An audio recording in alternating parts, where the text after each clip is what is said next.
presented the President's budget on the 11th of March 2025. In this budget statement and economic policy, the Minister told the world that he was extending this arrangement to 2028. Here in this chamber, we hear the Chairman of the Finance Committee. I don't know where he's deriving his authority from. He's telling the world that this clause is being extended in perpetuity, and that the existence of this clause for the past 15 years has not yielded the desired result. Mr. Speaker, this is very dangerous, given the fact that industry players, manufacturers have all spoken against this levy. But for the committee to have met and agreed by consensus that the 2028 period was, they were kind of in agreement of, and for the chairman, without recourse to his ranking member and the rest of the committee, to tell us that he, on his own volition, is taking out this clause is a bit unfair to the House. And I want the Minister to show us where in this economic policy that he desired to have this provision. It's even unconstitutional. There has to be a certain bar or timelines with regards to every economic policy. That is why the Minister, in giving the principles behind this, said that it started in 2013. I'm looking at the bill here, 2016, 2020, and 2024, and he's here in his economic statement saying that he wants to extend it to 2028. So where is this coming from, Mr. Speaker? This is very unfair to the house importers and traders in this country. We know the effects of this bill and its extension, but given that situation, we want the Minister who is in the chamber to explain to us whether he's in sync with what the chairman has told the House. Thank you. Very well. Yes, Honorable Ranking Member. Thank you, Right Honorable Speaker.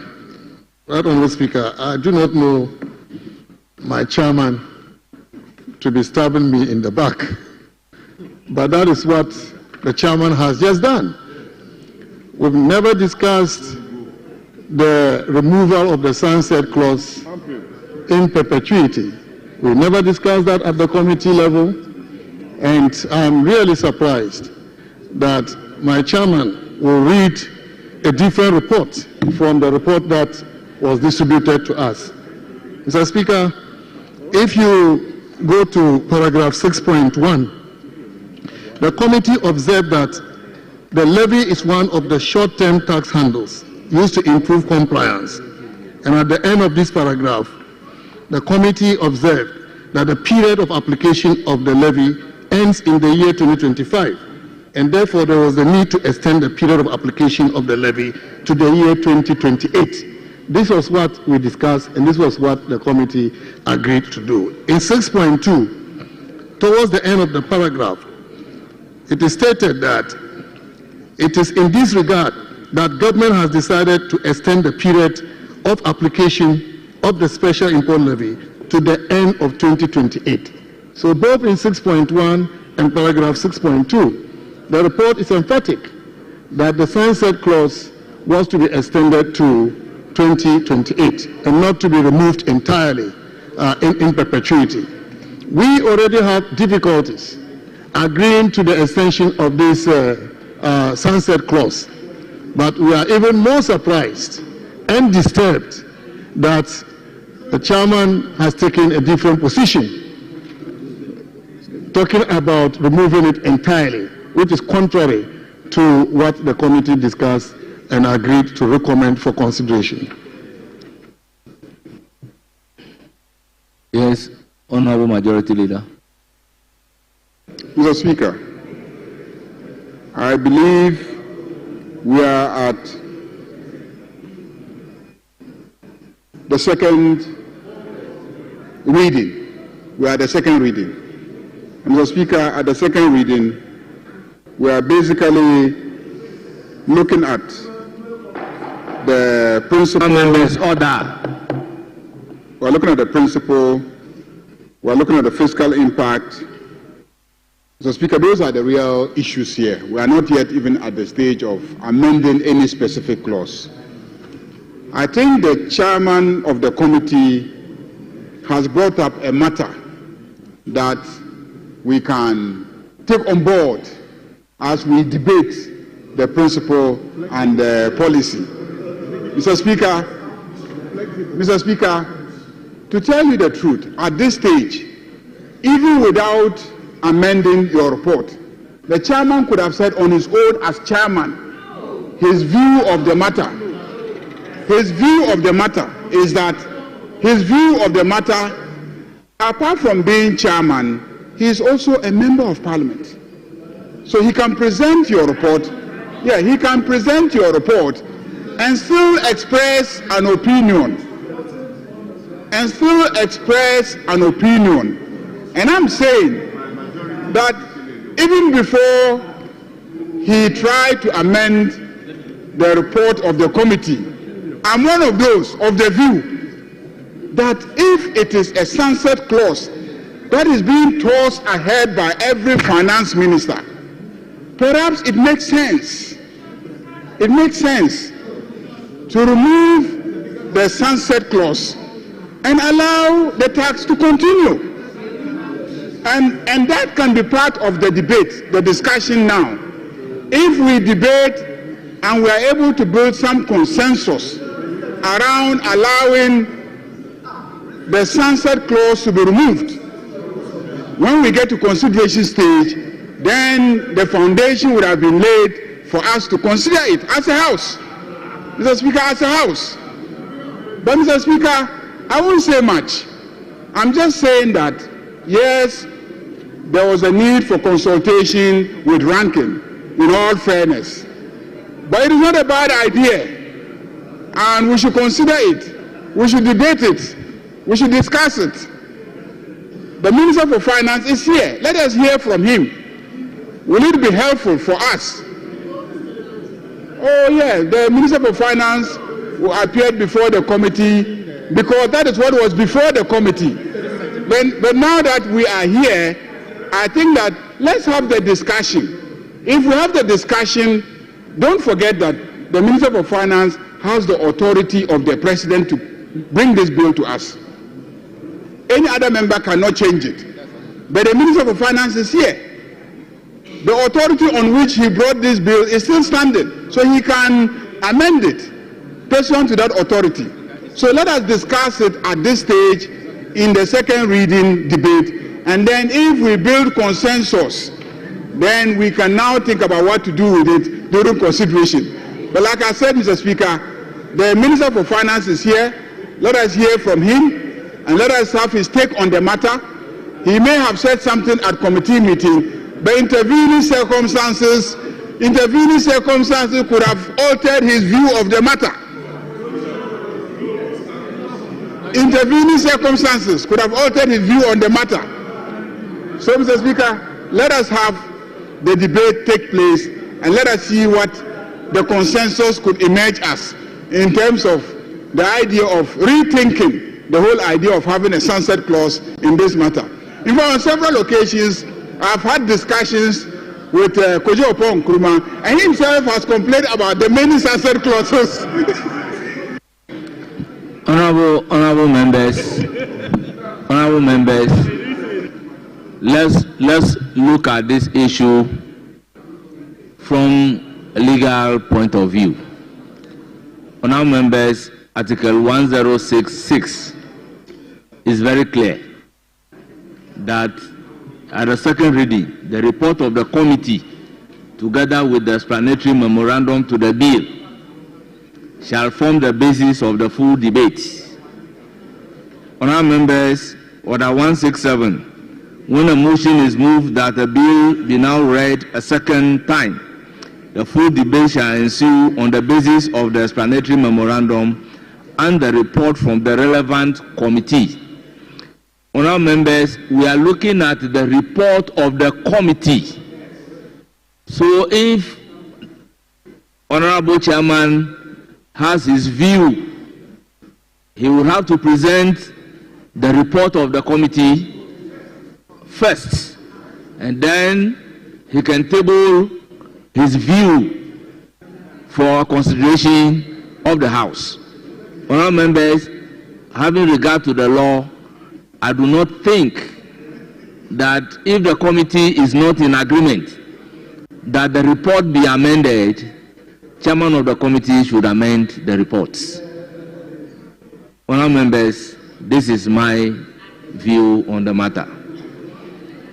So, honourable members, let the report stand. I will then give the opportunity. Honourable members, let the report stand. I will then give the opportunity to the chairman to express his views. So, chairman of the committee, you have the floor to express your views. Thank you very much, Mr. Speaker.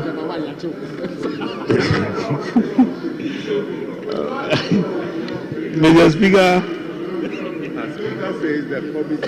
Speaker, having regard to paragraph 6.2 and having regard to the number of times that this sunset was supposed to set never set, and it appears to me that it will never set, I wish to propose that this House consider my proposal to amend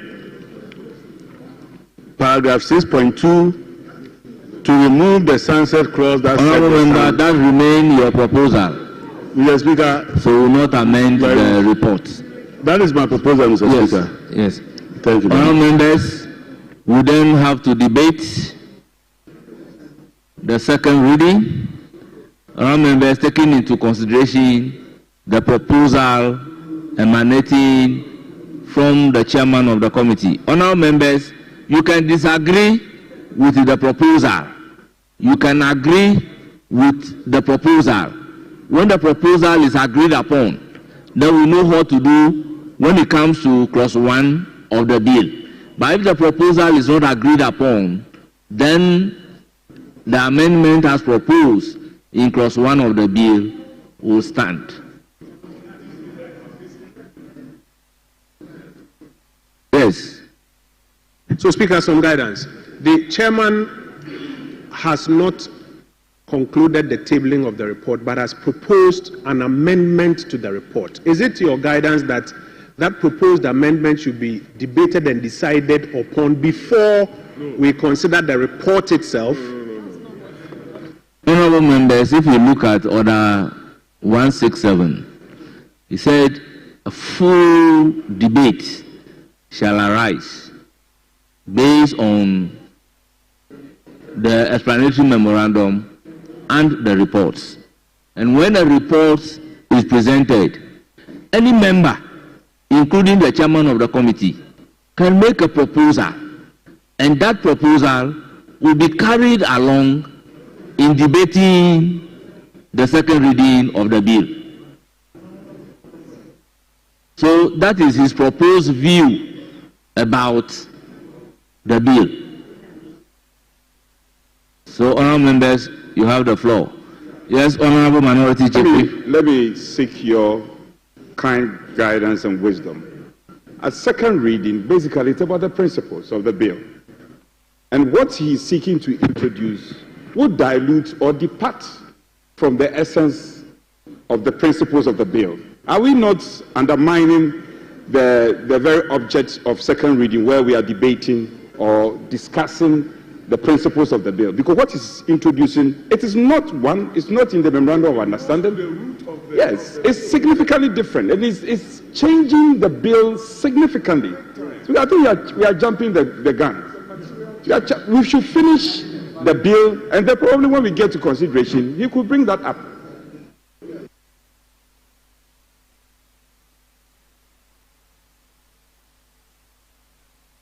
Honourable Finance Minister.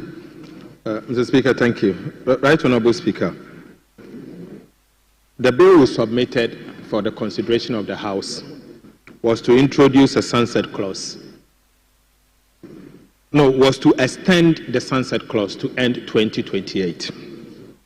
Mr. Speaker, That was the intention of the government and the policy direction of state. But Mr. Speaker, this will not be the first time this House extends or removes a sunset clause. Mr. Speaker, I recognize that as ranking member at the time when the National Fiscal Stabilization Levy was extended for, the Growth and Sustainability Levy in particular was extended for 2 years, I moved that, judging from the past and the fact that this particular tax has been extended since 2001, I moved that let the government decide by extending it to 2028, and the government at the time decide any time they want, they can come and remove it instead of always going and coming. Mr. Speaker, after listening to the chairman, something has really occurred to me. Mr. Speaker, end 2028 is the end of administration of this particular government. A new government will be in place in January 2029. Mr. Speaker, the budget will be read sometimes between February and March. Right, Honorable Speaker, end 2028 will mean that at that point, that tax will lapse and the new government may not have the opportunity to decide to extend it, yes or no. Mr. Speaker, what he is doing is only being patriotic. He's only being patriotic. Mr. Speaker, the Honorable Adongo is a patriotic citizen. What I can see from his direction, what I can pick from his direction is he's not personalizing the legislation. He's trying to say that this tax was first introduced in the year 2013. It was subsequently extended to 2020, extended again in 2024 to 2024. Now I've come to also extend it to 2028. All what he's trying to say is that, judging from the history and the past of this tax, can we as a House, not government, can we as a House, it's a decision that the House must take. The Speaker, it's not always that you agree with government. Government may bring a policy. It is up to the House to decide whether you want to go with the government, amend the government position, or reject the government's position. What we have done is to bring the government position. This House has every right to decide to continue, extend it, or remove the sunset clause. Speaker, I speak for government. The government's position is that we are proposing an extension to 2028. But beyond that, I'm an MP. Beyond that, there's a chairman, there's a House. And if the House decides, so be it. But that is not the position of government. But if the House decides, so be it. But Mr. Speaker, the government of President John Dramani Mahama's position is that this tax must the sunset clause is to 2028. But I can also agree with the chairman of the Finance Committee, and I see him as a patriotic citizen who is legislating something beyond tomorrow. He is looking beyond a government. He is saying that allow finance ministers to decide. I don't think he's done anything wrong. I think, and I can perfectly understand where he's coming from. Honorable Odongo, patriotic citizen. Well done. Thank you. Yes, honorable members, as indicated, if you look at the bill, the memorandum accompanying the bill, paragraph 1, the object of the bill is to amend the Special Import Levy Act 2013, Act 861, to extend the period of application of the Special Import Levy to the end of 2028. Honorable members, this is the principle underpinning the bill. However, if a member is in disagreement of this particular principle, honorable members, the member can state so for the consideration of the House, and that would inform the House in proposing the necessary amendment. For instance, honorable members, when the vigilantism bill was introduced in this House, as a result of the second reading of that particular bill, there were a lot of amendments which transformed the bill. So today, we cannot create the impression that if you are a member of this house or you are a member of the committee and you have your own view about the principle, you cannot express it. You can express that particular principle. So it is not wrong for a member to express his view on the principle that in his view, he feels that the period should not be extended to only 2028, but they should go beyond 2028. Whoever is the minister at that time, let him determine to bring it to an end, or it should be left to continue. So, honorable members, we need to set the record straight. Honorable members, I believe we have concluded the debate very well. Very well. Honorable Kojo Opon-Nkrumah. Mr. Speaker, with your leave, this is a matter of major national importance, and we think it will be important for some room to be given for this matter to be well exhausted. The chairman spoke substantively. The ranking member has not had an opportunity to even respond, for us to now even start the contribution. So I pray you, Mr. Speaker, let's give some room for this matter to be properly dealt with. Respectfully submitted, Mr. Speaker. We beg of you. So you have the floor. Is that your debate? Very well. Ranking member. Thank you, Right Honourable Speaker. Right Honourable Speaker, I am really surprised that the government that is resetting Ghana with a tradition of abolishing taxes is fighting so hard to reintroduce and extend the special import levy in perpetuity. I am very, very surprised. You are breaking the tradition you have set for yourself. And this is not what the Ghanaian people voted for. Thank you. You actually promised you were going to abolish it. So abolish it. And now you are extending it, and even extending it in perpetuity. This is not acceptable. That is why we describe the budget you presented here as Dadanu budget. Dadanu budget. That is what we are seeing today. Mr. Speaker, manufacturing companies are suffering. They are suffering. They need relief. The best this government can do is to provide incentives to them and not to reintroduce a tax that they have been complaining about day and night. Mr. Speaker, I am also very surprised because the minister came to committee and presented the government position there. I was wondering whose position he was presenting here in this chamber. Since when has that departed from the government position the minister presented to committee? Let us be truthful with the people of Ghana. If you decide to abolish taxes, we will support you because we have done it before. We abolished 15 taxes in 2017.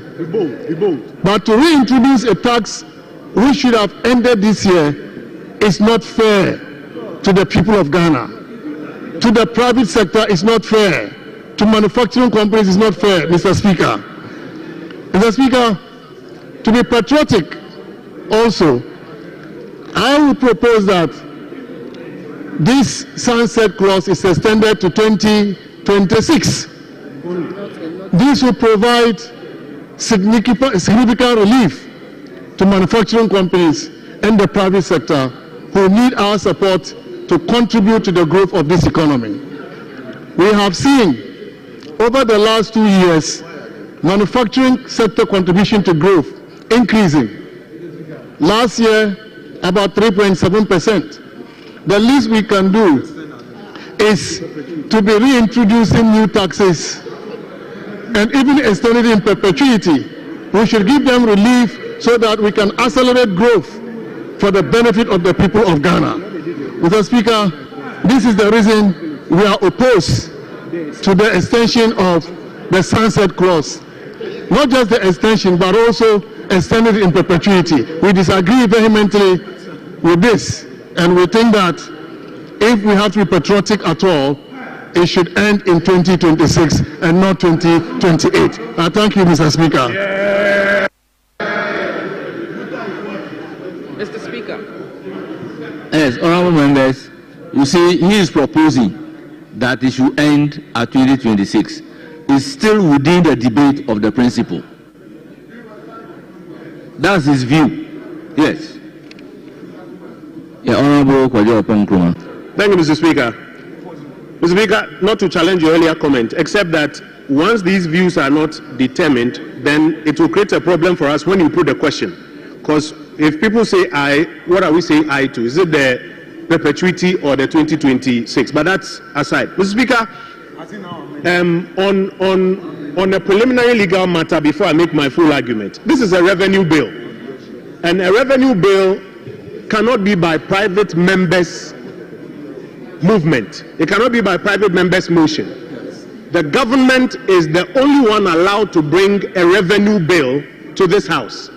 And what it means is that if the government comes and states its position that it wants it extended to 2028, it ought not to lie in the mouth of any private member to seek to amend the position of the government. More so when the argument being made is not backed by the decision of cabinet. In fact, I dare say even the minister on his own, without the approval of cabinet, will not be well grounded here in this House to seek to amend what the government position is. And so we have to be very careful on this attempt to amend what the government position is. But Mr. Speaker, specifically, this special import levy is one of the levies and duties that adds up to the high cost of importation. On the 4th of April 2024, when candidate John Dramani Mahama spoke about the long list of taxes at the port, the expression he used was that he was shocked that there are so many taxes at the ports, and that if he had the opportunity, he will remove some of those taxes. Today, thankfully, the special import levy has a sunset clause. What it means is that by the 31st of December 2025, that levy dies. What the finance minister, what the chairman of the finance committee, what the government is saying to us is that on their own, they are electing to impose this tax 2026, 2027, 2028. And in addition, here on this floor, there was an attempt to even extend it into perpetuity. That is a matter to be decided. Mr. Speaker, this special import levy, it increases the cost of imports. We've complained a lot about import duties at our ports. In fact, when we were campaigning, we said that we'll peg it to Togo, make it CD-based. We didn't win. They won, that they will remove it. And now they want to introduce this tax, not just 2026, 2027, 2028, actually into perpetuity. Mr. Speaker, it will lead to a high cost of imports generally. It will lead to a high cost of spare parts in particular. And Mr. Speaker, when spare parts prices go up because of the import duty on spare parts, cost of transport will go up.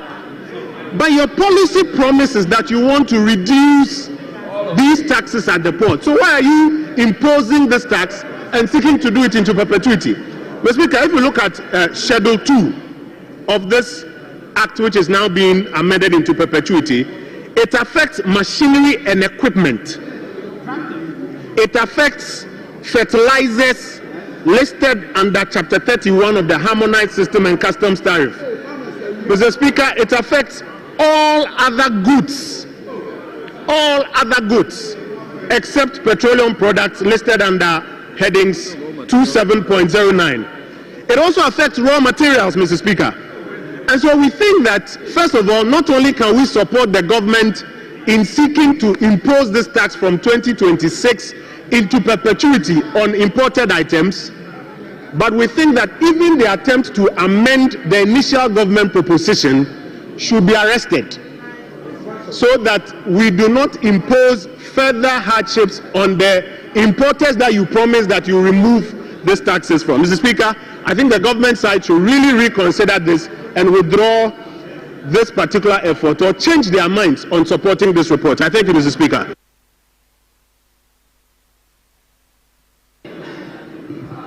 Yes, Honorable Chairman of the Committee.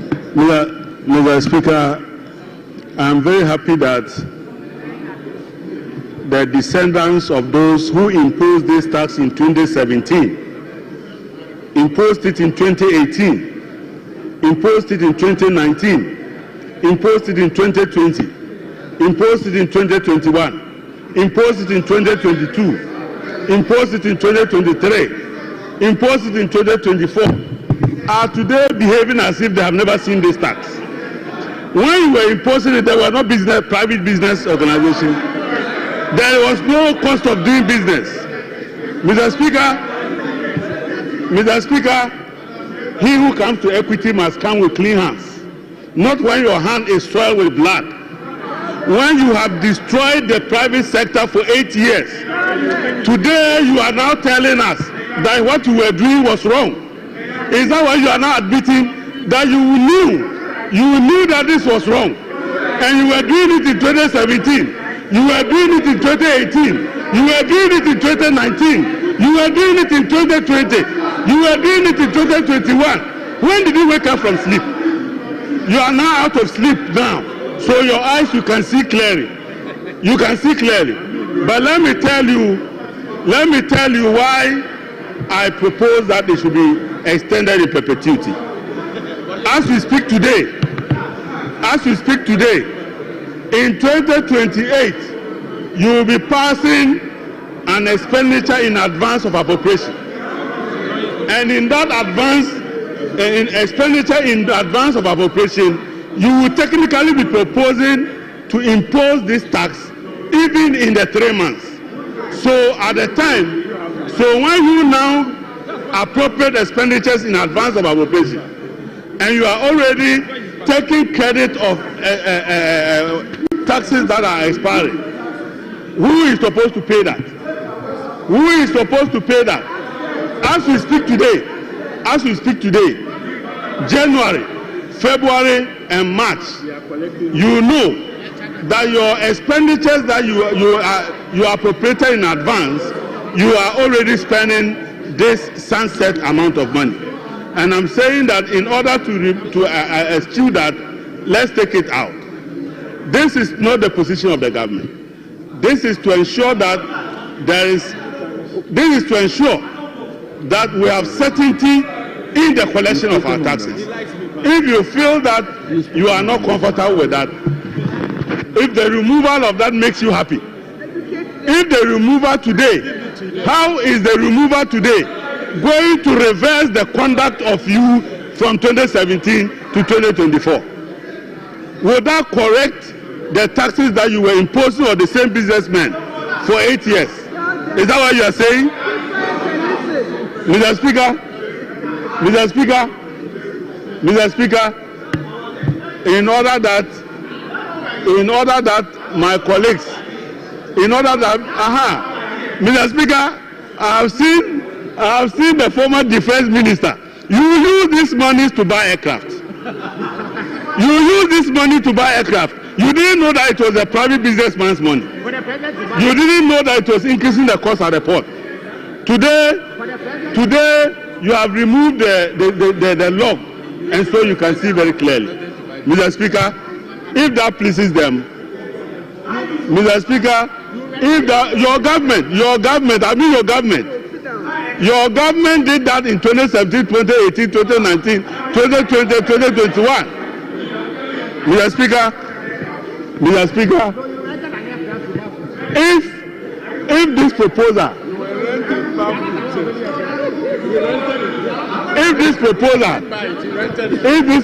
is what will clean their sins, Honorable Kojo Pongoma, I will abandon this proposal and now tell me how that reverses your 2017, 2018, 2019. How does that reverse it? So, Mr. Speaker, I abandon the proposal. Let them live with their sins. Thank you very much, Mr. Speaker. Honourable members, I will give the floor to Honourable Patrick Boma, but before doing so, let me place on record that second reading of a bill is a very crucial stage. The fact that you are putting a question on the second reading of a bill doesn't mean the bill is passed. It doesn't mean that you are putting the question on any proposal at the second reading stage. The proposals will only inform the House in doing a consideration of the bill. So these proposals may translate into the proposed amendment of the bill. So to say that if a proposal is allowed, which one are we putting the question on? The question will still be on the second reading, but the proposals during the debate at the second reading goes to help the entire House to propose amendment when we come to a consideration stage of the bill. Honorable Patrick, Thank you very much, Mr. Speaker. Mr. Speaker, it's very important we look at the report and what it seeks to do. Mr. Speaker, you refer to Article 106, and the report, if I may refer you to paragraph 6.2, Roman 1, on the fiscal impact. The committee also noted that with amendment, an estimated amount of 2.86 billion will accrue to government. Mr. Speaker, that is the fiscal impact of the bill before us. If I'm to ask the chairman of the committee how much he seeks or government seeks to raise if he extends the sunset clause in perpetuity, what answers is he going to provide us, Mr. Speaker? Very well. I want to hear him.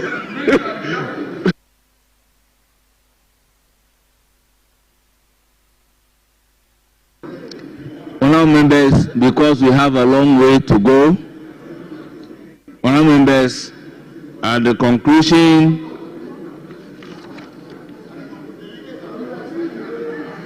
well, Minority Leader, you have the floor. Mr. Speaker, with respect, Mr. Speaker, we have only few women on our side.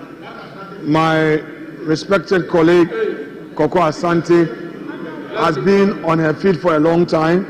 She is a member of the committee. I humbly pray that you grant one each before leadership, because she's been on her feet for a long time. So please, Mr. Speaker, please grant her just 5 minutes, then I can have a bite, please. Honourable members, for me, I don't have a problem, but a situation where we agree that two from each side will contribute. Mr. Speaker, it's a plea. And just 5 minutes. we will have to go beyond it.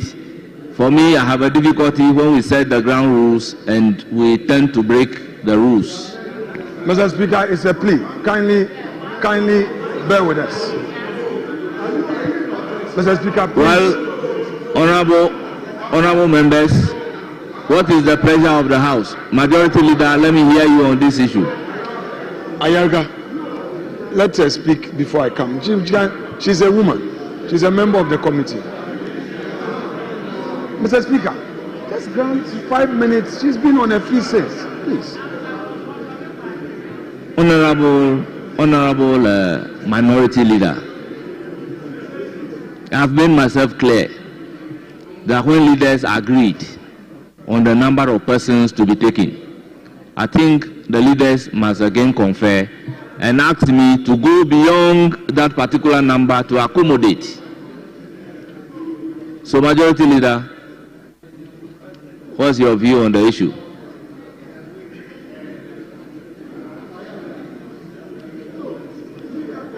Honourable members, there are other bills that others can have the opportunity to contribute. So at the conclusion of the debate, the question is, as Mr. many Speaker, as are in favour of the motion, say aye. Mr. Speaker. Mr. Speaker. Those against say no. No.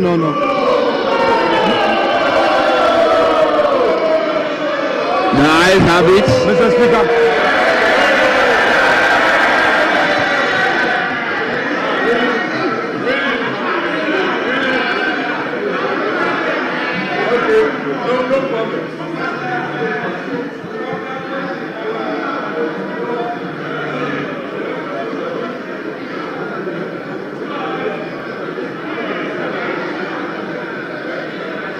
No.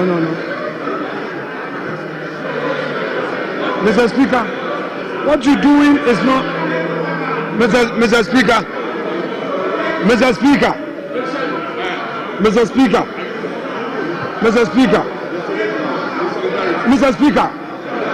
Ayarga, this is not the practice. No.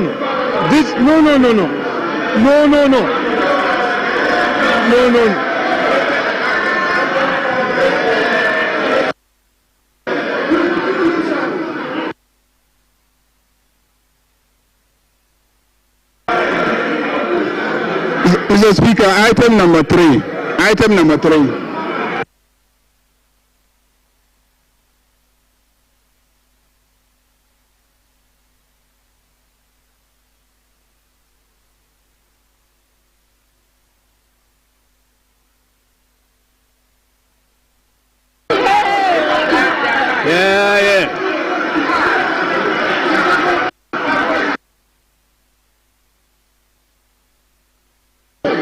Mr. Speaker, let's take item number three.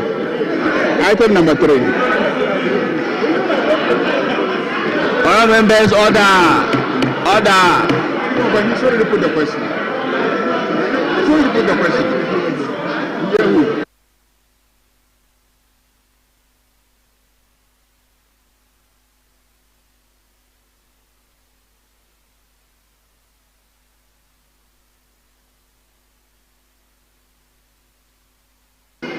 Yes, Honorable Minority Leader. Mr. Speaker, with the greatest respect,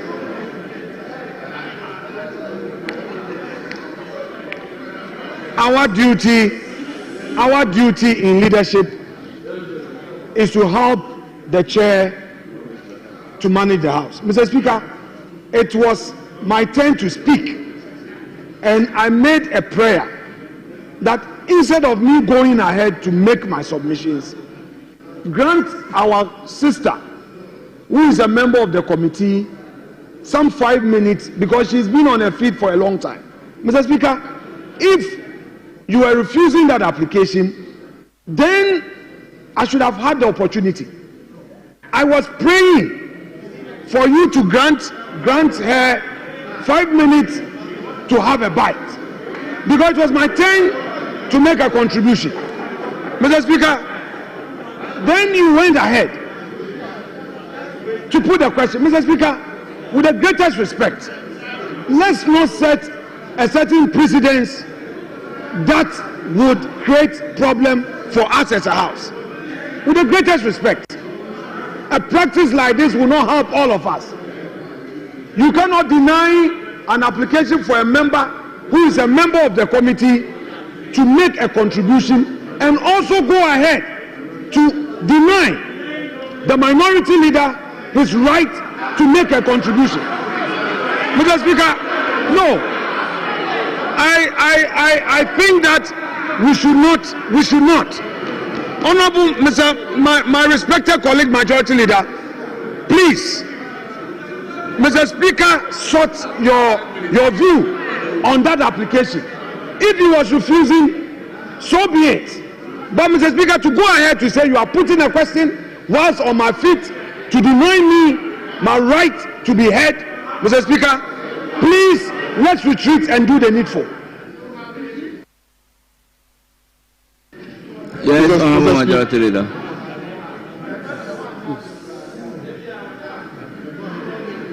Mr. Speaker, you see, when you are not in the chamber and you come in and you don't ask for proper briefing, that is what happens. It's true. You are not in the chamber. You don't know what happened. You don't know the understanding. In fact, we had concluded a debate. Your ranking member had finished. And then Kojo Oppong-Nkrumah pleaded for an opportunity, and the speaker was so magnanimous, he granted him an opportunity. You were not there. And you just moved in, and then you wanted to rehash the debate all over again because sitting in your office, you had heard the debate, it was exciting, and you want to participate. We had concluded. The Minister for Finance himself had concluded. And then the chairman of the committee had concluded. So what was it about a member of the committee must be given an opportunity to also have a bite because she's a female? She was here. The minority whip was here. If you so wanted a female to contribute, you would have given her the opportunity. So, Mr. Speaker, it is not the case that leadership have not been given an opportunity. I have spoken to the matter. We contributed to the debate. We just came in. And we gave every opportunity to any member of your side who wanted to participate in the debate. So please don't create an impression that people are being gagged in the building, in the chamber. Mr. Speaker, I think that we have already concluded. You have put the question, we have voted, the matter is concluded. So let's move to the next page. There are several bills that we'll be working on. There are several reports that we'll be working on. And so if the honorable member wants an opportunity to contribute, she will have several opportunities to contribute. If the leader wants an opportunity to debate, he will have several opportunities to do so. But on this matter, we have concluded. We have concluded.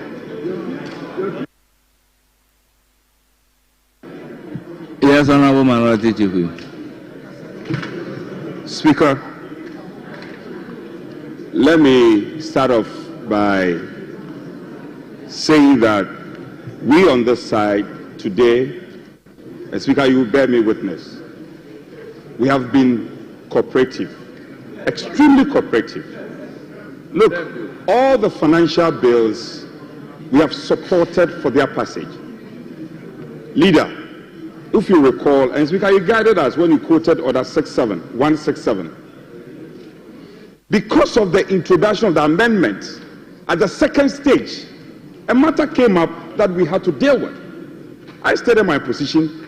The Honorable Oppong-Nkrumah sought your leave. He also stated his position. And then we dealt with that matter. And Speaker, you guided us accordingly. Subsequently, you opened it up and said that we should start a debate. So the initial discussions were on what he was trying to do, trying to smuggle a matter through the back door. So that the focus was on what you were introducing. It wasn't the substantive debate. So it was subsequently that the Speaker allowed that we should open up the debate for the discussion to start. So, Leader, I think it's below the belt when you say that the minority leader was not in the chamber. Many occasions you stood out. No, Leader, with respect. Many occasions you also stood out. No. But were you here throughout? I beg you. Leader, when you speak like this, I mean, it's not good for us. Carry the house along. I thought what you said was below the belt. He cannot be here all day. You get up intermittently. We visit nature's call. We all do that. It's natural call. You can't pin the minority leader in his seat and say that at that material moment he wasn't here and therefore he cannot speak. That is way above, below belt. Speaker, so we had just started the debate. The ranking member has spoken. And earlier on, even the contribution of the Honorable Boama was in respect of Order 167. When you directed us, it wasn't the substantive debate. Let's get it clear. So I think we have just begun the debate. And Speaker, as the minority leader, the respected minority called, grant them either the honorable member or he himself. Honorable Minority Chief Whip. Speaker, we are minded to cooperate. Honorable Minority Chief Whip. Be grateful to us for the cooperation. I don't think nobody accuses you of not cooperating. when the minority leader was on his feet, the indication was that he was seeking my indulgence to have one more person speak on the bill. Honorable members, when we agreed that there will be two comments, and when the motion was moved by the minister, Honorable Adongo presented the report and made a proposal. Honorable Ayariga spoke. They are all from my right side. Honorable member, you spoke on the issue. The ranking member spoke on the issue. Honorable Kwajuapong Nkrumah spoke on the issue. Honorable Patrick Boma spoke on the issue. The indication from the leader was not that he wanted to personally speak on the issue, but the indication was that he wants a member behind to speak on the issue. And I indicated clearly that for me, I have no option, but the problem that I have is to agree on one thing and then we'll come to the floor and do another. I am personally not happy about it. So, Majority Leader, this is the application being made. And Majority Leader said, no, let's go by the rules. So if the Minority Leader intend to do a personal contribution, but not for any other person to speak, being a Minority Leader, I would have given him the floor. I would have given him the floor. But his plea persistently was that a member from behind should contribute. So, honourable members, why are we doing this to ourselves?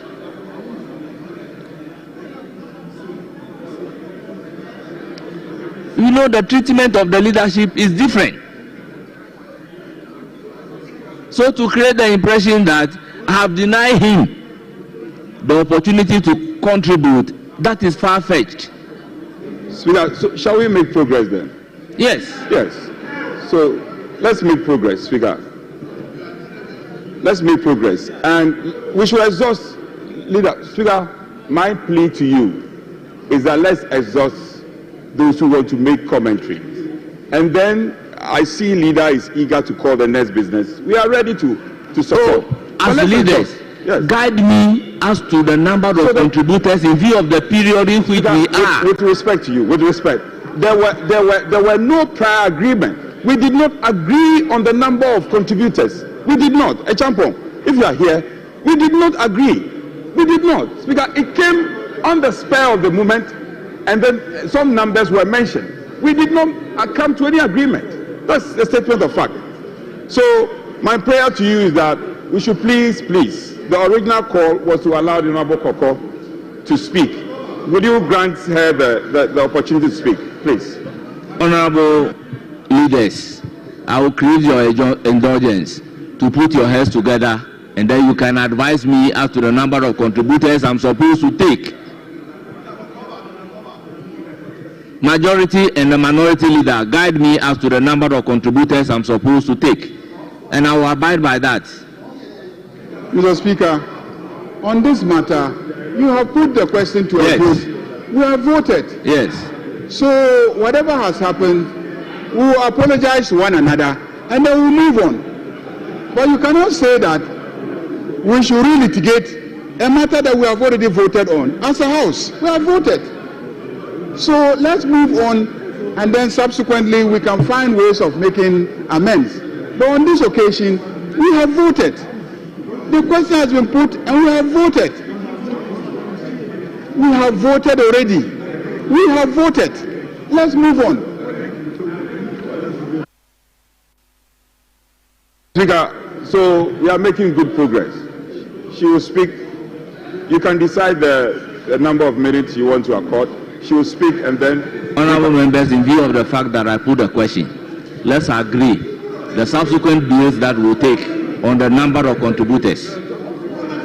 Yeah, but Speaker, you see, when we keep doing this, it's not fair on their part. It's not fair. It's not fair. Speaker, I am saying that, first of all, there were no prior agreement. We did not agree on the number of people to speak, the number of MPs to speak. There was no prior agreement. Huh? We have cooperated with you. All your financial bills, we've done them for you. We have supported you. Why just one person speaking? What is the issue with that? And Speaker, the rules are in your bosom. You can interpret it the way you wish. Nobody should say that the Speaker has put a question. There have been several times that questions have been put, and the Speaker can decide to amend. We are at your beck and call. Honorable Arnold Dombre, this is the fourth bill that we are taking in successive. And we have done from each side. How many people have spoken to the bill? Speaker, well, the initial ones, there were just about, I think, 2 apiece, 2 on each side. Yes. This matter is because of what the chairman did. The controversial thing he did. Yes, so that, Kwame, that's what generated the problem.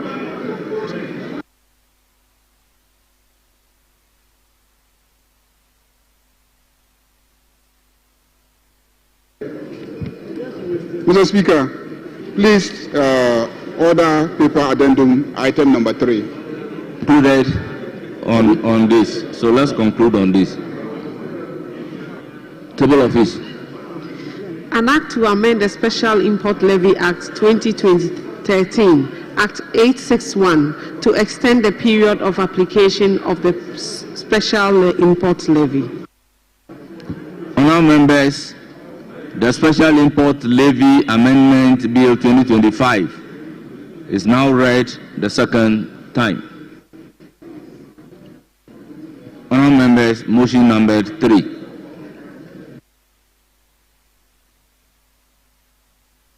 Honourable Finance Minister. Mr. Speaker, I beg to move that motion advertised as item 3 on today's order paper addendum be now taken. I so move. Honourable members, motion move. Any seconder? Mr. Speaker, I second the motion. Honourable members, motion move and seconded. This is a procedural motion. As many as are in favour of the motion say aye. Those against say no. The ayes have it. The motion is carried. Honourable members, item numbered 4 at the order paper addendum, page 2. The Special Import Levy Amendment Bill 2025 at consideration stage.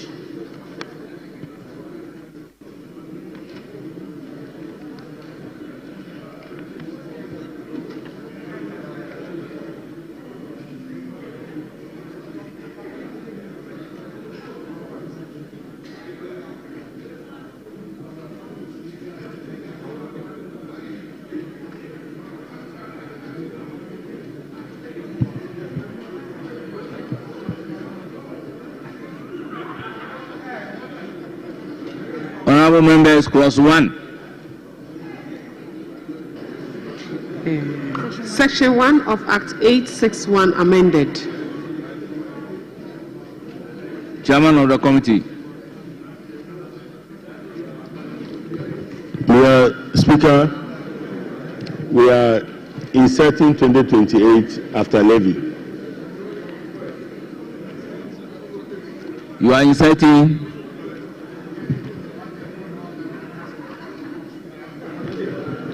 Mr. Speaker, we propose to amend by inserting 28 after levy. Mr. Speaker, I so propose.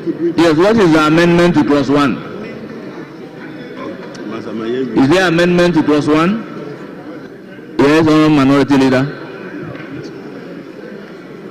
Mr. Speaker, the chairman of the committee says he's inserting.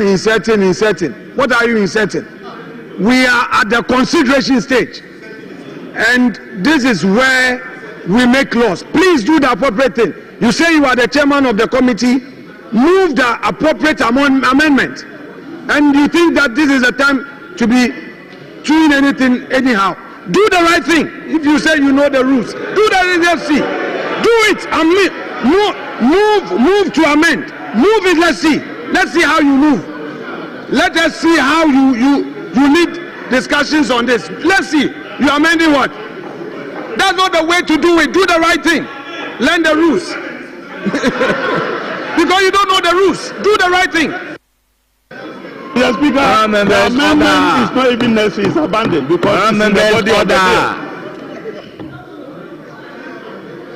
Yes, Majority Leader. Mr. Speaker,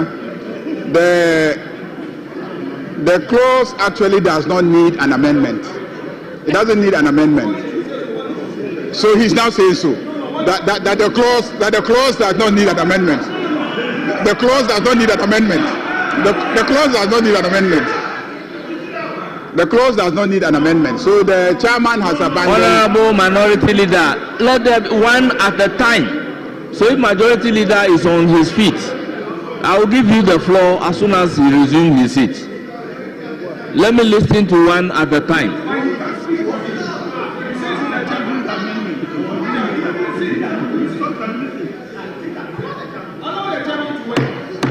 The chairman has spoken. Honorable members. The chairman has said. Honorable members. The chairman has. When a bill is at the consideration stage, any possible amendment is not limited to only the chairman of the committee. Any member of the committee is entitled to propose amendment to the bill, if any. What do you call that? What do you mean by that? What do you mean by that? Let's pass. Let's take it. Let's continue.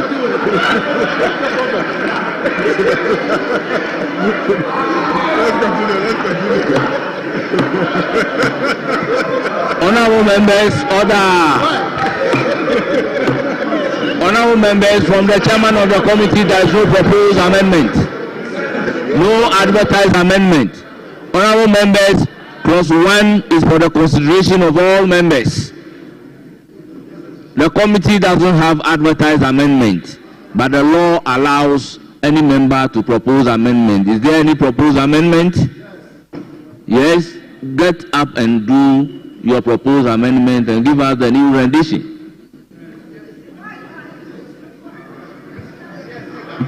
Yes, Honorable Minority Leader.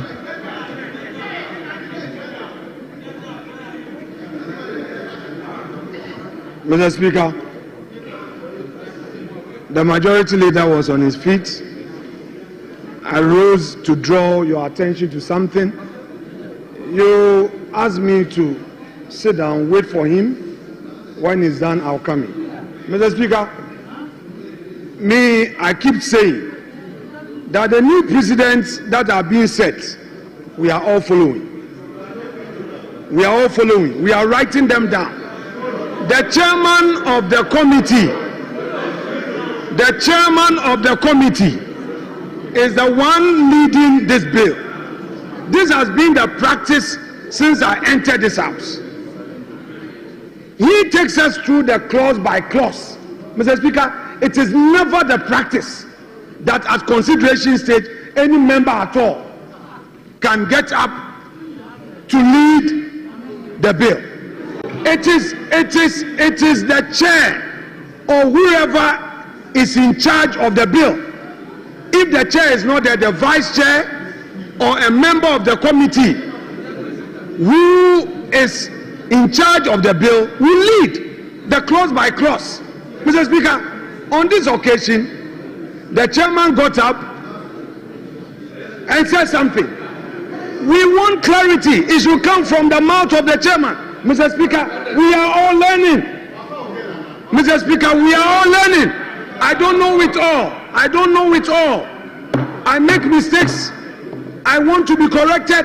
The chairman must rise in his place and start the clause by clause.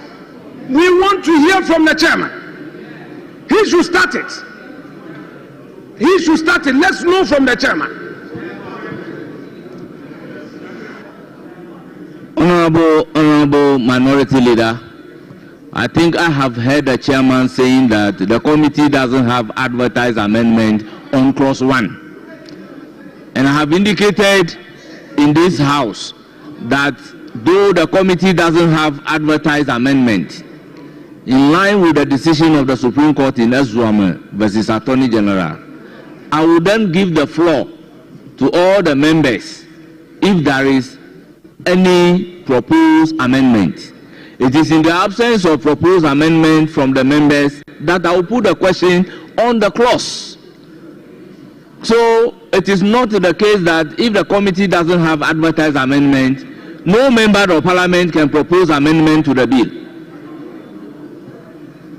That is not the position. Is any member having a proposed amendment to the bill? Honorable members, the question therefore is, as many as are in favor of clause 1 standing part of the bill, say aye. Those against say no. The ayes have it. Clause 1 is ordered to stand part of the bill. Now, the long title. An act to amend the Special Import Levy Act 2013, Act 861, to extend the period of application of the Special Levy, Import Levy.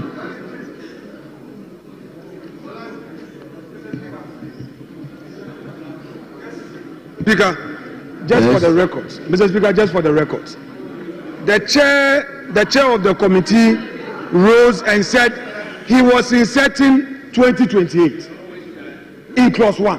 Mr. Speaker, in clause 1, the 2028 is already there. But he said that he was inserting. That is what I wanted clarity on. I wanted clarity on that. But he has not said for Hansa that he has abandoned it. Don't worry. You can appear to be disrespectful. That's okay. For me, we are learning. Don't worry. That is why you are not the Minister of Finance. Don't worry. I won't go that low with you. I won't go that low with you. You are being disrespectful. You are condescending. Take it easy. We're learning. Take it easy. Mr. Speaker, he said that he was inserting 2028. He said he was inserting 2028.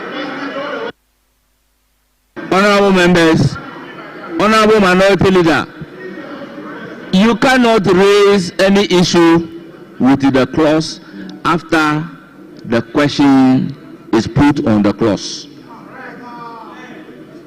So, Honorable Minority Leader, you are completely out of order.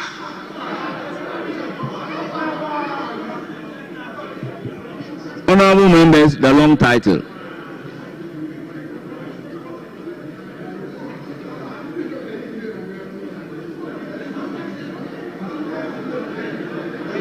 Yes. They should read the long title. Honorable members, the long title has been read. Any proposed amendment? There is no advertised amendment in the name of the committee.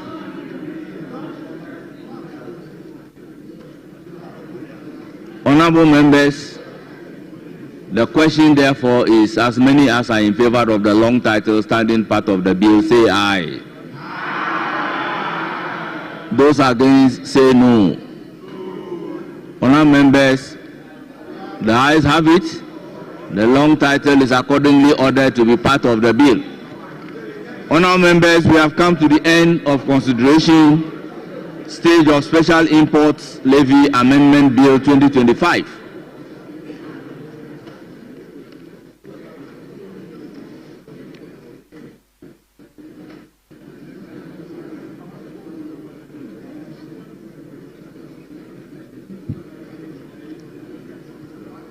Honorable members, motion number 5.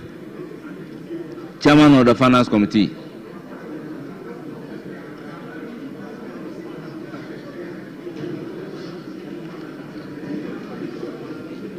Mr. Speaker, I beg to move that motion. Honorable Minister. That motion advertised as item 5 be moved today. I so move. Honorable members, motion moved. Any seconder? Mr. Speaker, I second the motion. Honorable member, this is a procedural motion. Moved and seconded, and it is for the consideration of the House. Being a procedural motion, the question is as many as are in favor of the motion numbered 5 on order paper addendum, say aye. Those against say no. Honorable members, the ayes have it. The motion is accordingly adopted. Honorable Finance Minister, motion number 6. Right, Honorable Speaker. I beg to move that the Special Import Levy Amendment Bill 2025 be now read the third time. Honorable Minister, hold it. Yes. Speaker, with respect, with your leave, I would want to pray this Honorable House for us to go back to consideration stage. We are moving for second consideration. Mr. Speaker, and accordingly, if you come to clause 1, I move that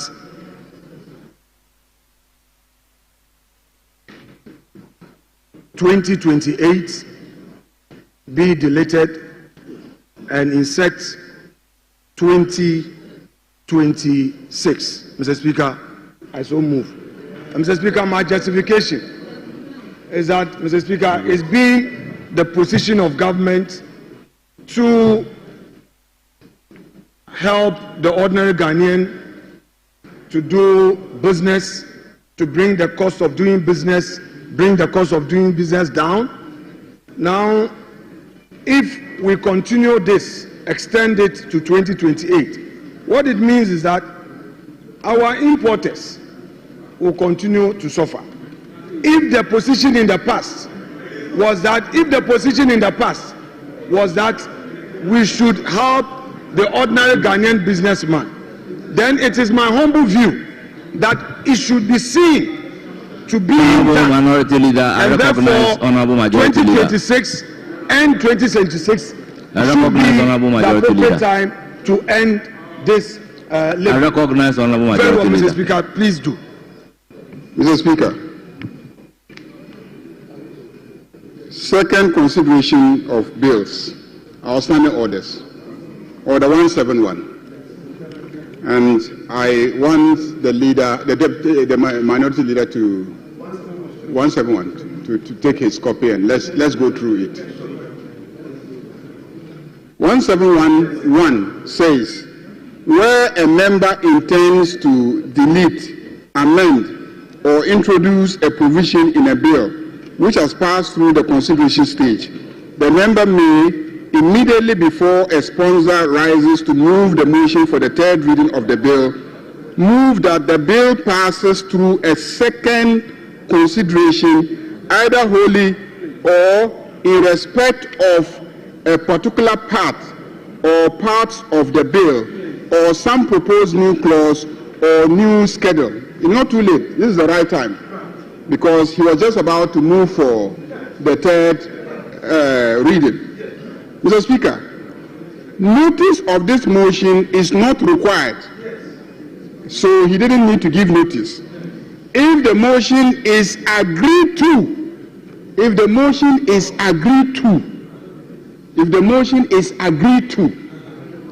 the bill shall immediately pass through a second consideration stage. Who should agree to the motion? The House. The House. If the motion, a motion is not, the Speaker doesn't decide on motions. The motion is agreed to by the House. Members of Parliament. We haven't agreed yet that we should take it through a second consideration stage. We haven't agreed yet. We haven't agreed yet. So you have moved a motion that we should take the bill through a second consideration stage. Let the House decide on that motion first before you start moving, start arguing about the clause that you are concerned about. So, Mr. Speaker, put the question on the motion to take the bill through a second consideration stage. Let us vote on that. If we agree that we will go through a second consideration stage, then you can go ahead. So, Honorable Minority Leader, you have the floor. Instead of going ahead to propose an amendment that 2028 be deleted, first move a motion for the House to give you the opportunity to take the bill through a second consideration. Mr. Speaker, you see his mouth when he starts his mischief. There's a way his face looks. Mr. Speaker, Mr. Speaker, these are not trivial matters. This House is governed by its own practices and conventions. Mr. Speaker, we are at Mr. Speaker, my friends should hear me. Mr. Speaker, it has never happened in this House. It has never happened in this House. They agreed to, Mr. Speaker, the interpretation being placed on that phrase is not accurate. Mr. Speaker, you are in the chair. You would have to agree to my application, not the House. Mr. Speaker, otherwise members will be denied an opportunity of making important inputs in lawmaking. Mr. Speaker, no way. Mr. Speaker, what the majority leader read is not what he's asking the House to do. Mr. Speaker, let's read the provision one more time. Notice of this motion is not required, and if the motion is agreed to, Mr. Speaker, the context of this phrase, please, Honorable Majority Leader, please bear with me. The context is what is important. It is not saying that the Speaker would have to put a question for the House to take a decision before. Mr. Speaker, that is not the intent of this provision. Mr. Speaker, they are setting a certain precedent. He's up with smiles because he knows that he's about succeeding with the mischief. Mr. Speaker, don't be led into temptation. Don't be led into temptation. A certain precedent is being set. It will come and haunt one day. It will come and haunt one day. It's going to haunt you one day. Let's not allow. Mr. Speaker, I have made the application. You've granted it. I am moving, and then he arrested it. The ball is in your court. If you want me to move the motion and give the reason for moving the motion for you to put the question, I don't mind. But it will become part of the records of this House. You've been part of lawmaking in this House, Mr. Speaker, and you know how we go about this. If you are making a new precedent, I don't have a problem. So, Mr. Speaker, what is your pleasure? Honorable members, we have all been in this House for some time. When there is a consensus, then the motion together with the amendment can be taken together. But where we don't have a consensus, it means you have to move a motion. That is why Order 1712 is saying that the notice of this motion is not required, meaning that you remove the motion without giving notice. So the necessity of you moving a motion is covered by the rules. Now, it went further to say that, and if the motion is agreed 2. So which means when you move the motion must be carried. When the motion is carried, it means that the House has agreed onto the motion. Then the bill shall immediately pass through a second consideration. So a bill passing through a second consideration is premised on a motion without notice. 2, the motion must be agreed upon. But honorable members, in this House, where there is consensus, then we go ahead to take the motion together with the proposed amendment as second consideration. But when we don't have the agreement, then it means you have to move the question. Let me put the question. Speaker, you have given an interpretation to Order 171, and I take it that by this interpretation you are upholding the preliminary objection by the majority leader to the effect that upon moving the motion there must be a decision by the House before the next stage is triggered.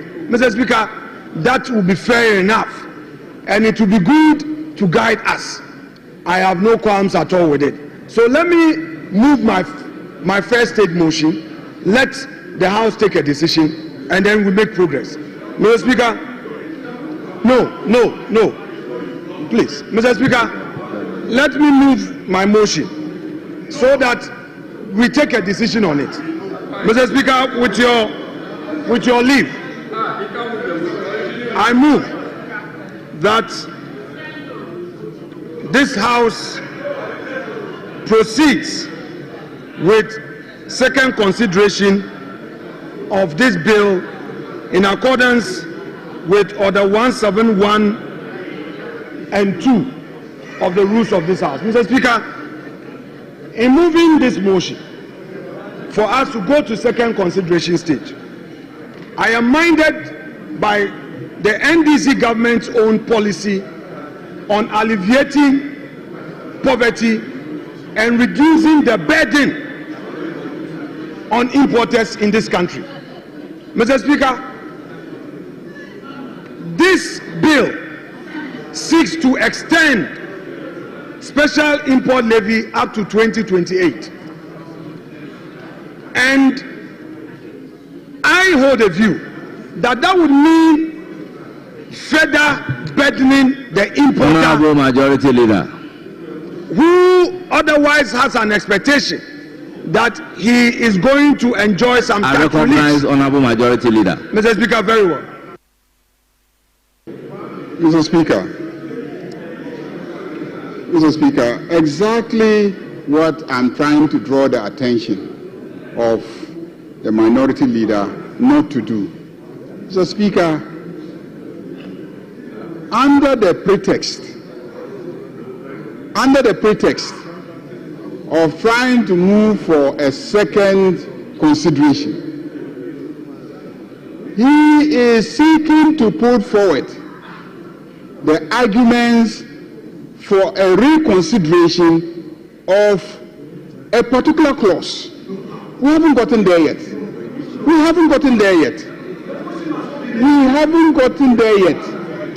Mr. Speaker,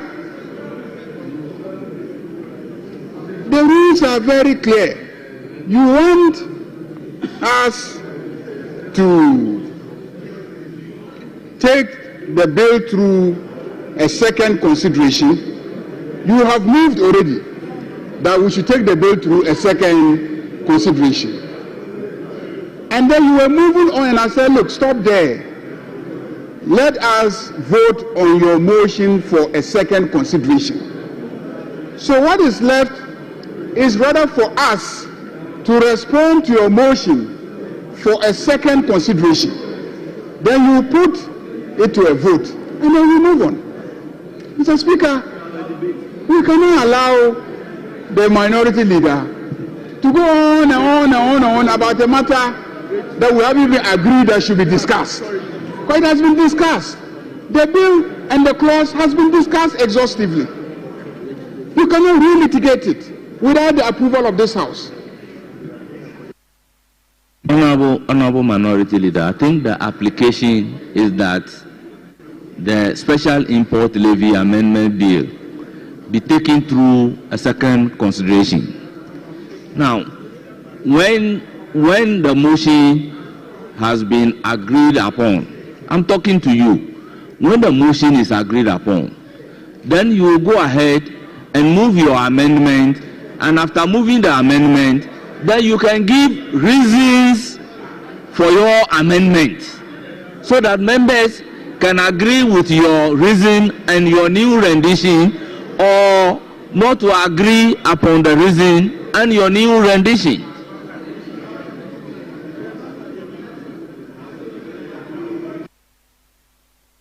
Yes, Honourable Minority Leader. Mr. Speaker, with respect, I think we must be patient with one another because this House is a learning chamber. Mr. Speaker, a motion cannot be lame. A motion cannot be lame. You and I are practitioners, and we know that in moving a motion, you must ground it on something. At least I should address this House on the reasons for moving this motion at the first stage. How can I move a motion without telling the House the purpose, the reason for the motion? The motion is even being done without notice. I must give you a background to the motion. And when I have done that, that is what would inform members as to whether to agree with me or not. I can't just get up and say, Mr. Speaker, I rise to move that we go to the second consideration stage in accordance with Article Order 171, 1 and 2. I can't do that. That would make the application lame. So, Mr. Speaker, I am only attempting to give a background to the application. Then you can move, you can put the question on. So therefore, Mr. Speaker, all I am submitting is that if we maintain the bill in its current position by allowing a third reading without going to second consideration, the Kokompe traders, the Abobroshi traders, the Abosoken traders will be worse off because those at Kantamanto and all those traders in Kumasi, in Tamale, in Tama, in Takrade, in Swame, all these traders, importers will suffer because this government will be extending this special import levy up to 2028 against its own campaign promises. Mr. Speaker, that is the basis of my application for us to go to second consideration stage. Mr. Speaker, at this point, if the House so pleases, we should go to second consideration stage. However, you have to put a question on this per the application by the majority leader, which you ruled in his favor. Mr. Speaker, I'm done with the first stage. Honorable Minority Leader. I'm done with the first stage of the application. Honorable Minority Leader. You see, all that you have said, you haven't proposed any new rendition for consideration. But you were arguing. No, I'm not joining the debate, but I need to understand what exactly you are doing. Well, let me take response to your application from the Honorable Majority Leader. Yeah, Mr. Speaker, I think, Mr. Speaker, I think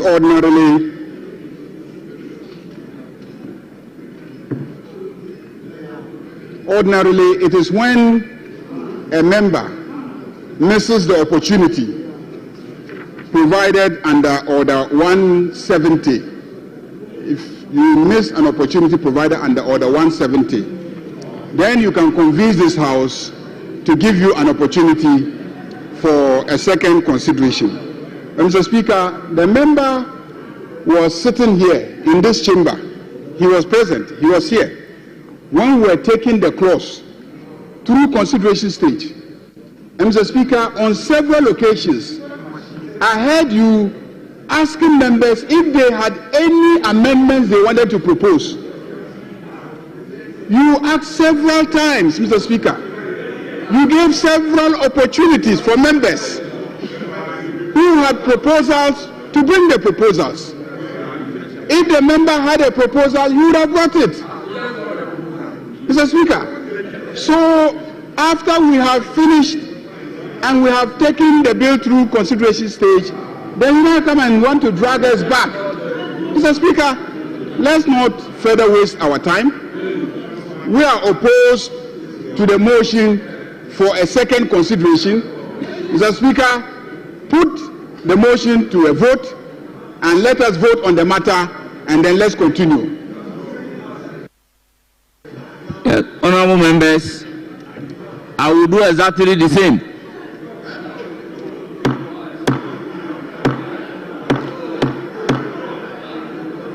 Order.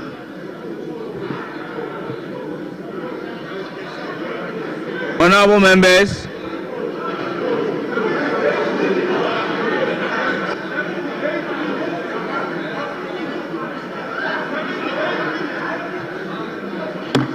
honorable members, order. Honorable members, honorable members, honorable members, your attention is being drawn to Standing Order 126, which is very clear that when the person presiding is speaking, all others must resume their seat and listen to the speaker in silence.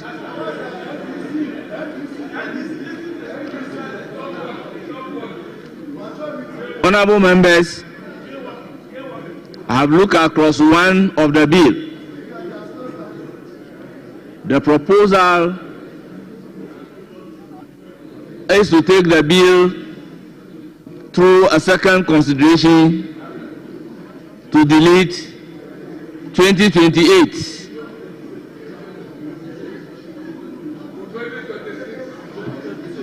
Well, honorable members, I will then put a question that all those who are in favor of the Special Import Levy Amendment Act, Amendment Bill, after consideration, be taken through a second consideration, say aye.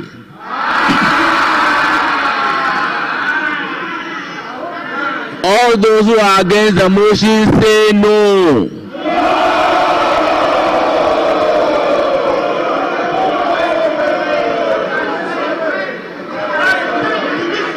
Honorable members,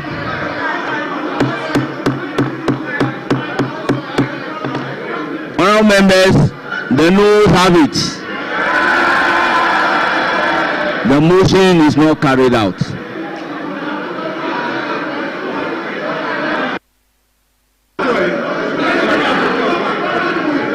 Yes, Honorable Patrick Yawoma.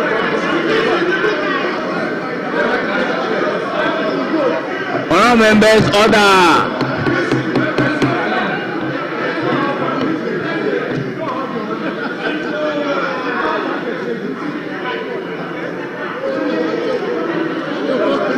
Yes, Honorable Patrick Yawoma, you have the floor. Thank you, Mr. Speaker. May I bring your attention to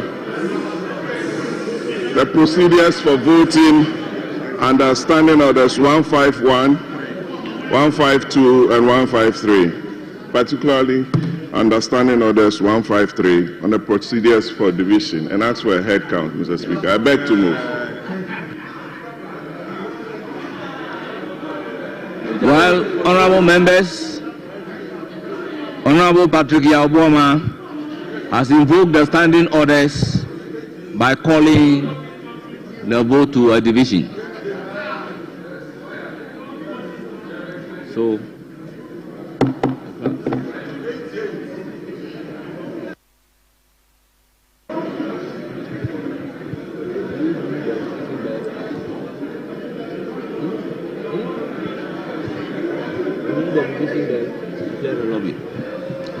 honorable members, I will therefore ask the clerk to ring the division bell and clear the lobby.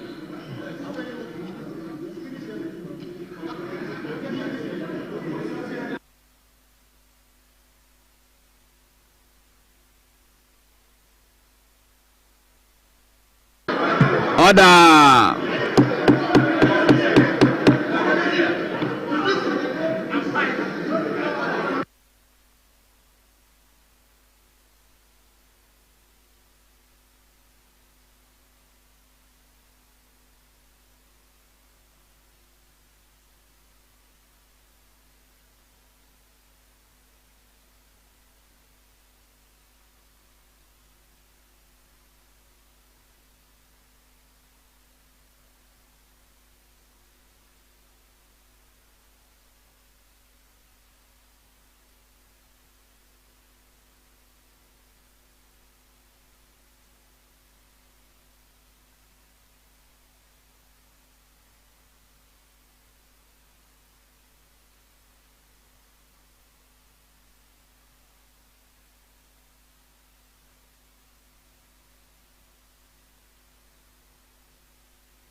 Please,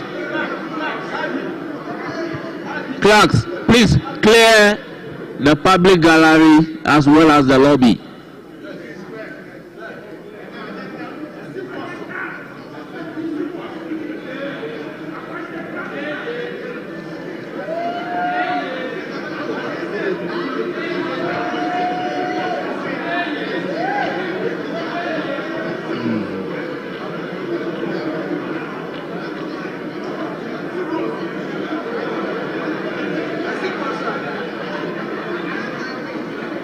Okay.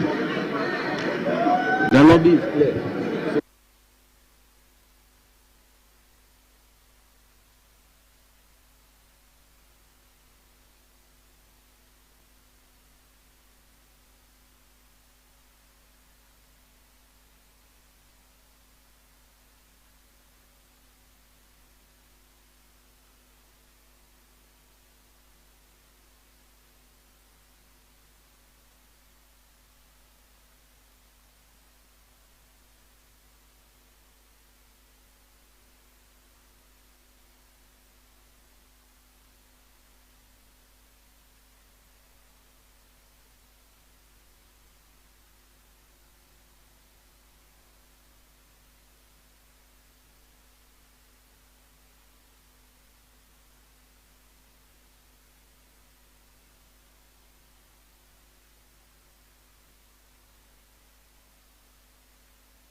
Honorable members, the division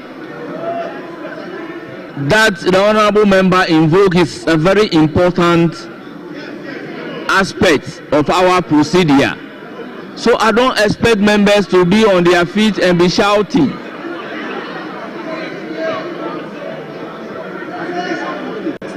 then you appoint this side as the eyes, the yes, the eyes, and the noes.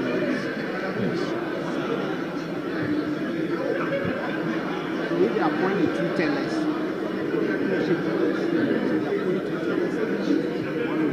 Honorable members, Honorable Patrick Obama has invoked Standing Order 153, which is procedure on division. Has invoked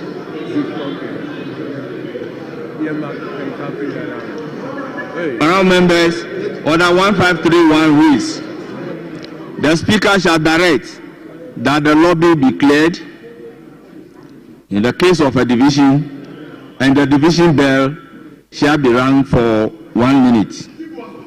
Honourable members, 2. The Speaker shall invite the leadership of the majority and minority or independence caucus to appoint 2 tellers, each to observe the division process after a lapse of 5 minutes. So, accordingly, the minority leader and the majority leaders are required to appoint 2 tellers.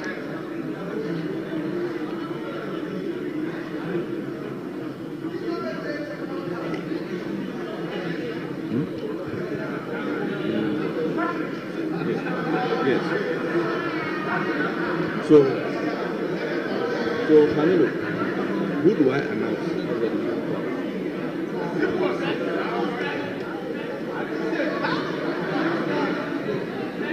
So, but the rule says that the Speaker shall announce the names of the division clerks and the tellers.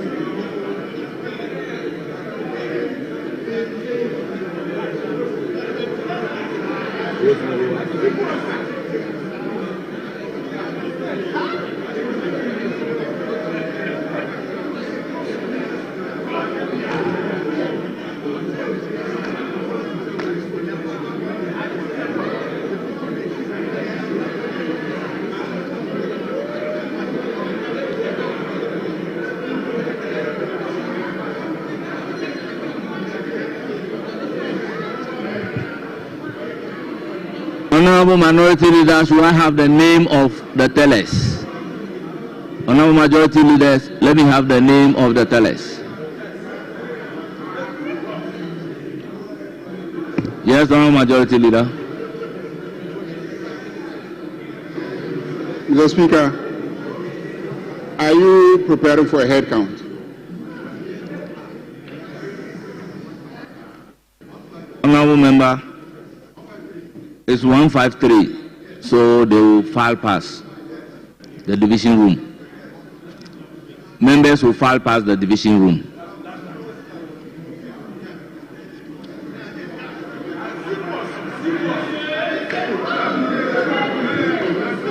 Mr. Speaker, I also want to be guided. I also want to be guided. I want to be guided because I have looked at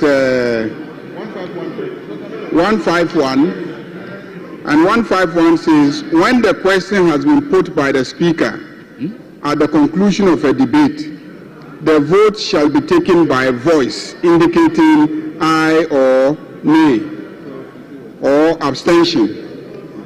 Despite Rule 1, the Speaker may, instead of declaring the results on the voice vote, call for a head count or electronic vote. The Speaker may call for a head count or electronic vote. A member, and this is where I think we should pay attention. 3, a member may challenge the decision of the Speaker on the voice vote, and the Speaker shall determine whether to call for head count or electronic vote.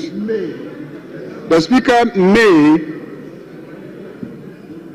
on the voice vote, and the Speaker shall determine whether to call for head count or electronic vote.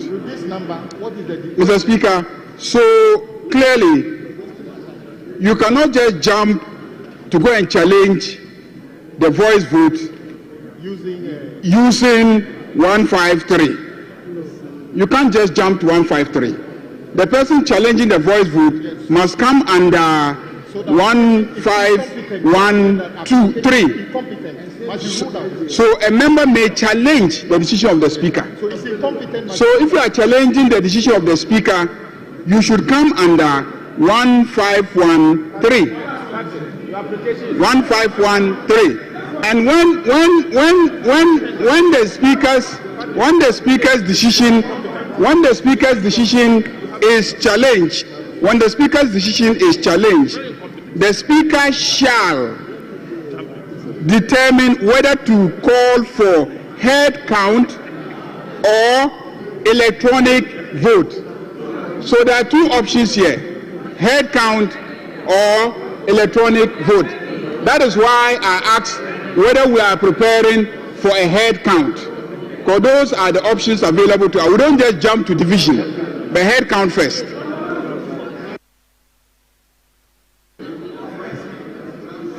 Honourable Member, most grateful. Yes, Honourable Patrick Yaboma. Mr. Speaker, I think the majority leader was not listening to me. I requested for a head count under 1513. That was my application. Honourable Member, that is where the problem is coming from. 153 is not about head counts. Very well, very well, very well. Honourable members, in the circumstances, we need to do a head count. So, the clerk. Yes, Honourable Kinsley-Nyako. Mr. Speaker, with all due respect, when the application was made, you made a determination by indicating that there should be division. Why are you suddenly changing your decision? Because no, we must be.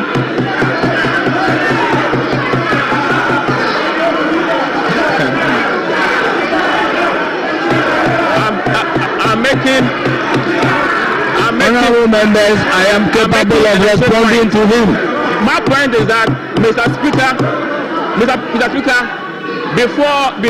before you made that determination, you should have averted your mind to our own members. Order. Honourable member, your point is that a determination has been made. Therefore, if my attention is drawn to the appropriate order, I shouldn't do the appropriate thing. Is that what you mean? Mr. Speaker, our colleague wanted clarification. Let's do the head count. He was on his feet for clarification. All those, now we are doing head count, Mr. Speaker. All those who are voting for aye. All those voting for aye, may you be standing. Those voting in favor of the motion, may you be standing.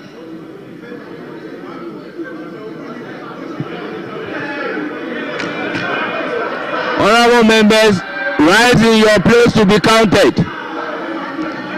Honourable members, those voting in favor of the motion, rise in your place to be counted.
Honourable members, during counting, you cannot be moving about. Honourable members, during counting, you cannot be moving about.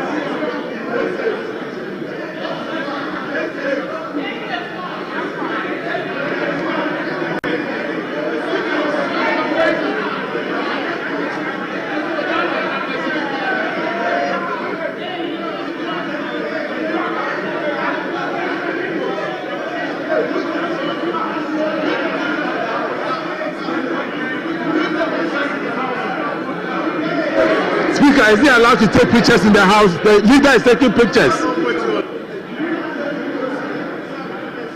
Leader is recording us. Is that allowed? Why is the majority leader taking pictures?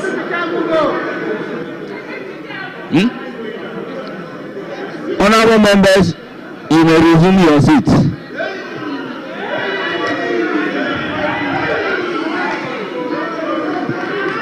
Honorable members, those against the motion,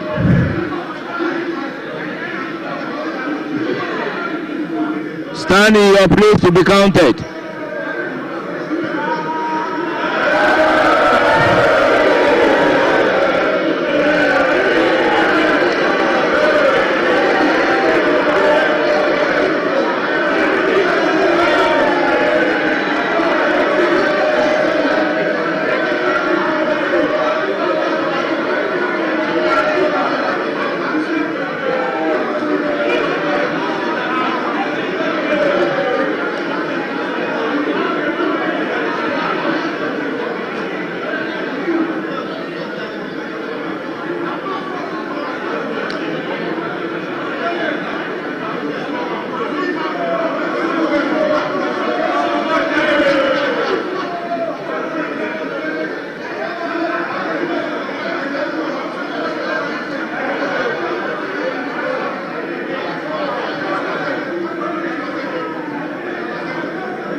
Minister, today you are here.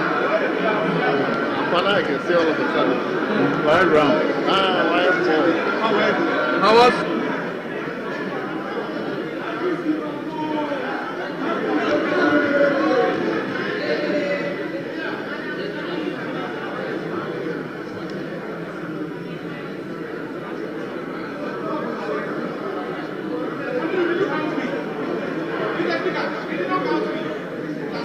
So you have to ask me.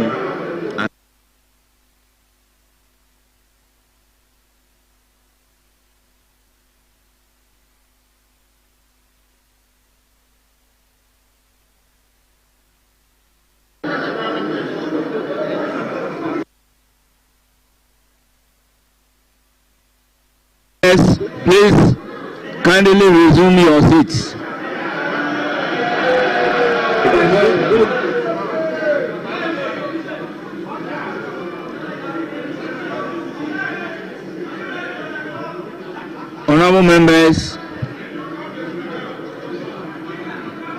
Honorable members, at the end of the head count,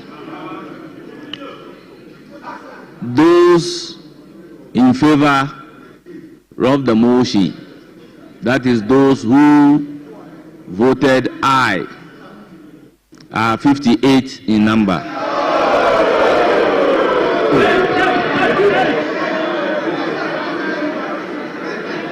Honorable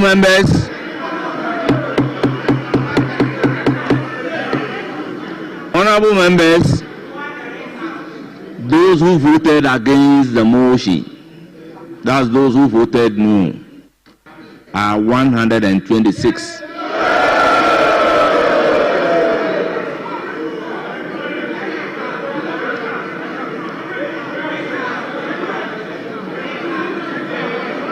Honorable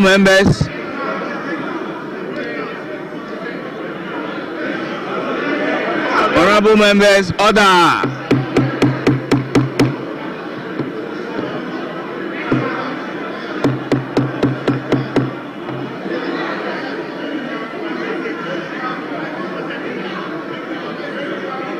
Honorable members, accordingly, the vote is lost.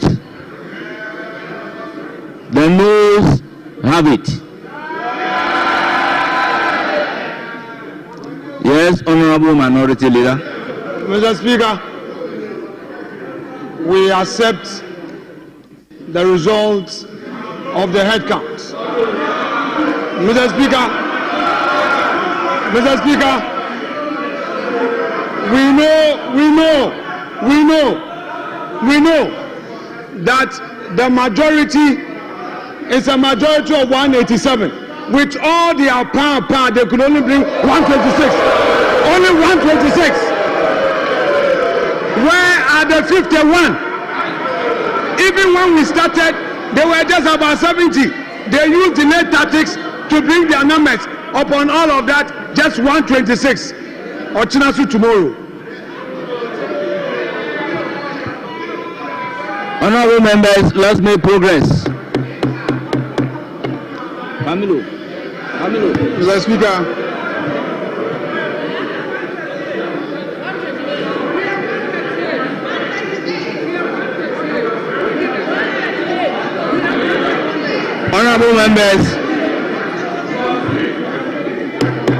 Honorable members, motion number 6 at page 2 of the order paper. Third reading. Yeah, Mr. Speaker, so the third reading. Yes. Minister for Finance. Move your motion.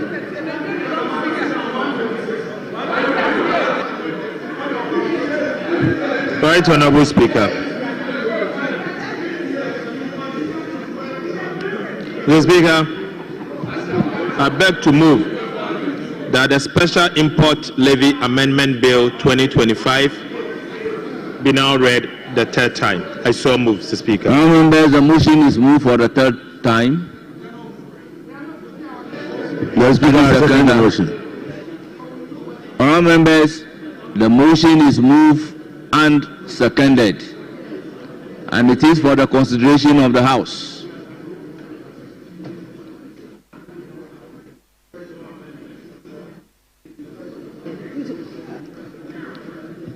Yes, Honorable. Mr. Speaker, we will continue with item number.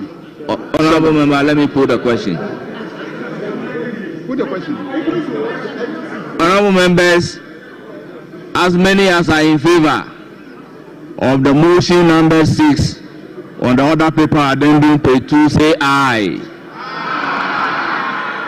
Those against say no. Honorable members, the ayes have it. The motion is carried. An act to amend the Special Import Levy Act 2013, Act 861, to extend the period of application of the Special Import Levy. Honorable members, the Special Import Levy Amendment Bill 2025. Mr. Speaker, with respect, Mr. Speaker, if you oblige me, I'm not. Would the leader allow this please? Would the leader allow this please? Mr. Speaker, you put the question, the ayes have it. But just to qualify the ayes, they are 126, not 187. Honorable Minority Leader, I think on this occasion you are again completely out of order. Honorable members, the Special Imports Levy Amendment Bill 2025 is now read a third time and passed. Honorable members, motion number 7.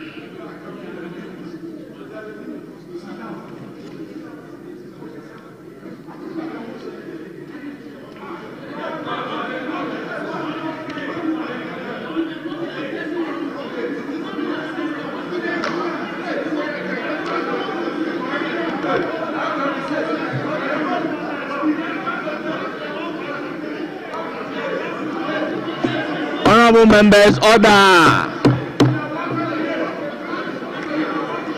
Honorable members, order. Honorable member, will you kindly resume your seat? Honorable Blaise Oti Blaise, resume your seat. Honorable Oti Blaise, resume your seat. Honorable, resume your seat. Yes, Honorable Minister for Finance.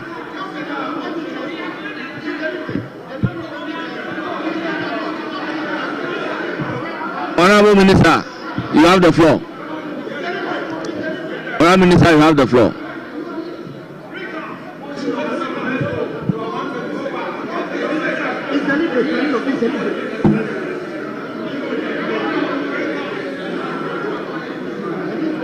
Mr. Speaker, I beg to move that item advertised as item 7 on today's order paper addendum, page 2, be now taken. I so move, Mr. Speaker.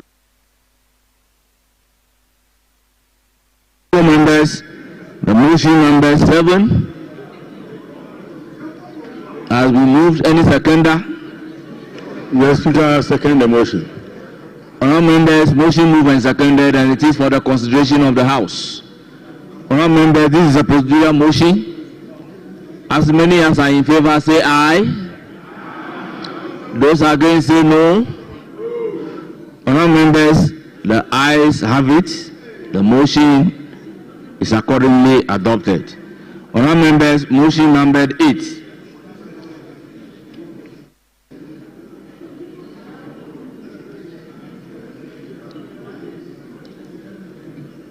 Yes, Honorable Deputy Whip.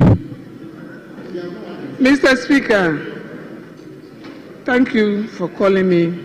We just did counting, and the number they gave us is wrong. We are 158, and when we counted, Honorable member, even now we are. You say what is the number? It's not easy to read members. Honorable member, you say what is the number? We are 158. As I'm speaking to you now, we are even 159. So at the time it's 158. 58, Mr. Honorable Speaker. members, So whether it is 126 or 158, I think the motion is lost.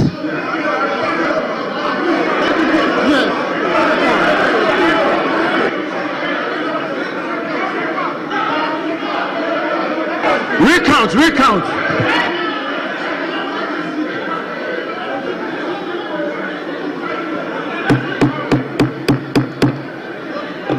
Honorable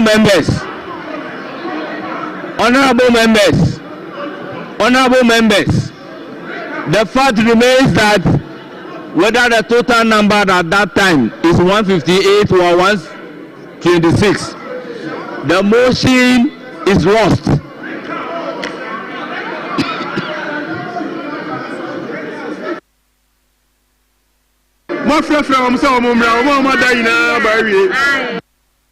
Honorable members, motion numbered 8.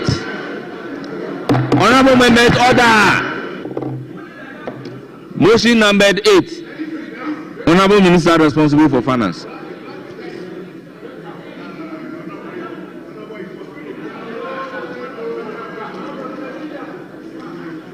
Mr. Speaker, I beg to move that the Growth and Sustainability Levy Amendment Bill 2025. He is now moving the motion numbered 8. The procedural motion was moved by the minister, seconded by Adongo. Yeah. Then I put the question. But he is now moving motion numbered 8.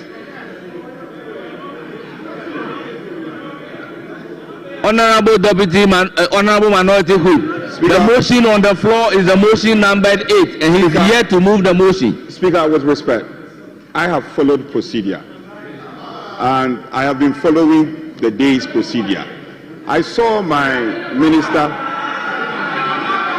move the procedural motion, and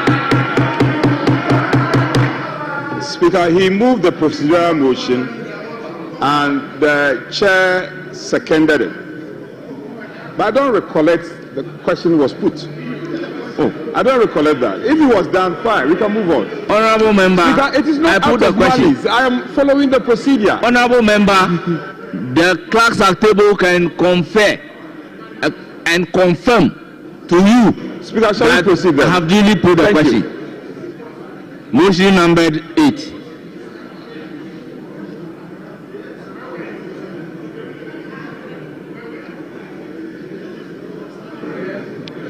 Right, Honorable Speaker, I beg to move that the Growth and Sustainability Levy Amendment Bill 2025 be now read the second time.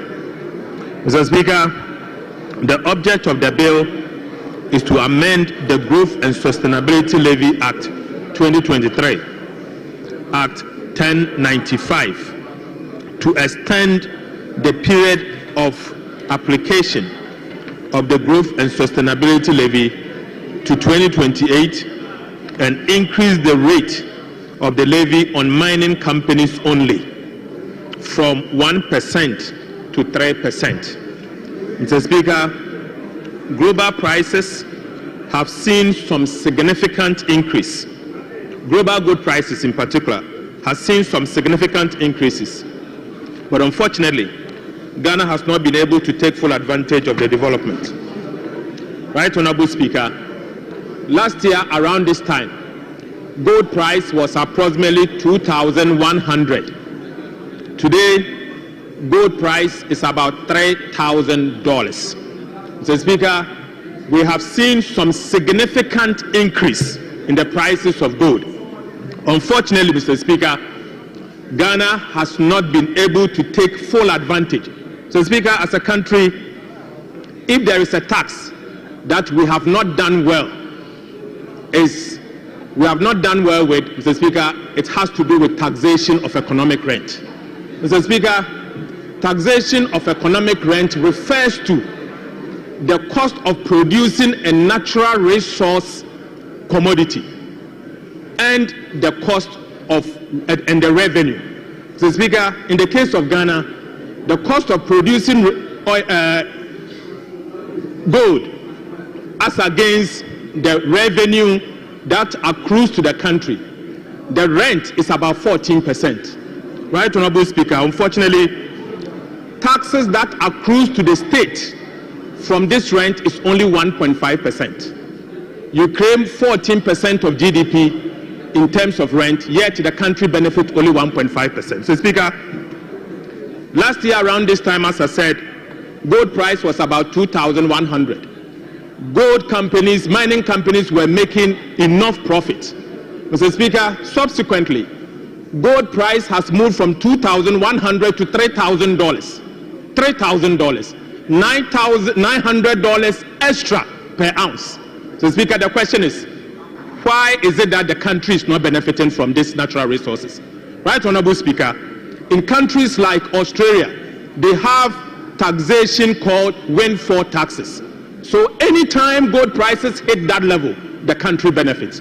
Unfortunately, Mr. Speaker, Ghana has not benefited from this excessive increase in gold prices. Right, Honorable Speaker, what this bill seeks to do is to take advantage of the gold prices that is going high and has still been projected to go high. So, Speaker, so that as a country we can benefit from our natural resources. So, Speaker, it is only right for Ghana to benefit from this tax. And that is why, Mr. Speaker, we are of the opinion that this House must support for Ghana to benefit from the international prices of gold that is going up. Mr. Speaker, I have subsequently engaged with a number of mining companies. Mr. Speaker, I am of the view that in the meantime, as we introduce this tax to rake in some extra revenue for the state to take advantage of the world market price, Ghana as a country must develop a proper taxation regime to tackle the economic rent, that accrues to the country. So, Speaker, this will not be the first time. Most countries have introduced taxation of economic rent, but unfortunately, Mr. Speaker, we do not have it. So, Speaker, as we speak, South Africa has taxation of economic rent to take advantage of those taxes. So, Speaker, not only South Africa, but most countries, resource-rich countries, has that tax in place. So, Speaker, in the case of oil revenues, we have an embedded windfall taxes in the petroleum agreement. But, Mr. Speaker, when it comes to mining, we do not have such a tax. So all what we are trying to do here is to take advantage of it. Mr. Speaker, again, it's only right for me to update the House that growth and sustainability levy is not a new tax. Mr. Speaker, this particular tax started under President Kufuor. We used to call it National Reconstruction Levy. Mr. Speaker, it was implemented between 2001 to 2008. The then President Kufuor introduced that tax and it was implemented. Mr. Speaker, President Mills also decided to introduce the National Fiscal Stabilization Levy around the same lines, the same tax. That was also with us. It was continued throughout the regime of President Mahama until 2016. Mr. Speaker, in 2017, the National Fiscal Stabilization Levy was also extended, and later the name was changed from the National Fiscal Stabilization Levy to Growth and Sustainability Levy. Mr. Speaker, under President Akufo-Addo. So, Mr. Speaker, this is not a new tax. It has always been with us. It has always been extended. So, as the tradition goes, Mr. Speaker, President Kufuor introduced the National Reconstruction Levy. President Akufo-Addo introduced the Growth and Sustainability Levy. So, as the tradition goes, Mr. Speaker, my colleague, the Honorable Jirapo, says it's like key soap. The tradition continues, Mr. Speaker. So, it is not a new tax. We are only continue the tradition. But in this case, we have seen an opportunity for the Republic of Ghana to benefit from, and that opportunity has to do with an increase in the world market price of gold. So, Speaker, it is only right that the Republic of Ghana benefit from this increase in gold prices. So, Speaker, I so submit. Honourable members, the motion is moved for the second reading of the Growth and Sustainability Levy Amendment Bill. I will then give the floor to the chairman of the committee to present the committee's report. Mr. Speaker, thank you very much. I submit the report of the Committee of Finance. In doing so, I will go through portions of the reports and request hands up to capture the entire report as though the same was read on the floor. Mr. Speaker, the rationale of the bill. The committee observed that in 2023, the Growth and Sustainability Levy Act 2023 Act 1095 was enacted to raise revenue for government and fiscal sustainability of the economy. The levy was to be imposed on the profit before tax of companies and institutions and on production in the case of mining, upstream oil and gas companies specified in the first schedule specified in the first column of the first schedule to Act 1095 to be reviewed in 2025. The committee observed that government has introduced a bill to extend the period of application of the levy to 2028. The minister explained that the levy was a key revenue source for government and that the extension will enable government to raise the needed revenue for development. The minister informed the committee that the bill also seeks to increase the rate of the levy on mining companies to 3% to enable the country to take advantage of the significant increase in the price of gold in recent times. The committee noted that given the current economic challenges and the need to raise the needed revenue in order to put the economy back on track, the bill has been introduced to extend the period of application of the Act. Mr. Speaker, the minister indicated that the fiscal impact of this bill is that it will help government to rake in some 3.59 billion to support the fiscal sustainability of our country. Mr. Speaker, the minority had concerns. The minority caucus expressed some concerns that government use of tax lines outside mining agreements to raise funds and indicate that they do not provide certainty for investors in the sector, a situation that could undermine investor interest in Ghana. They asked the minister to come to Parliament with a comprehensive review of the fiscal regime to ensure that investors can plan properly. Mr. Speaker, the committee, under recommendation, having carefully scrutinized the bill, proposes the following amendments. Mr. Speaker, Honourable Member, conclude. Mr. Speaker, in conclusion, the committee has, by a majority decision, recommends to the House to adopt the report, approve the passage of the Growth and Sustainability Levy Amendment Bill 2025, subject to the amendment proposed. Mr. Speaker, I so submit. Honourable members, the motion has been moved, the report has been presented, and at this stage, it is for the honourable members to debate. Yes, Honourable Ranking Member. Thank you very much, Right Honourable Speaker. Mr. Speaker, Growth and Sustainability Levy. The government is seeking to increase the levy by 200%, from 1% to 3%. That is about 200% increase they are seeking to achieve. Mr. Speaker, my friend, my brother, the Honorable Atu Kwame Nkrumah, has said repeatedly that the mining sector is a leading sector in economic growth. And this is demonstrated by the data.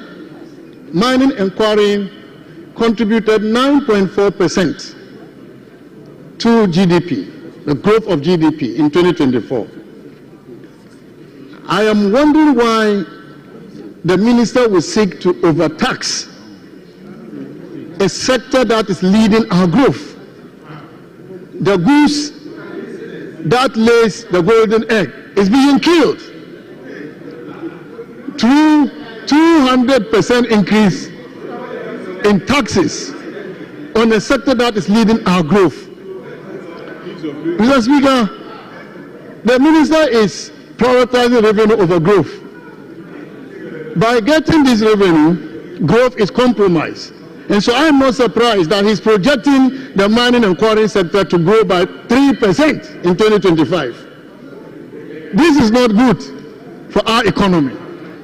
And this is why the minister's growth projection for this year is so low. And this, Mr. Speaker, is abysmal performance. Mr. Speaker,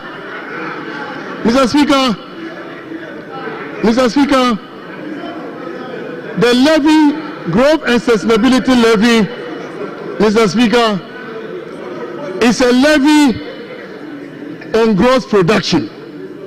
A levy on gross production, which means that it has the same features as royalty.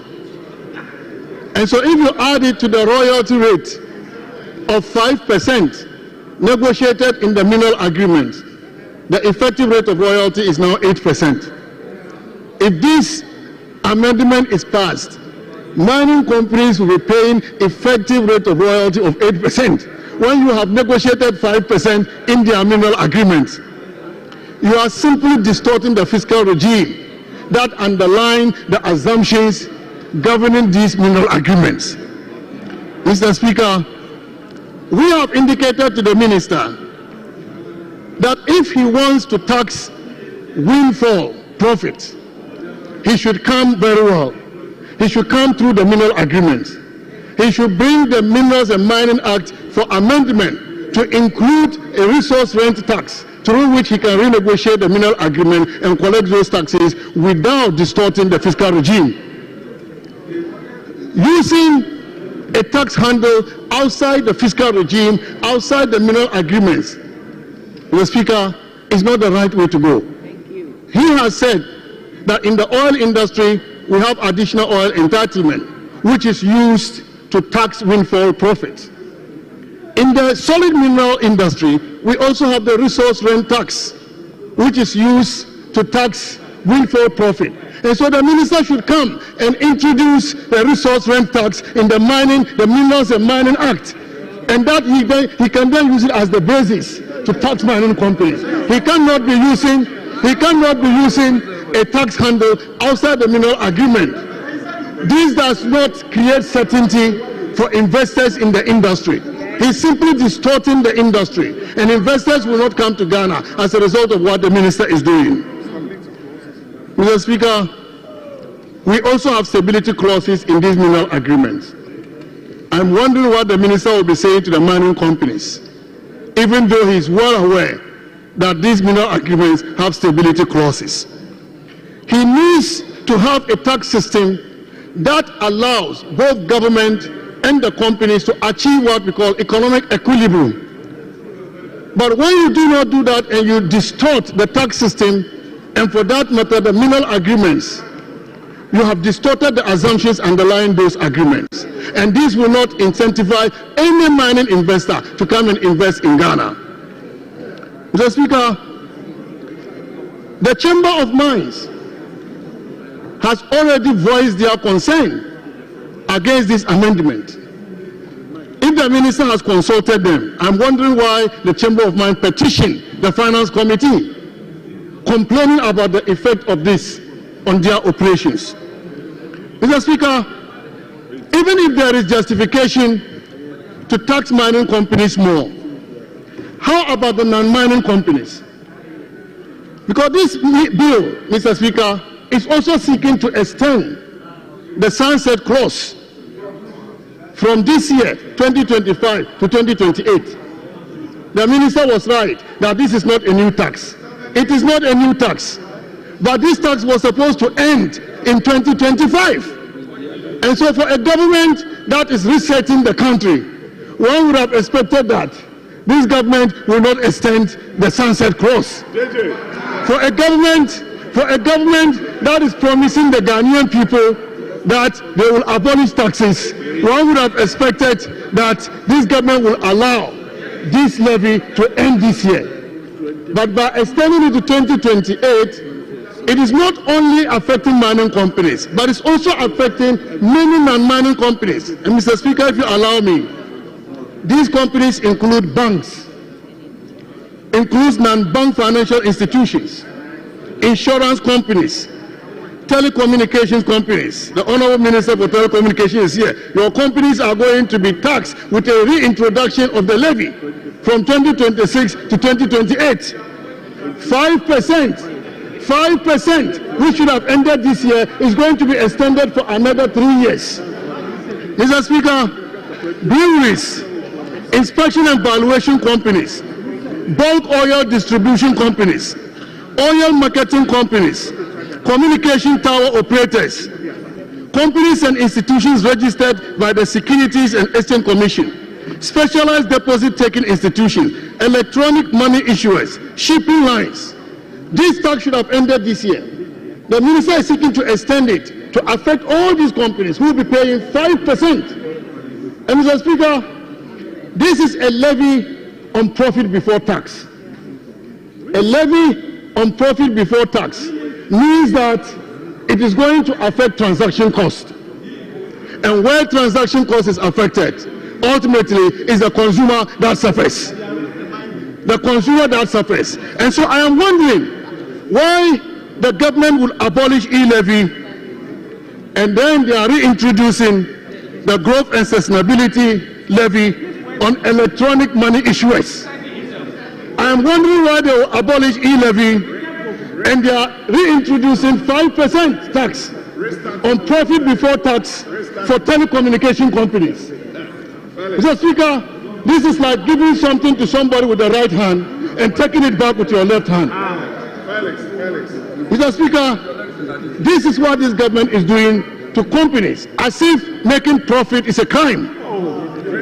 These companies must make profit, because it's only when they make profit that they can grow, that they can expand, and that they can employ more people. The people you are dismissing from employment can only be absorbed by companies that are making profits.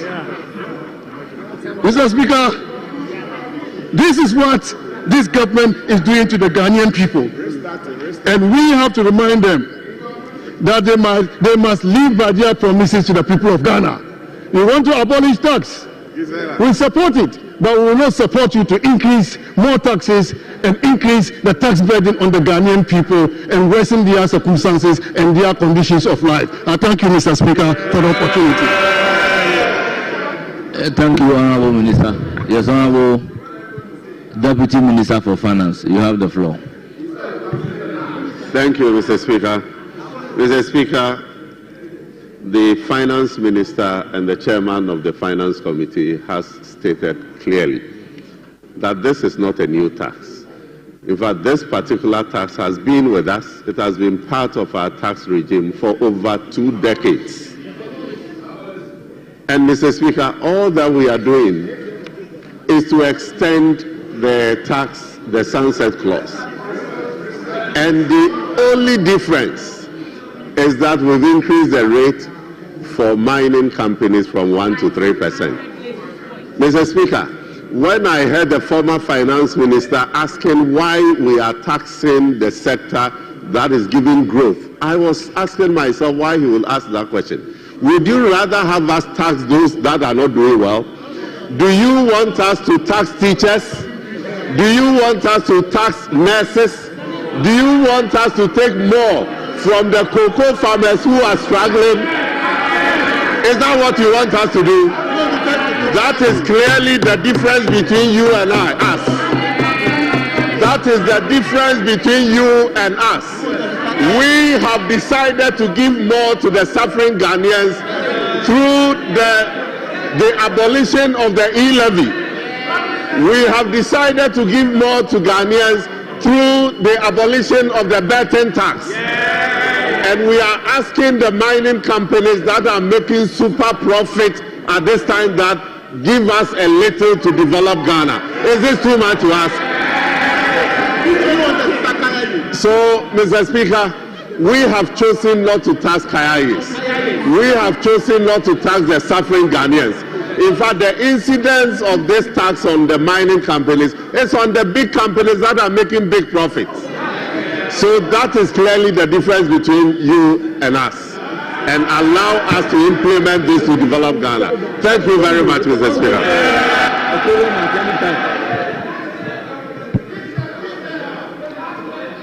Yes, Honorable Kojo Nkrumah. Mr. Speaker, thank you for the opportunity to comment on this report. Mr. Speaker, we on this side are unable to support our colleagues on this particular revenue bill which they have brought, unlike we have done on the other bills, for a specific reason. It's because the way they are going to collapse the private sector in this country. Yes.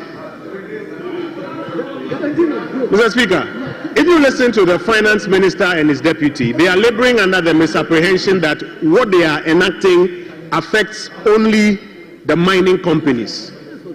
That is incorrect. Please look at the details. You see, first of all, you have based your entire calculation on what you call the rental when it comes to mining, the economic rent when it comes to mining. And you are making the argument that the economic rent, please listen, don't shout, listen. The economic rent when it comes to mining, you are saying is 14%. That 14% is economic rent for the entire extractive sector, not just mining. It's for the entire extractive sector. In fact, Honorable Minister, I can share with you data from the World Bank that disproves this assertion that you are basing this revenue measure on. And so it is important that you disabuse your mind of this assumption that the 14% is for mining. Therefore, mining companies are making so much profit and so you should tax them some more. If you look at the World Bank data, it's not just for mining, it's for the entire extractive sector. Now, because of that, the second implication of what you are doing is that, you see, you are assuming that gold prices are rising and so tax these mines some more. What about manganese? What about bauxite? This same assumption you are making will now end up making the companies that operate in those areas make a lot more losses. And so this is your assumption on which basis you are imposing this particular tax. And let's be clear, this is a new tax you are bringing from 2026 to 2028. This assumption is flawed. Additionally, Mr. Speaker, it is very heartbreaking to hear the finance minister here in this chamber says that the tradition must continue. The tradition must continue. The tradition must continue. But when you were campaigning, you were talking about reset. Yeah, but reset is not equal to continuing the tradition. If you campaign that this tradition was not good enough and was stifling industry, how can you argue today after people have voted for you and you have become the big men and women that the tradition must continue? This particular tax is dying on the 31st of December 2025. Please do not reimpose it from 2026 to 2028 under the guise that the tradition must continue. And my last point, it's not just about mining or even the extractive sector generally. As the former Minister for Finance has explained, it affects several other industries, financial institutions, banks, non-banking financial institutions, insurance companies, telecoms. And the effect is that all of these who have already agreed on their profit before tax and their profit after tax with their parent companies, what are they going to do? They're going to pass it on to the consumers in the value chain. And so we pray you to reconsider this particular tax that you want to impose from 2026 to 2028. That is why we are unable to support you on it. And not just imposing it from 2026 to 2028, but also increasing that of the mining companies by 200%. We think it's untoward. We think that it will kill or collapse private sector in this country. And so please reconsider your position. I thank you, Mr. Speaker, for the opportunity. Yes, honorable members, before giving the floor to the finance minister, let's agree on the number that we are taking. Yes. How many more would I take? Well, honorable members, it's been agreed that we should take 3. So, honorable member, you have the floor. Thank you very much, Mr. Speaker. Honorable, I'll come to you and take the 3 from here as well, Mr. if Speaker, you are mindful.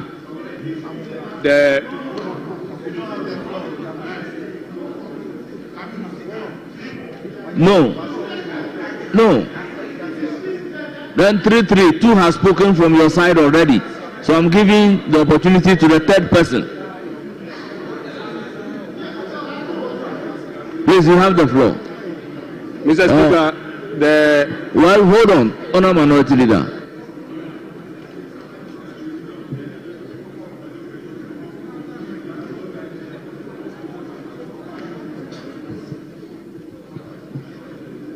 Mr. Speaker, fair enough. After him, leadership. Very well, you have the floor.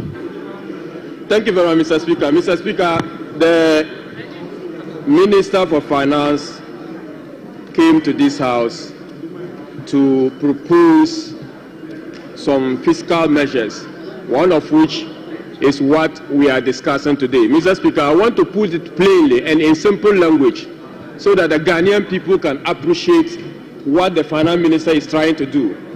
Mr. Speaker, the Finance Minister is saying that for mining companies, whenever they produce the gold, bring the gold to me, I'm going to charge 3% on the total gold you have produced before you can go to determine whether you make profit or loss. That is basically what the Finance Minister seeks to do. And Mr. Speaker, if the argument is that we want to tax economic rent or rent from the mining of gold, one would have assumed that such a tax should be imposed on the profit of the mining companies.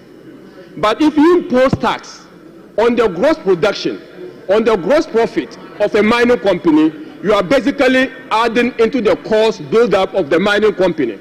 And such a measure is pure, if you like, for the purpose of the plundering of the resources of the mining companies. And, Mr. Speaker, such a measure should not be condoned by this House. Such a measure should not be condoned by this House, because when we do that, tomorrow, the Finance Minister will come and tell us that bauxite mining companies, manganese mining companies, they are making windfall, so we should tax their gross production. Mr. Speaker, there is also another reason why the Finance Minister should not be given this opportunity. He explained that we should support him because there is no framework for taxing resources rent in the context of solid minerals. Mr. Speaker, the fact that we are inefficient in developing models and frameworks to taxing economic rent should not be visited on the mining companies.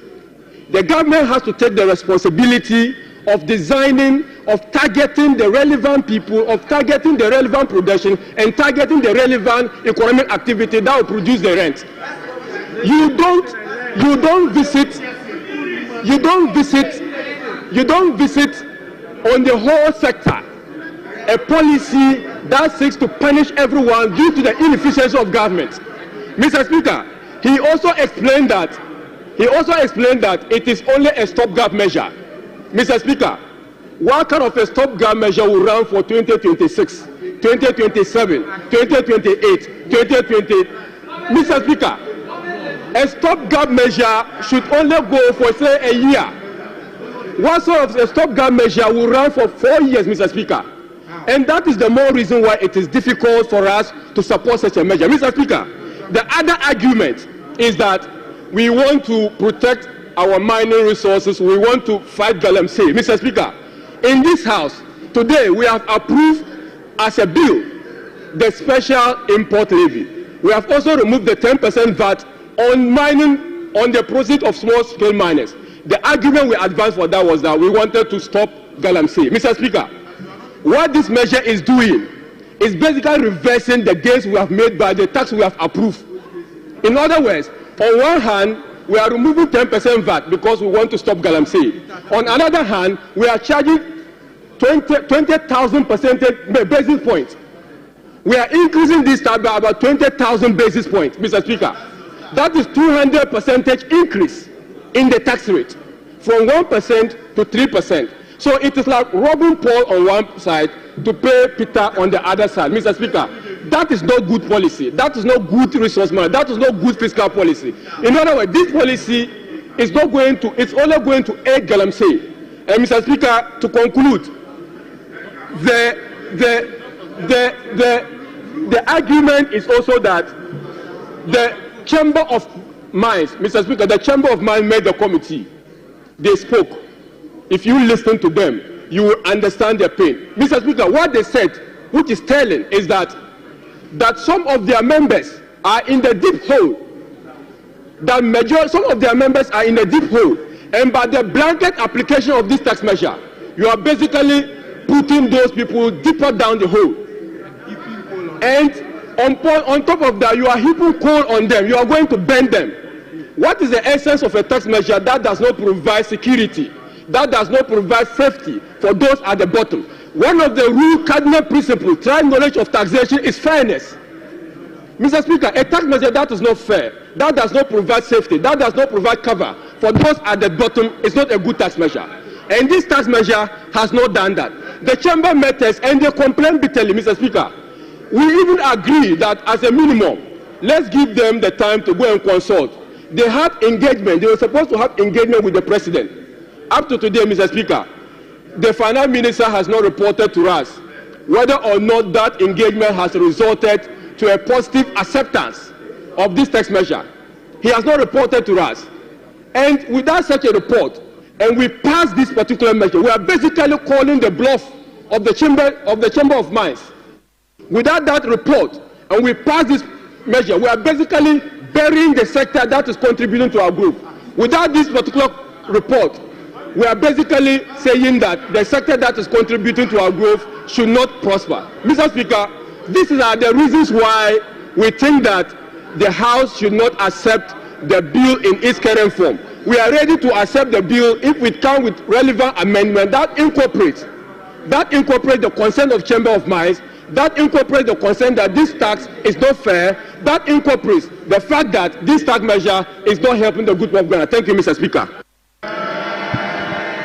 Yes, Honorable Minority Leader.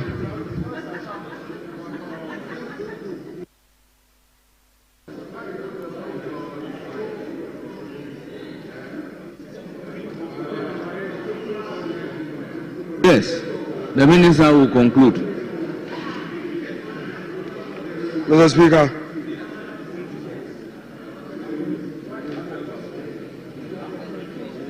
paragraph 8.2 of this report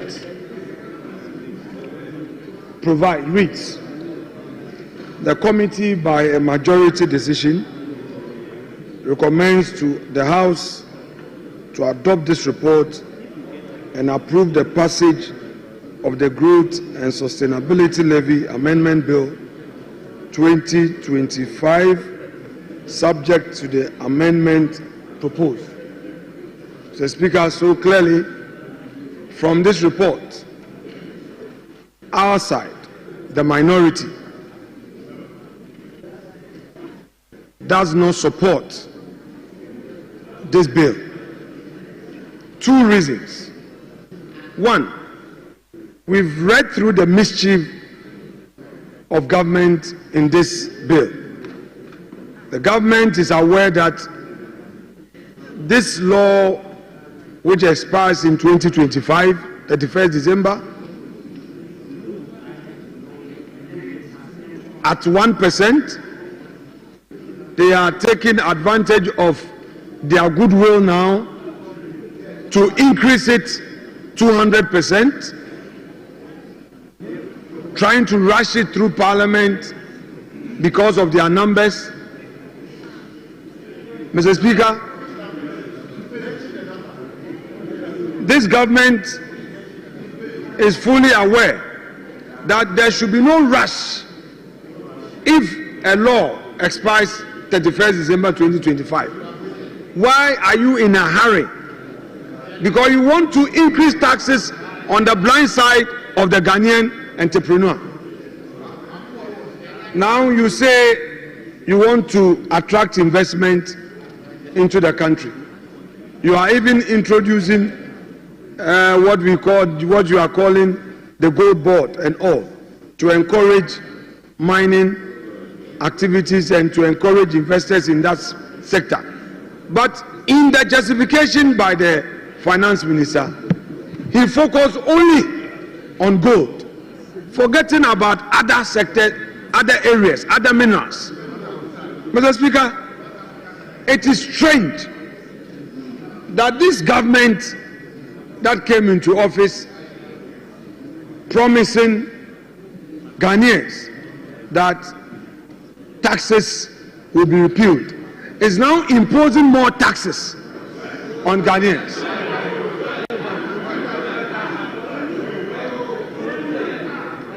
Mr. Speaker, paragraph 7.1. And by the way, start bringing your people in because we are going to vote on this. I've seen many empty seats, so start bringing them in. I've counted, you're only about 70. Bring them in so that you don't challenge the vote again. Bring your people in.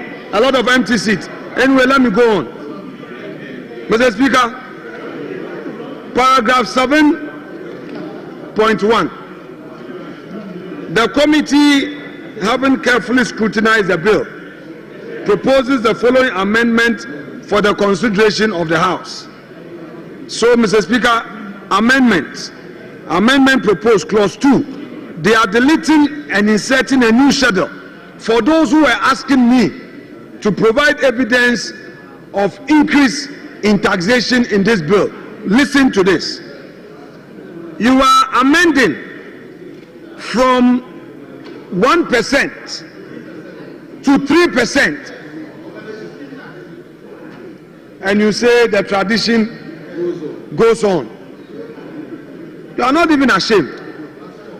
Mr. Speaker, I've been asking this question and I will ask it for the umpteenth time. Is this government really for the private sector? Ask again. Is this government really for the Ghanaian entrepreneur? Some few minutes ago, you extended the special import levy. You even wanted to do it for, into perpetuity until we saw through and stopped you. And then now you say you are extending it to 2028. Now you are done with spare part dealers. You are done with Aboso kind businessmen. You are now burdening the Swame businessman.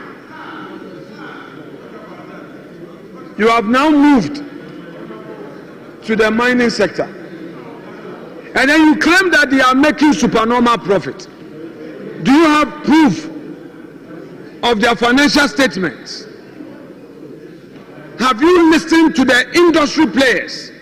And like my respected colleague Kabiru said, you are aware that the industry players have petitioned you, yet the Ethiopia Mahama administration is going ahead.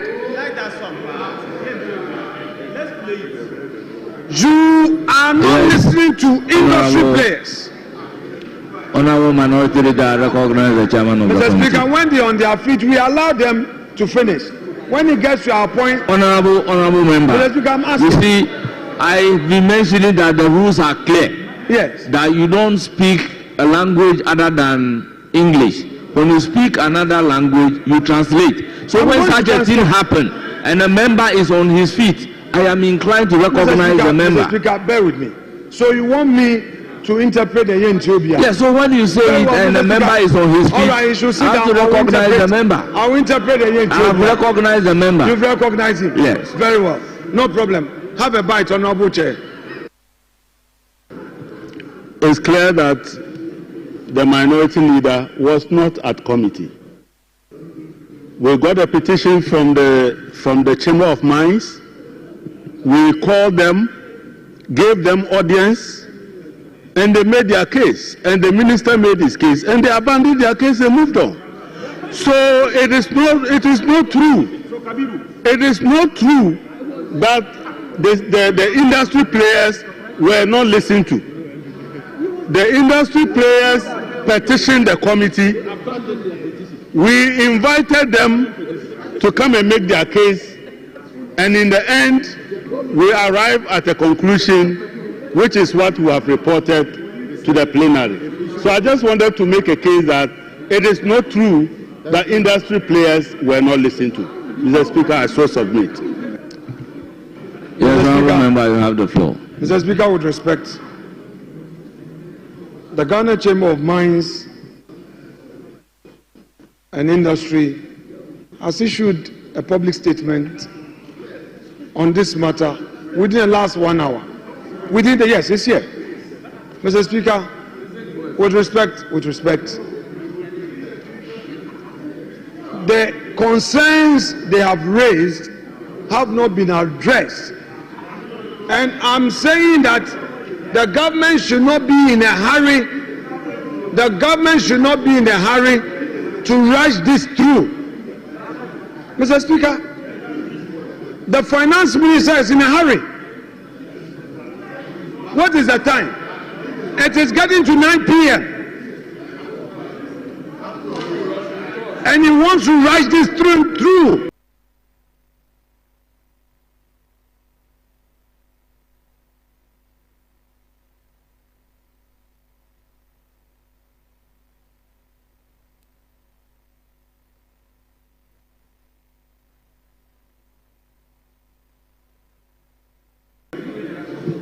Mr. Speaker, a caring government will listen to the concerns of industry.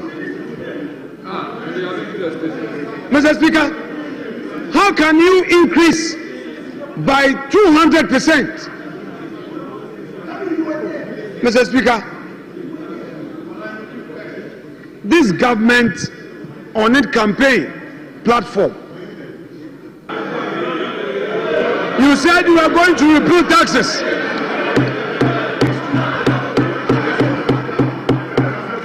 Yes, Honorable Majority Leader. Honorable Majority Leader. I recognize the Majority Leader.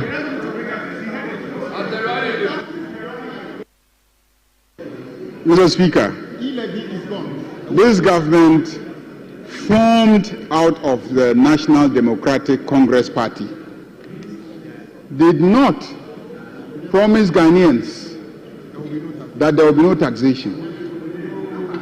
Mr. Speaker, the government specifically, the party listed specific taxes, the incidence of which fell heavily on the poor and ordinary people of this country, especially the e-levy, and said we will repeal those ones. And Mr. Speaker, in keeping with our promise, we are in the process of repealing those ones. There was no promise not to tax. There was no promise not to tax. So please be guided.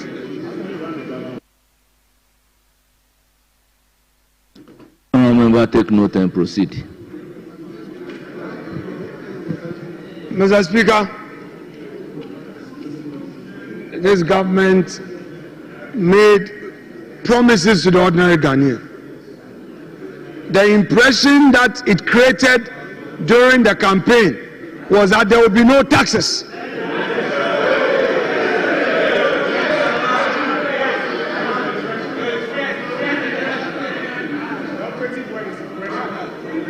The impression you created, which impression led to your victory, was to the effect that you will not tax industry. You would allow industry to retain their profit for reinvestment. Today, the Abosokan people have been given a raw deal. You have imposed a levy on them and extended to 2028. Now you've got into the mining sector. Mr. Speaker, we are opposed to this because this government is not listening to the industry players.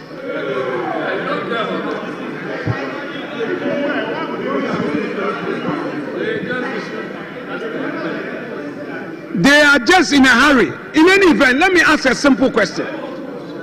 If you claim that this tax is already in existence and expires 31st December 2025, why are you in a hurry? It's getting to 9 p.m. It's getting to 9 p.m. Why are you in a hurry to rush it through?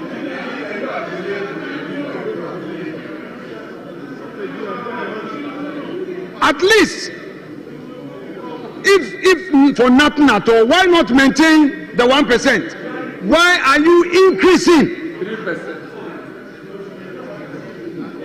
clearly.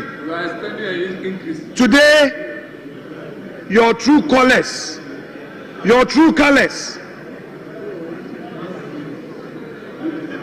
have been exposed. You've exposed yourselves. Ghanaians have gotten to know who you are. You came to impose taxes on industry.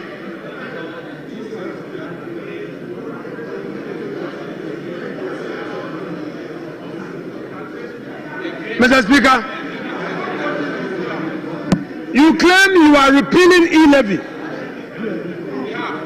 You repeal e-levy in one with your left hand and collect more taxes with your right hand.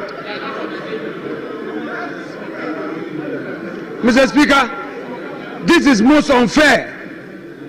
And besides, you are increasing the period to 2028. Mr. Speaker, we are opposed to this.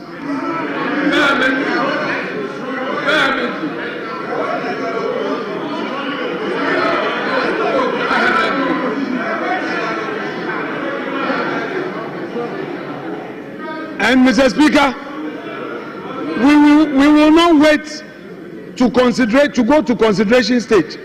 At this very stage of considering the principles, we will vote on this.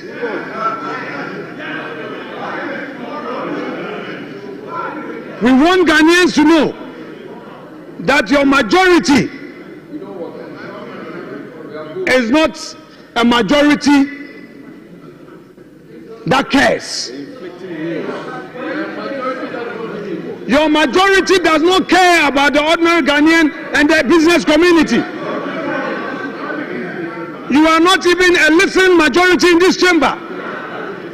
You don't want to listen to the views we express for the right thing to be done. The finance minister will not listen. The finance minister will not listen to good counsel from the minority. Because he's made up his mind that what he will do is what he will do. Mr. Speaker, we are going to vote against this. And we are not going to tolerate the majority dictatorship in this chamber. Honorable Minority Leader. How can you increase? I recognize Majority Leader. Majority Leader, you have the floor. How can you do this? Majority Leader, you have the floor. Mr. Speaker, the Minority Leader has given very clear indication the direction of things. He says they are going to oppose. So can we have an indication as to how much speaking time people should have on these matters? Because we are cleared out, even if you speak for 1 hour, we are going to vote in the end. So let's just go ahead and vote. Let's just go ahead and vote. So, Mr. Speaker, let's have a clear indication as to time for leadership to speak. Vote. Honorable Minority Leader, try and conclude. Mr. Speaker,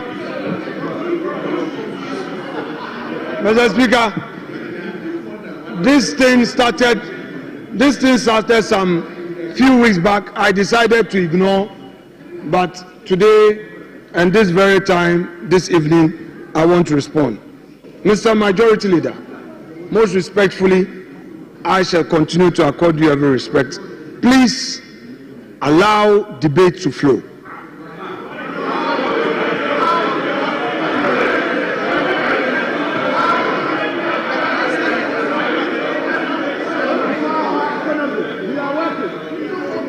It is very clear to me,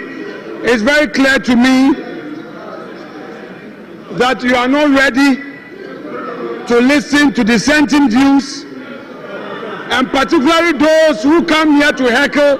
They come in during voting time. Those who really want to debate, they stay. We have few of you who stay in for debate.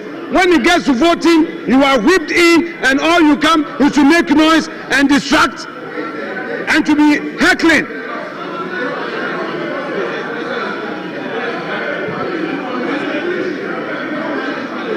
Mr. Speaker, the point here is the finance minister should stand down this bill. There should be further consultation on this matter. The industry players have issued a statement. I recognize the minister responsible for communication. The industry players yes, Minister for Communication have expressed some concerns. Honorable Minority Leader, I recognize the Minister for Communication. Thank you, Right Honorable Speaker. Right Honorable Speaker, we are all colleagues in the House. For the Minority Leader to say that some of us don't come to the chamber and we are only whipped in to come and make noise when it's time to vote is offensive and must be withdrawn because it is unparliamentary. He must apologize and withdraw.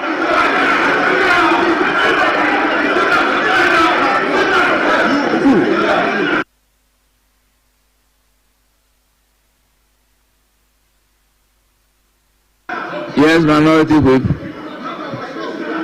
Speaker, you had earlier recognized the Minister for Communication to speak. Speaker, may I refer you to Order 115? Order 115. The Minister for Communication is in direct breach of Order 115, and therefore I invite you to rule him out of order. Yes, and his comments should be expunged from the records. Check. Open your records. Open your orders. Go and sit on your seat.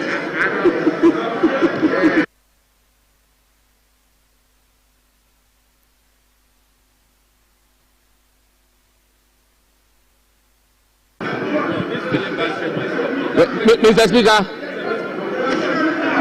I am in my seat, and Mr. Speaker, I want to state for the record that in this House, it is unparliamentary, it is unbecoming, and it is unacceptable. Mr. Speaker, if it was any of the first-timers at the back who failed to attend orientation, who are going to behave that way, we will forgive them. But not when it is the Osahini who is the minority leader. He must set a good example. He must withdraw and apologize to this side of the House. And so, Mr. Speaker, he must withdraw.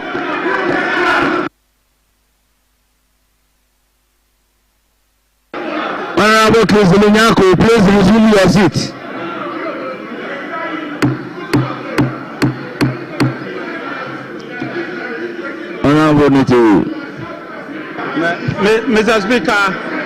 Mr. Speaker, thank you very much. I think the minority leader,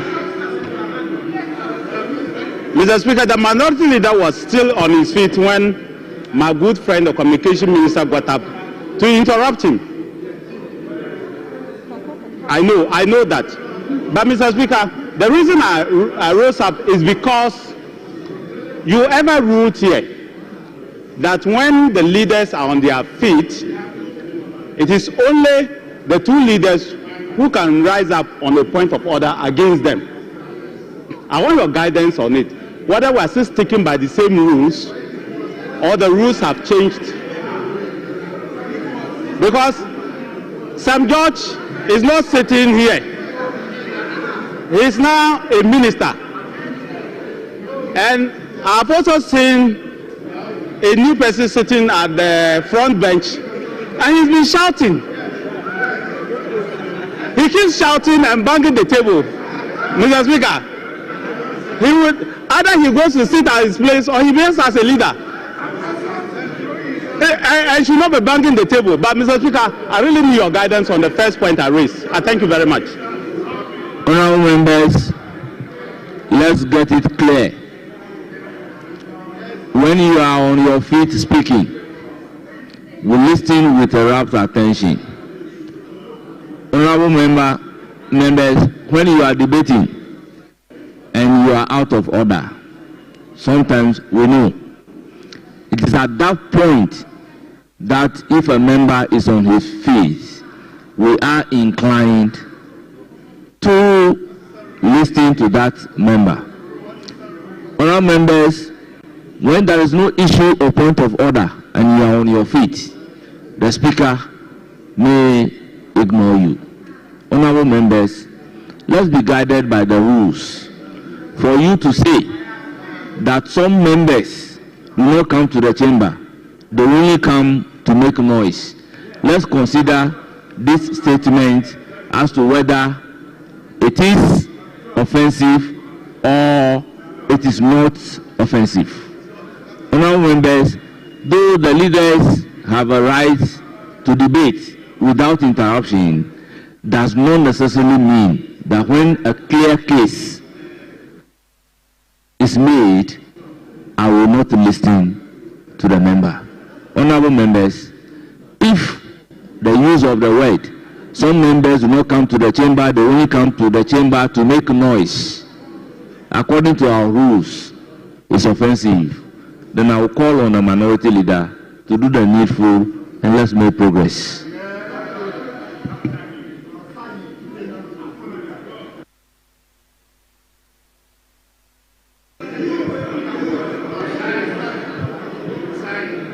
Mr. Speaker, before I proceed with my submissions, let me, in accordance with your directive, restate my point that members must be patient to listen and listen in silence. I keep reminding the majority backbench that if they disrespect our front bench, they shouldn't expect the leader of the house to be respected. Because, Mr. Speaker, when the leader is on his feet, we try to listen. Even this afternoon, the leader went below the belt, but I restrained myself. Mr. Speaker, please. Mr. Speaker, I believe that it is unacceptable to be yelling, recklessly heckling when a leader is on his feet making an argument. And Mr. Speaker, you did indicate that on such occasions where there will be even the need to interrupt, it should take the leader to interrupt me.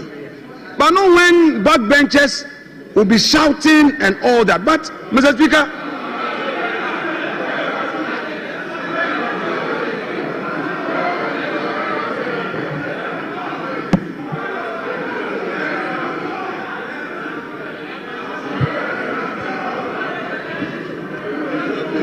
Honorable members, order. Honorable members, order. Mr. Speaker, when they start heckling, they start hiding their faces. Be bold and let me identify you. When we meet at the coffee area, you and I.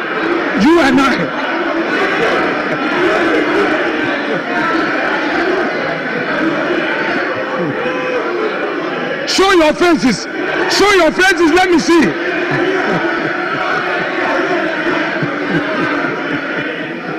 Mr. Speaker, that is on a lighter note. It's all right. Mr. Speaker, all we are saying is that this government must act in good faith. Honorable Minority Leader. Mr. Speaker, Honorable Minority this Leader. government must act in good faith. Honorable Minority Leader, I urge upon you to do the honorable thing and let's make progress. So please, Honourable Minority Leader, please. Speaker, so my colleagues at the back bench, respectfully, let's have some tolerance to listen to one another. I promise you that to the extent that you will be quiet and listen, you won't be hearing phrases like you are making noise. You won't hear that. So you be quiet. Don't make the room noisy. Don't make the chamber noisy. Just be quiet. Mr. Speaker, I would want to encourage the government, by way of conclusion, that the government should act in good faith. Honourable Minority Leader, I humbly call upon you to do the honourable thing. If I'm concluding, I will say it. I will do it in conclusion. Please, leave that to me. Mr. Speaker, the government must act in good faith by standing down this bill for further consultation. That said, I would want to take away the aspect of my submission that my colleagues who were heckling were making noise, and that I would also urge them not to be doing that again. Mr. Speaker, thank you so much. Honourable members, a point of order was raised when a minority leader was speaking.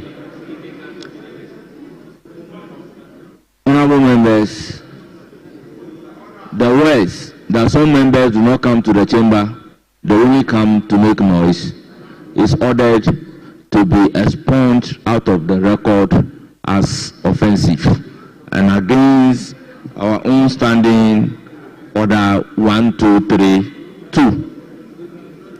I accordingly direct. Honourable Majority Leader. Thank you, Mr. Speaker. Mr. Speaker, we have been asked whether the government believes in the private sector. Mr. Speaker, today, the government brought proposals to this House to abolish a number of taxes. And all those taxes that were abolished inure to the well-being of the private sector. We just approved the abolition, the repeal of the e-levy. And in doing that, government is allowing the private sector to keep 2 billion Ghana cedis. 2 billion Ghana cedis. We were asked whether government is concerned about the private sector. Let's just keep ourselves in the realm of the mining industry. There are two categories of miners in this country. We have the small-scale miners, and then we have the large-scale miners. The large-scale miners very often are not even owned by Ghanaians. The small-scale miners are mostly owned by Ghanaians. And in this chamber today, we have no tax concessions in favor of the small-scale miners, withholding taxes that they ought to have paid when they sell their gold after they have mined. We have repealed those provisions in our income tax legislation, leaving no money in the hands of small-scale miners. This just happened today in this chamber. And in relation to the large-scale miners, we are saying that gold prices have increased astronomically. In some cases, about 100%. And yet, Ghanaians, the owners of the resource, are hardly benefiting from the increase in the prices of gold. Mr. Speaker, don't forget that when you extract gold, it is going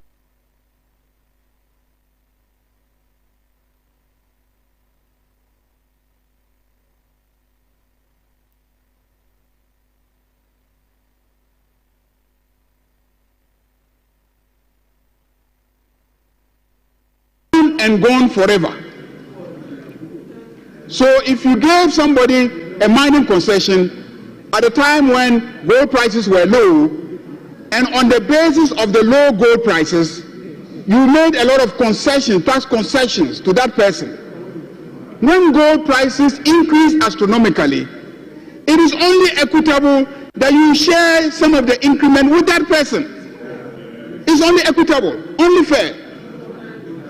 And Mr. Speaker, when you read the report, the committee itself outlined it, that the World Bank has indicated that the economic rent that is kept by the miners is 14%. 14%, the economic rent. 14%. Let's move it a little higher to 3%. 3% of 14%. The global figure is 14%. So we're only asking for 3% of 14%. It is not even 3% to reduce it to, let's say, they're now keeping 11%. No, it is 3% of the 14%. When you do the actual calculations, we are only taking even less than 1%. Less than 1%, if you really do the calculations. Majority Leader, I recognize the Minority Leader. Mr. Speaker, I just want the Majority Leader to notice the patience, the disciplines, the silence on this side. You see? There we go. There we go.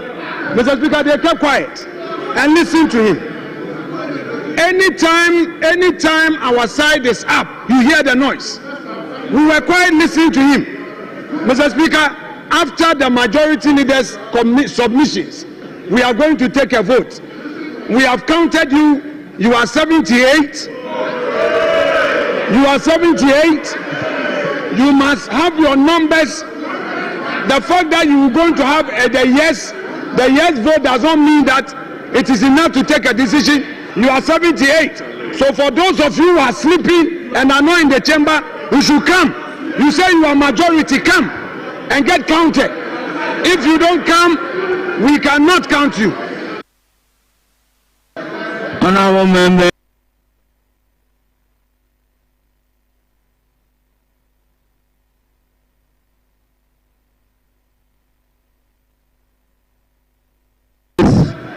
Honorable members, I think this is not one of the bases for which a debate should be interrupted under Order 122. Honorable Majority Leader, you have the floor.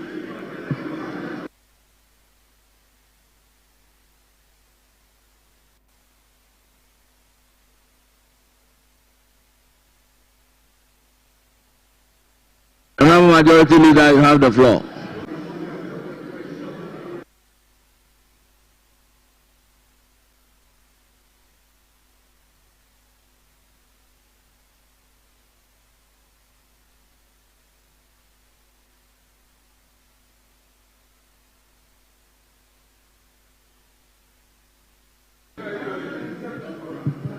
Honorable Majority Leader, you have the floor.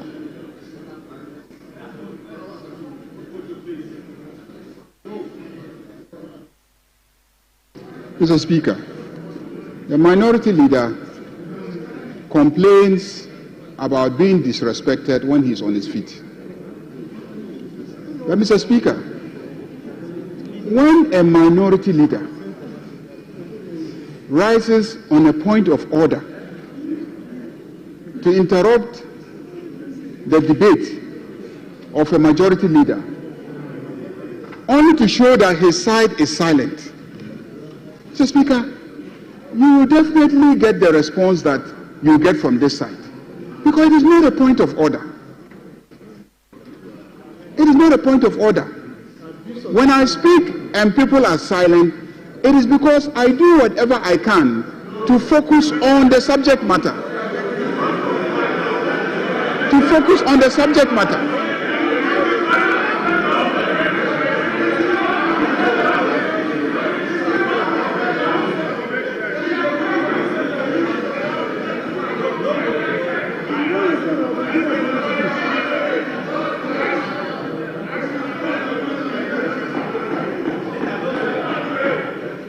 Mr. Speaker, please, let's keep to the rules.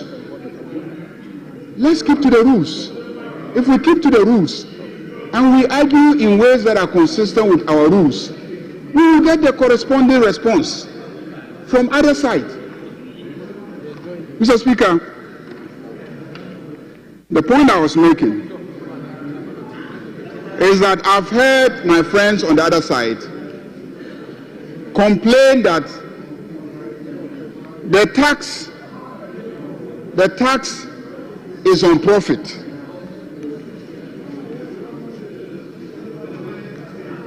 Mr. Speaker, the problem we have with the mining industry is that if you wait for them to declare profit before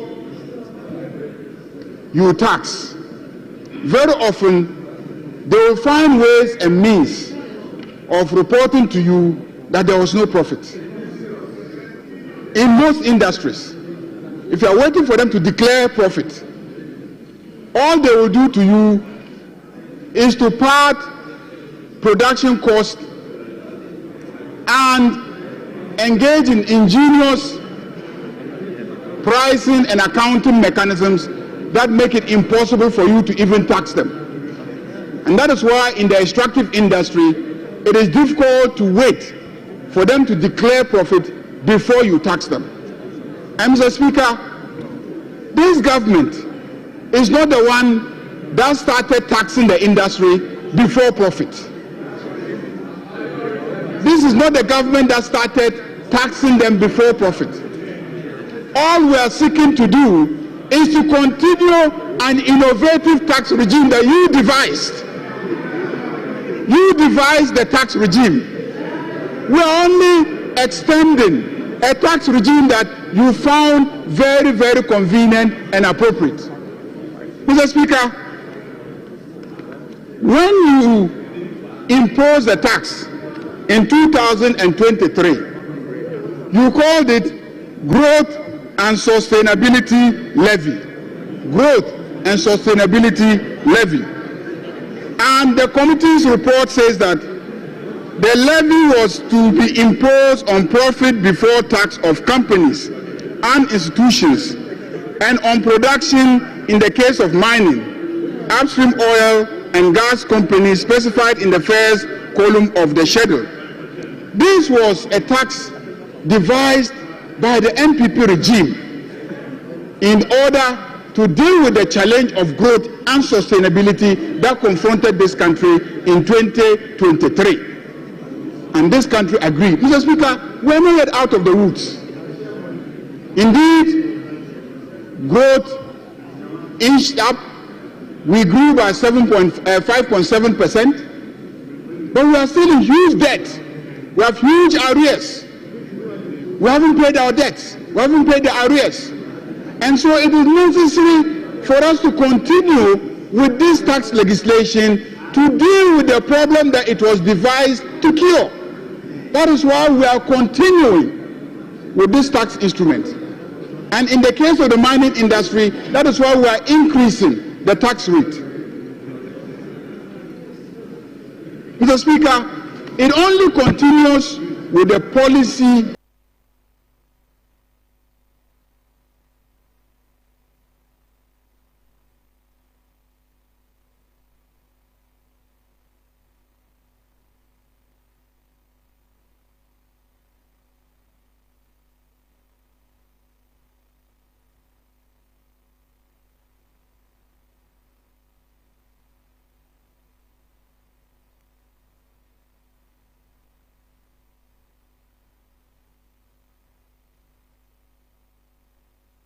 of the NDC government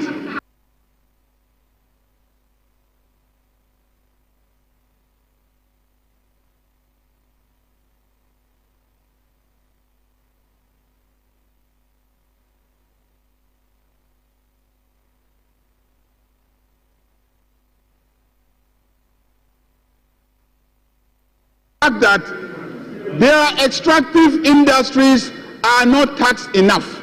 The resources are getting depleted and Ghanaians are not seeing benefit from the natural resources that God has endowed us with. Indeed, there are many who think that this tax measure is not even enough. In many jurisdictions,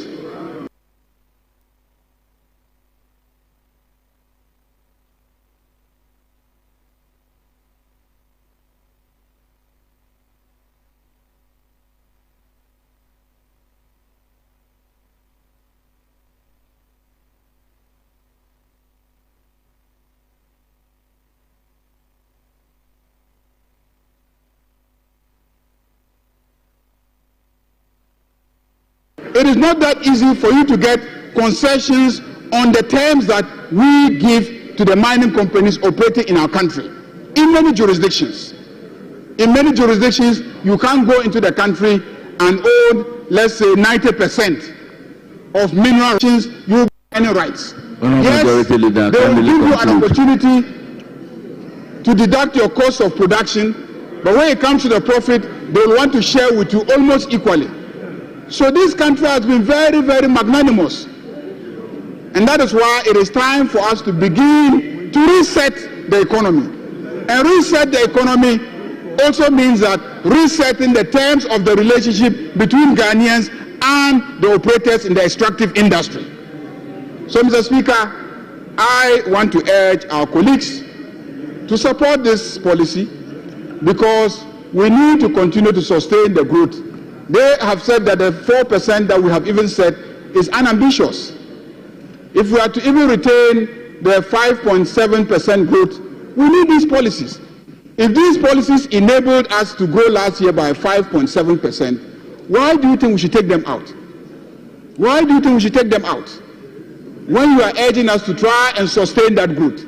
So, Mr. Speaker, let me urge our colleagues that let us not drag this. You've seen the results of the first vote. It was obvious. There is no need for us to vote on this matter. Our colleagues are not far away from the chamber. A few of them are breaking their fast and are just around.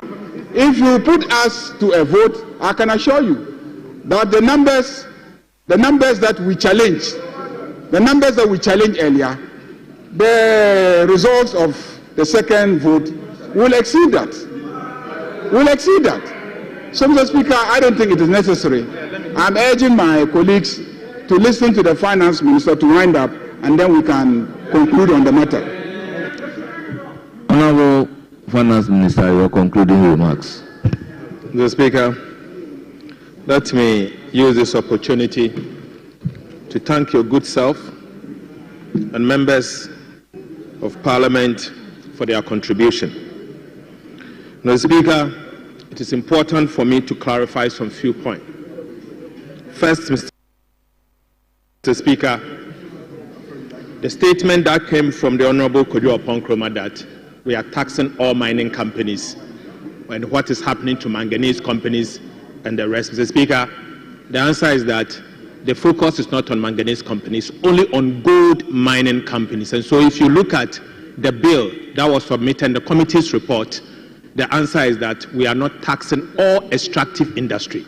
It is only gold mining companies. Mr. Speaker, secondly, there was a comment that is the government compromising growth? Mr. Speaker, the answer is the government is not compromising growth. Mr. Speaker, you don't tax sectors that are not doing well. I cannot decide to add additional taxes on agriculture. And Mr. Speaker, and I cannot, for example, decide to tax the cocoa that is not doing well. Or decide to tax the ordinary Ghanaian whose living standard has deteriorated over the years, including the tax on sanitary pads. That is not what I'm seeking to do. Mr. Speaker, when the cost of living has deteriorated over the years, my tax policy should not be targeting those ordinary Ghanaians that are not doing well. Mr. Speaker, the gold sector is doing exceedingly well. It's doing exceedingly well. So it's only rational and prudent for a Minister of Finance to identify the sector that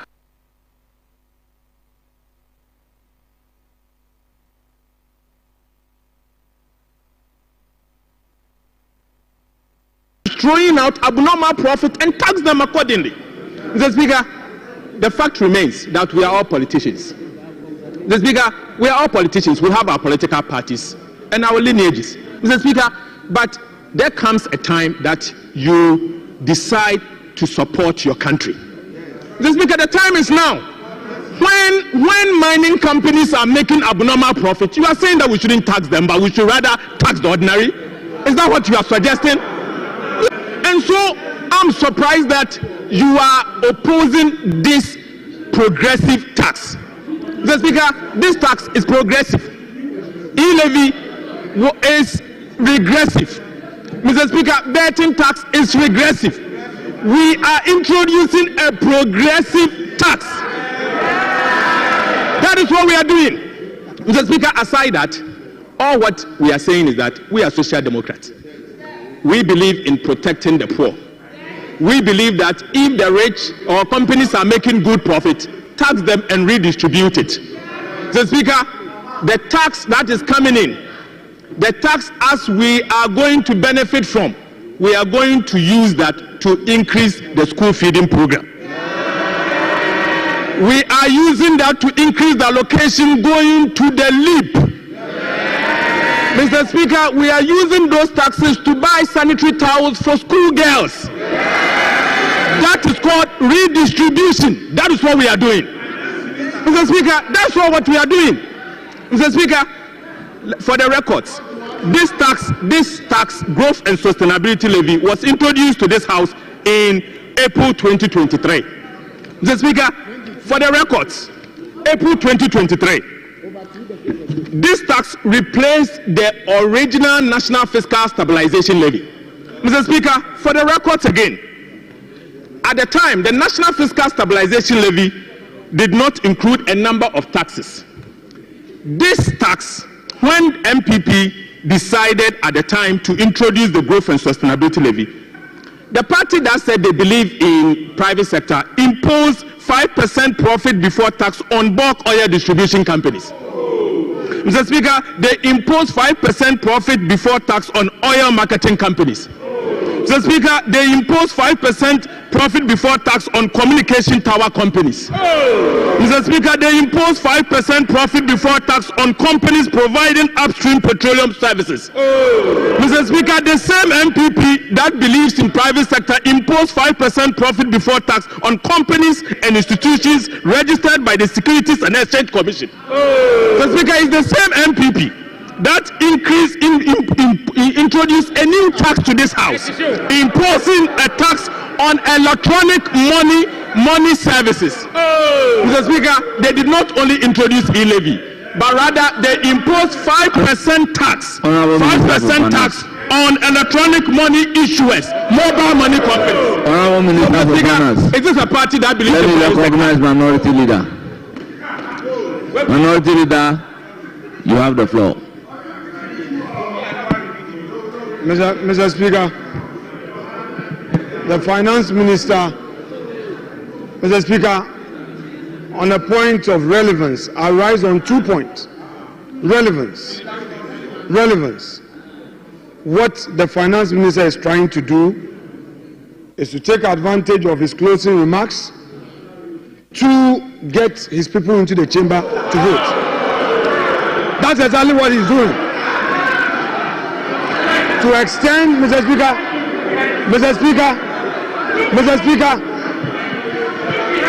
the argument on the floor is very simple. You don't overtax a company that is doing well. You don't overtax a sector that is doing well. If they retain their profit, they reinvest to create employment, and you should know this. Mr. Speaker, the Finance Minister must sit down and listen. I listen to him. Mr. Speaker, because Mr. Speaker, he was misleading. Honorable Minority Leader, a point of order is not an opportunity to re-argue. Mr. Speaker, I'm not re-arguing. If you listen to me, Mr. Speaker, if you listen to me, I'm not re-arguing. It is his contention, Mr. Speaker, it is his contention that when a sector is doing well, that sector must be taxed for the purpose of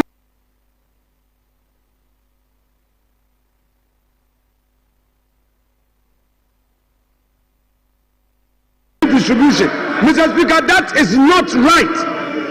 You allow that sector to reinvest and to create more jobs. Let's take a look at standing order 122. Which one of them are you coming under? Mr. Speaker, I think he should delete everything that he has said, because he has not raised any point of order. He's trying to debate. I'm inclined to rule that the minority leader is completely out of order. For the records again.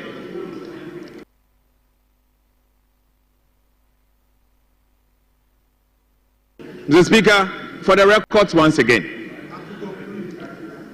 As before April 2023, Ghana never had a tax of 1% of gross production for mining companies. Mr. Speaker, it was introduced by the MPP. For the first time in the history of Ghana, Mr. Speaker, at the time they introduced it, gold prices was $2,100 per ounce. Mr. Speaker, today gold prices have increased to $3,000. And you are saying what? Mr. Speaker, the very group of people that introduced that tax are saying that this tax is 1% of gross production. Has now turned round to say that this tax is 1% of gross production. Is he criticizing himself or criticizing his own policies?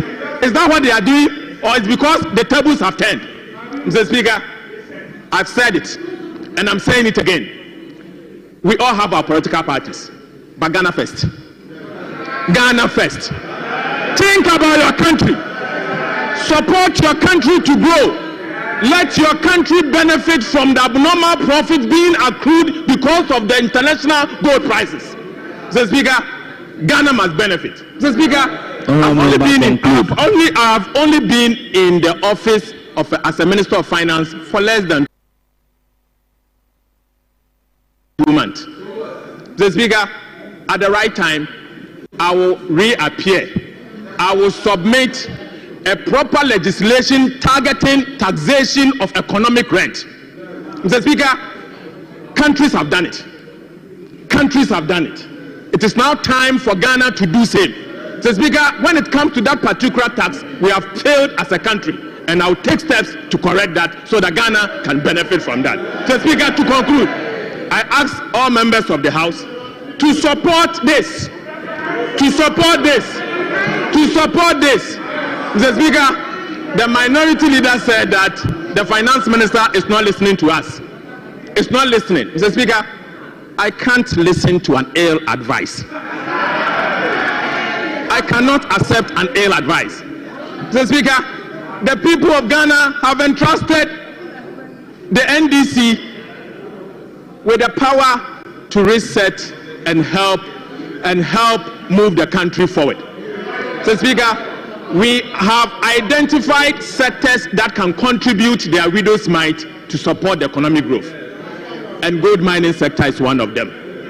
We are not taxing them to collapse. We are asking them to contribute their widow's mite for economic development. So, Speaker, for information, in fact, as a result of the increase in the world market price of gold, more gold mining companies are coming to our country. And so, Mr. Speaker, the sector will boom and boom again. Thank you very much, Mr. Speaker.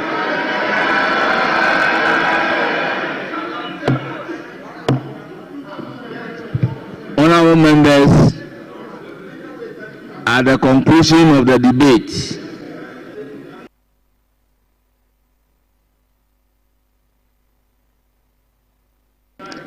as many as are in favor of the motion numbered 8 on the order paper addendum at page 2, say aye. Those against, say no.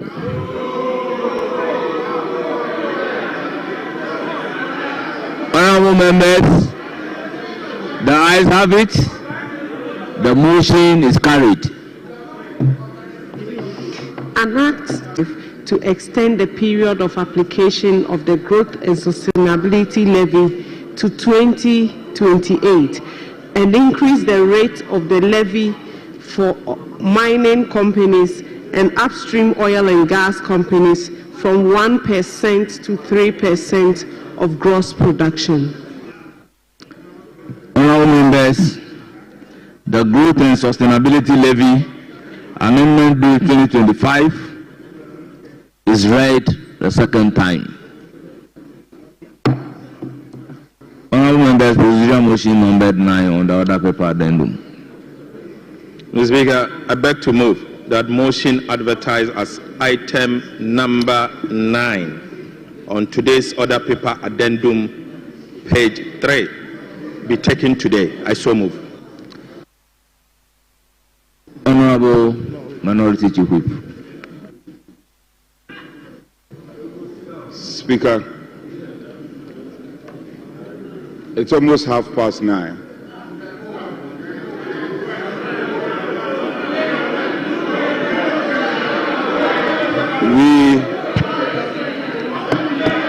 Order.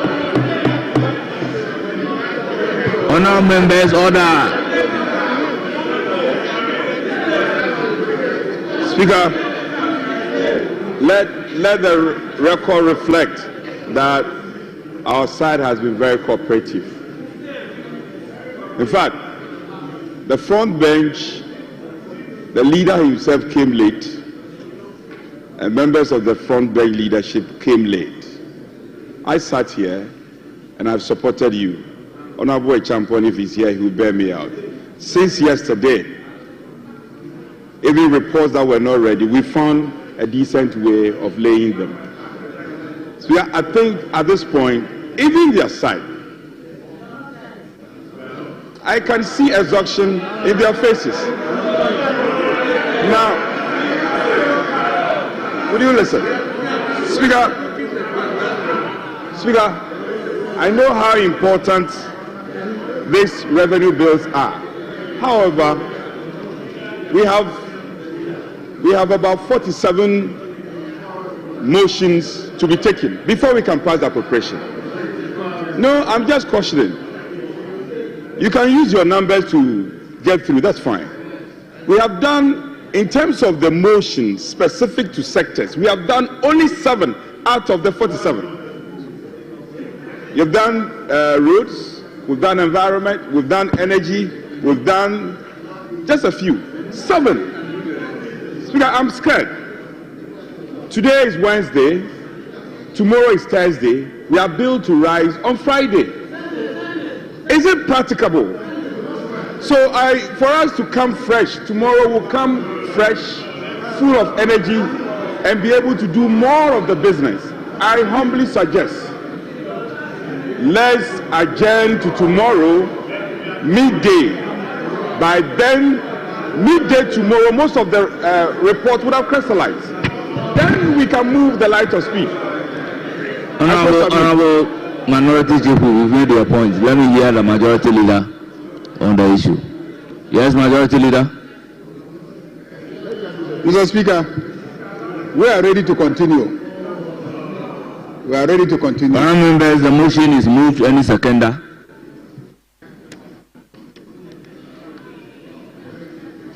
Mr. Speaker, I second the motion. Honourable members, the motion is moved and seconded. It is for the consideration of the House. Honourable members, this is a procedural motion. Therefore, the question is, as many as are in favour of the motion, say aye. Those against, say no. The ayes have it. The motion is adopted.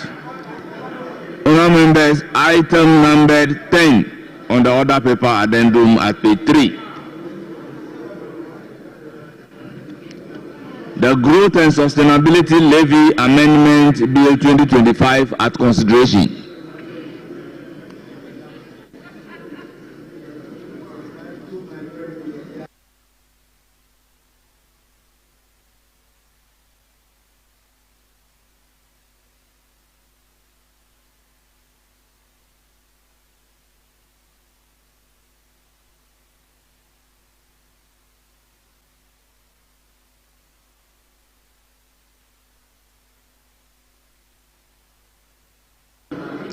Honourable members,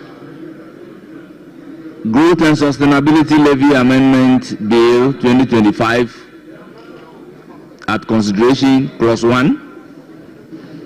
Chairman of the committee. Section 4 of Act 1095 amended. Chairman of the committee, any amendment? Mr. Speaker, we have no amendment. Honourable members, any proposed amendment? Honourable members, there being no proposed amendment, I will put a question. The question is, as many as are in favor of clause 1, standing part of the bill, say aye. Those against say no. The ayes have it. Clause 1 is accordingly ordered to be part of the bill. Honourable members, clause 2. Schedule to Act 1095 amended. Chairman of the committee, any amendment? Mr. Speaker, amendment proposed. Clause 2 will delete and insert a schedule to Act 1035. The principal enactment is amended in the schedule by the substitution for the second rule of category B. B1, gold mining companies, percentage 3% of gross production.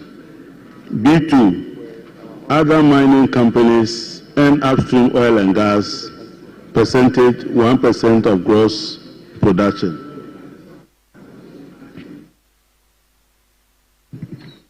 Honourable members, amendment proposed, it is for the consideration of the House. Mr. Speaker, with respect, I want the chair to bring clarity to the amendment one more time. I just want him to bring clarity to the amendment. The schedule, what exactly are you doing, most respectfully? Honourable member, I think the schedule is being amended by adding B2. Are you the class prefect? When are we your headmaster? Yes, honourable member. Honourable chairman, you have the floor. Mr. Speaker, we are substituting for the schedule the first column, category B. We have B1, which is mining companies, and then on row B, we have the percentages. So, gold mining companies, 3% of gross production, then B2, other mining companies and upstream oil and gas operations, we have 1% of gross production. Mr. Speaker, I so move. Yes, Honourable Finance Minister. Mr. Speaker, also to support what the chairman of the Finance Committee said. Mr. Speaker, in the original bill, you have category B, or in fact in the Act, mining companies and upstream oil and gas companies, 1%. All what we are trying to do here is to have category B1 and B2. Mr. Speaker, since the tax is only increasing on gold mining companies, the original rendition category B will now be divided into 2. Then we have gold mining companies, 3%. Then other mining companies and upstream oil and gas companies, B2, 1%. The reason is to show clearly that you are only targeting gold mining companies and not all mining companies or extractives, so that it can become clearer. Thank you, Mr. Speaker. Yes, Honourable Minority Leader. Mr. Speaker, with respect, there are two things being said here. Whereas the chair is talking about substitution of a schedule, the finance minister, in giving further explanation, is also more or less giving a new rendition. Can we have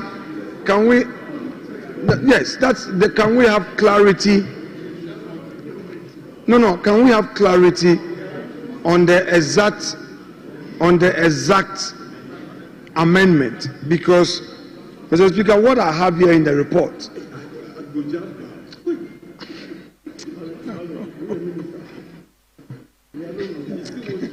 Mr. Speaker. Honorable Minority Leader, you have the floor. Finish your submission. Mr. Speaker. Mr. Speaker, Kwame, do you miss being a chief whip? Mr. Speaker, the Minister of Finance is proposing an amendment. The chair of the committee is also with a different amendment. Let there be clarity. Honorable Minority Leader, how is the proposed amendment being explained by the finance Minister a different amendment? Mr. Speaker, he wasn't explaining. You see, Mr. Speaker, you have been part of the lawmaking process in this chamber. I have been part of the lawmaking process. Mr. Speaker, when the chair of the committee proposes amendment, I had them captured in the report, page 7. The report signed by the chair, Honorable Isaac Adongo. And I'm saying that when the finance minister rose on his feet. What is the proposed amendment captured at? Mr. Speaker, the report? That is what he read. Mr. Speaker, that is what he read. And I'm saying that the finance minister said something different. So I want them to clarify. Is what you are proposing to amend different from what is captured in the report? So, Mr. Speaker, please, let him clarify. Mr. Speaker, my vulnerable leader is trying to wash the sleep from the eyes because he's tired. Because Say you have withdrawn. Mr. Speaker, Honorable I withdraw. No, he said he's withdrawn. I withdraw, Mr. Speaker. Honorable Adongo, please withdraw. I withdraw. Reserved. Very well. He said he's withdrawn. Honorable Speaker, Mr. Speaker, what the finance minister sought to do was to explain the rationale behind splitting B1 and B2, which was originally not in the old act. So we are substituting the schedule in the old act, which doesn't separate the two, in order that we have B1, which is dealing with mining companies. And the mining companies, the focus is very clear that we want to target them for 3% of gross production. Then we create a sub B2, which now looks at other mining companies and oil and gas, so that we can keep the 1% that was originally in the members. Amendment proposed by the chairman, and it's for the consideration of the House. Honourable members, as many as are in favor of the amendment proposed by the chairman, say aye. Aye. Those against say no. Honourable members, the ayes have it. The amendment proposed by the chairman stand part of the bill.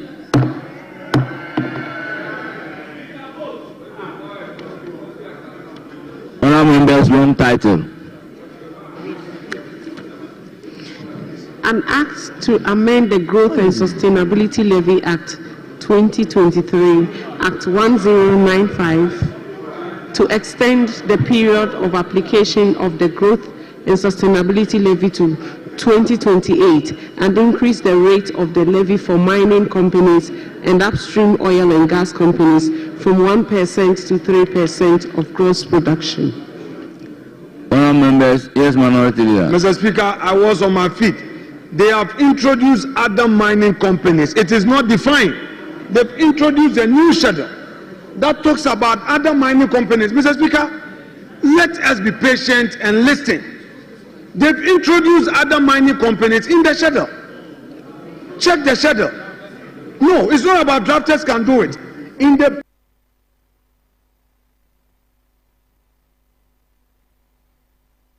Parent Act You've not defined it. You can't introduce a new clause without defining it. Mr. Speaker, let our colleagues listen. Yes, you are in government, but you must listen. You must listen. Yes, Honorable Patrick Yaboma. Mr. Speaker, just to add to what the leader said, because if you read the definition of a mining company in the Minerals and Mining Act, it says that a mining company means a company which is a company listed on a stock exchange, or B, a company of which the market value of the assets held by the company or its subsidiary in Ghana represent less than 50% of the market value of all assets owned by the company.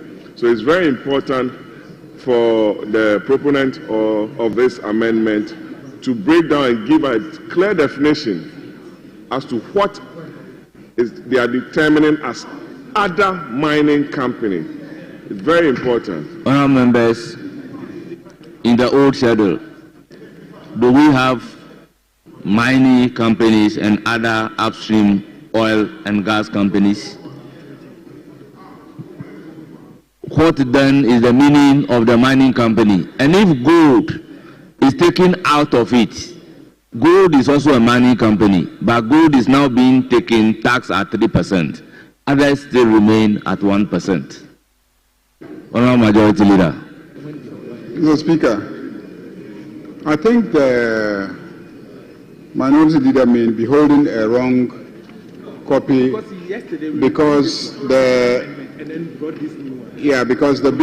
bill that is being discussed has the bill that is before us has a definition of other mining companies. Mr. Speaker, whether it was the gold board or whatever it is, the bill that I have before me, and Mr. Speaker, I don't know which bill you have, but the bill that I have before me has a provision in section 2, clause 2, that defines other mining companies. And it says other mining companies means mining companies that mine minerals other than gold. Mining companies that mine minerals other than gold. So it has been defined. It has been defined. Yes, Minority Leader. Mr. Speaker, yesterday, the only paper that was withdrawn and relayed was the gold board one. Mr. Speaker, let the records speak. Mr. Speaker, yes, this new amendment, this new one, it's not because the Majority Leader has spoken into the records. It has this, what the Majority Leader is saying is not before the House. So the Honorable Boama and my good self are right. Mr. Speaker, the Majority Leader would have to now withdraw that his submission, that document is already before us. Because he is saying that we are wrong. He is rather wrong. No, I'm him. You see, this is a house of records. You have not withdrawn it. The paper before us is the one with the mistake. So if you have a new document, withdraw. Then we cannot continue. We cannot continue the consideration. So, but Majority Leader, we are not wrong. We are relying on the document before us, but then make that correction for the records. So, Honourable Majority Leader. Yeah, Mr. Speaker, let him make that correction for the records. We are not wrong. The indication from the minority is that other mining companies have not been defined. So you can propose amendment for definition of other mining companies.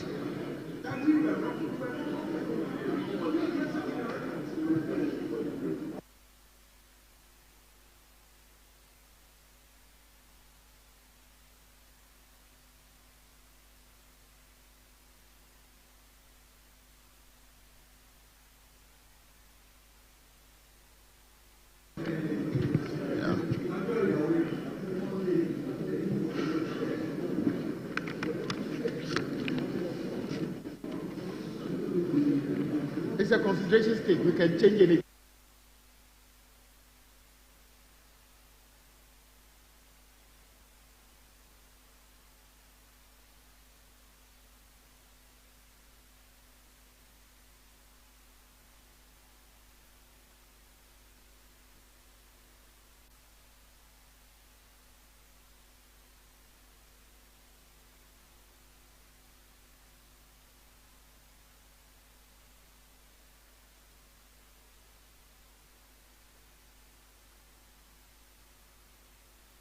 Honorable Minority Leader, the fact that the Majority Leader is going to move an amendment is indicative of the fact that you are right.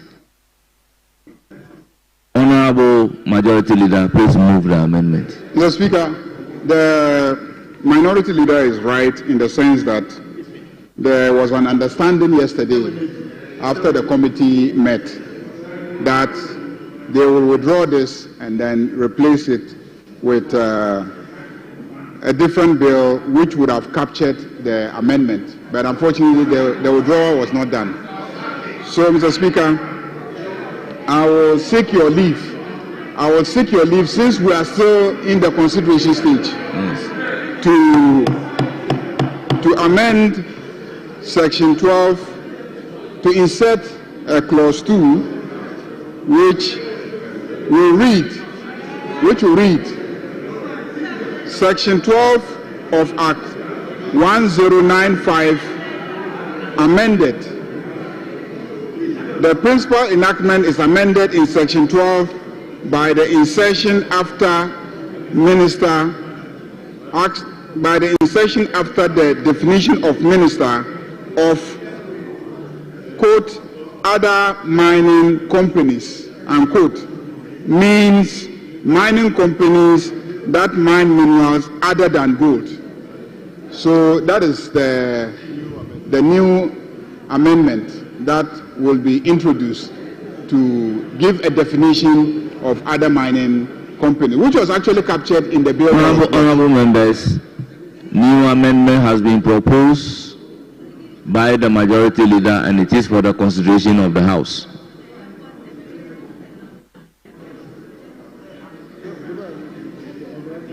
Yes, Minority Leader.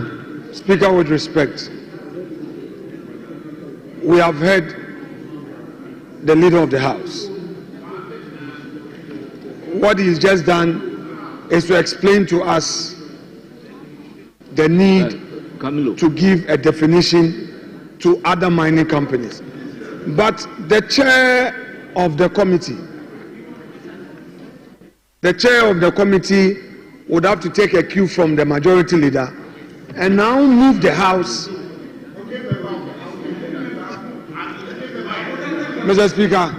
Honorable Minority Leader, I've made this point again and again that when the bill is under consideration, that is why the Marshal will come and relax the rules. Any member of Parliament can propose amendment to the bill.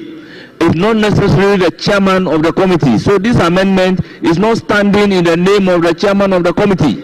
Mr. Speaker, I've heard you. Mr. Speaker, Nagbojidi. Mr. Speaker, Nagbojidi Nam Esia. Bojidi Nam Esia. Mr. Speaker, my point is that the Majority Leader has only explained the issue. Honorable Minority Leader, he provided a definition. Other mining companies means mining companies that mine minerals other than gold. That what, Mr. Speaker, with respect, that was the amendment he's seeking to introduce. Mr. Speaker, patience. You see why sometimes I complain when they're talking, Mr. Speaker, when they're talking, you know, they're too much talking. It becomes difficult for us to.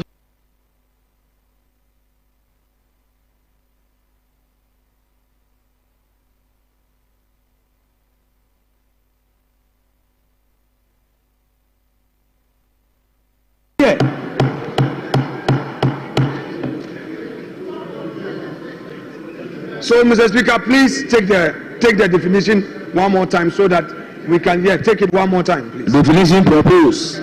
Other mining companies means mining companies that mine minerals other than gold. Mr. Speaker, are we being definitive if we say means? Good. If we are saying means, then perhaps we should indicate specifically the other minerals we are referring to. If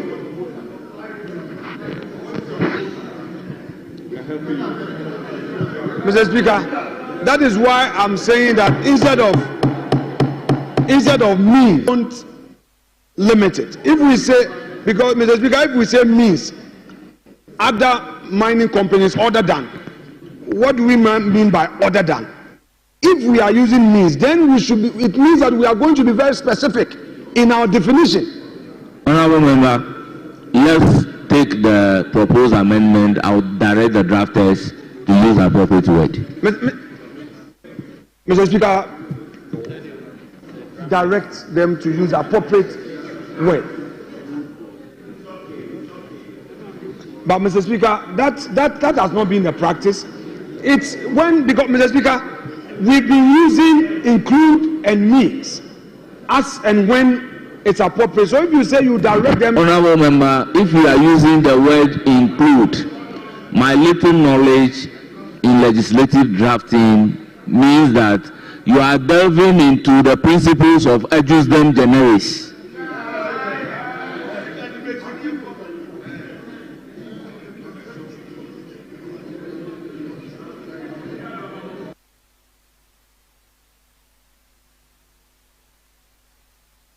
Mr. Speaker, what do we mean by other mining activities? What do we mean by other minerals? Mr. Speaker, we have to be very specific. We have to be very specific.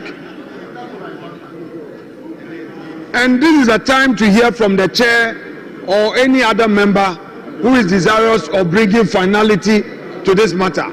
We have to ensure Honorable Minority Leader, with all due respect, I want us to take the proposed amendment and then we'll direct the drafter to do the rearrangement for us. As it pleases you.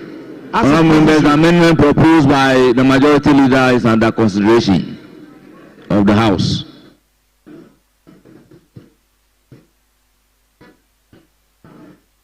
Honorable Members, the question therefore is that as many as are in favor of the amendment proposed by the Majority Leader say aye. Aye. Those against say no. Honorable Members, the ayes have it.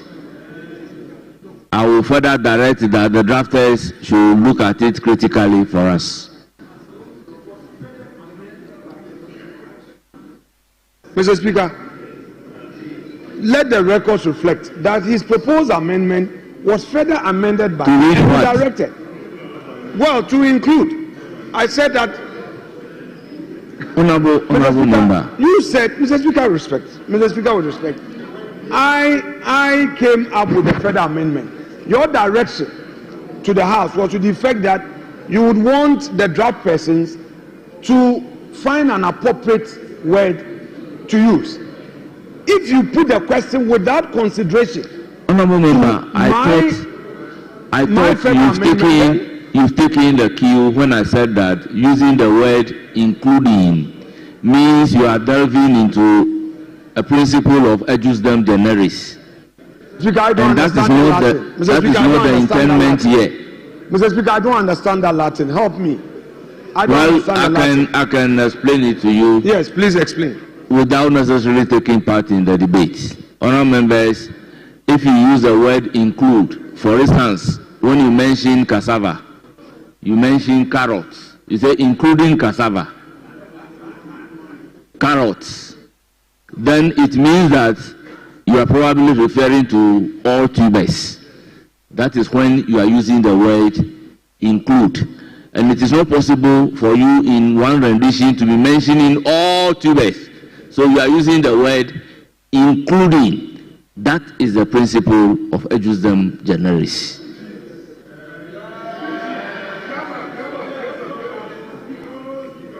So, honourable members, I'll put the question. Now the long title. An act to amend the Growth and Sustainability Yes, Levy Act. Honourable Minority Chief. Why?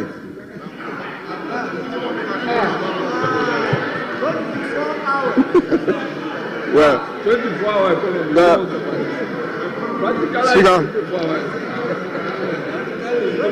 Speaker, before we get to the long title, Charlie. Speaker, before you put the question on the long title, I wish to avert, I wish to avert the mind of the Finance Minister to sustainability. Speaker, it's a global terminology which is used effectively. Now, if we take a casual look at the mining towns and communities we have in this country, there's a common denominator which comes up strongly. How utilities and the environment has posed several challenges to residents. May I suggest, I checked and it does appear that this levy has never been ring-fenced. Never. This has never been ring-fenced. I want to revert the mind of the Finance Minister. If he finds it prudent, maybe a certain fraction should be dedicated to mining communities. Now, we often regret the situation at Obuasi and what happened, and you can get a yawning differential if you compare to places like Johannesburg, where there is mining in these areas too. What can we do about these communities which have become... Remember, we are at the consideration stage. What is your proposed rendition? So that before I made a proposal, I want to pick on the mind, the thinking of the minister, what he thinks about this, and then if it finds favor with me, I can make a proposal. Remember, you know we have passed the second reading stage. We are at the consideration stage. At consideration stage, we propose amendments to the renditions. That a percentage, less than 1%, should be dedicated, of the revenue, should be dedicated to sustainable development of mining communities going forward. I find this prudent and important.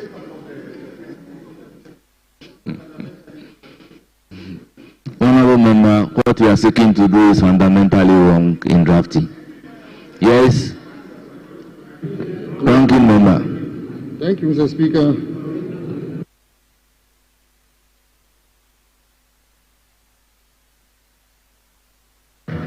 Thank you, Mr. Speaker. Mr. Speaker, still on the definition of other mining companies, because it also includes upstream oil and gas, you may want to, draw the difference between solid minerals and oil and gas, upstream oil and gas. And so I would prefer a definition that includes other solid minerals and upstream oil and gas. Even though the extraction of oil is mining, in substance, you have some differences between upstream oil and gas and solid minerals. And so this, I think, should be taken note of. Thank you, Mr. Speaker. Honourable Former Minister, in the Parent Act, has mining companies been defined? In the Parent Act, has it been defined? So when it is defined, what this particular bill is seeking to do is to take gold out of that category and refer to other mining companies. So there is no need defining it in any other way apart from the definition in the Parent Act. Honourable Members, long title. An act to amend the Growth and Sustainability Levy Act 2023, Act 1095, to extend the period of application of the Growth and Sustainability Levy to 2028 and increase the rate of the levy for mining companies and upstream oil and gas companies from 1% to 3% of gross production. Honourable members, the long title of the bill is for the consideration of the House. Yes, Finance Minister. Any proposed amendment? Mr. Speaker, amendment proposed. Long title. The long title should read, Mr. Speaker, an act to amend the Growth and Sustainability Levy Act 2023, Act 1095, to extend the period of application of the Growth and Sustainability Levy to 2028, and to increase the rate of the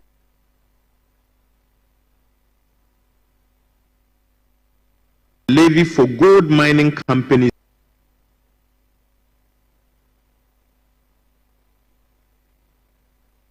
from 1% to 3% of gross production. Mr. Speaker, the original rendition includes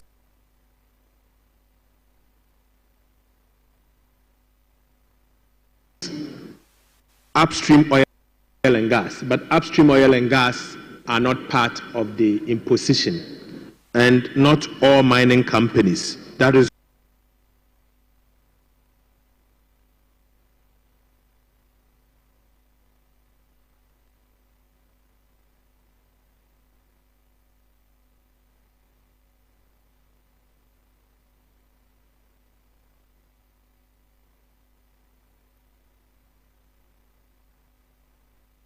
why in this new rendition, the emphasis is on gold mining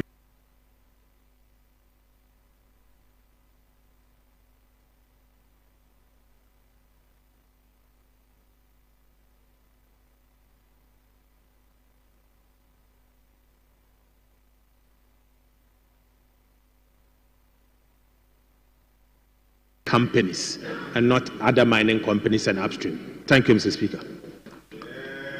Yes, honourable members, the amendment proposed is that the third line after 4, you introduce the word gold, and after company, you delete an upstream oil and gas companies. So the new rendition will be an act to amend the Growth and Sustainability Levy Act 2023, Act 1095, to extend the period of application of the... As many as are in favor of the long title standing part of the bill say aye. Aye. Those against say no. The ayes have it. Honourable members, we have come to the end of the consideration stage of the Growth and Sustainability Levy Amendment Bill 2025. Honourable members, motion number 11. Let's finish this one. Let's finish this one.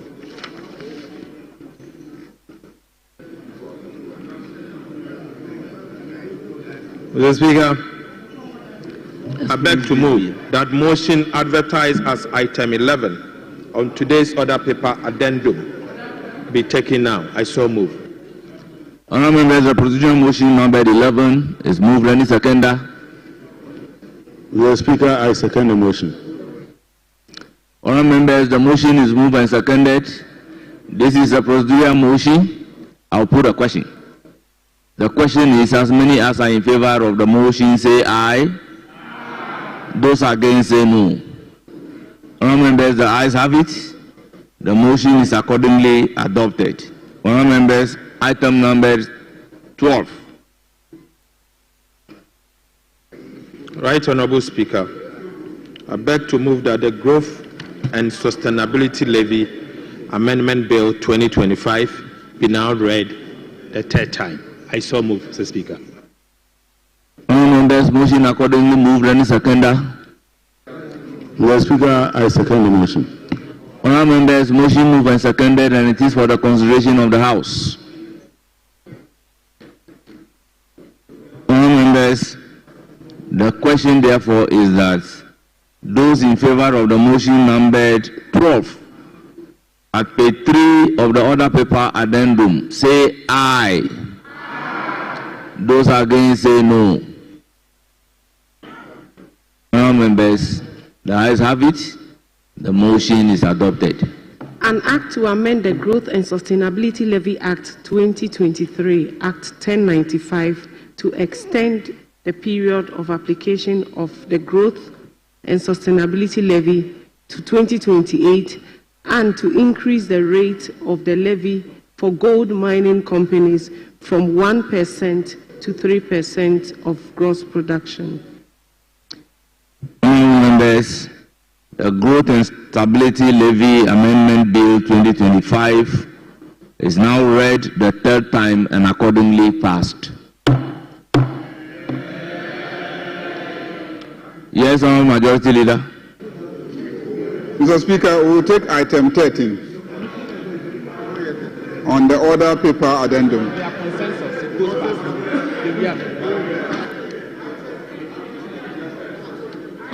Mr. Speaker, I beg to move.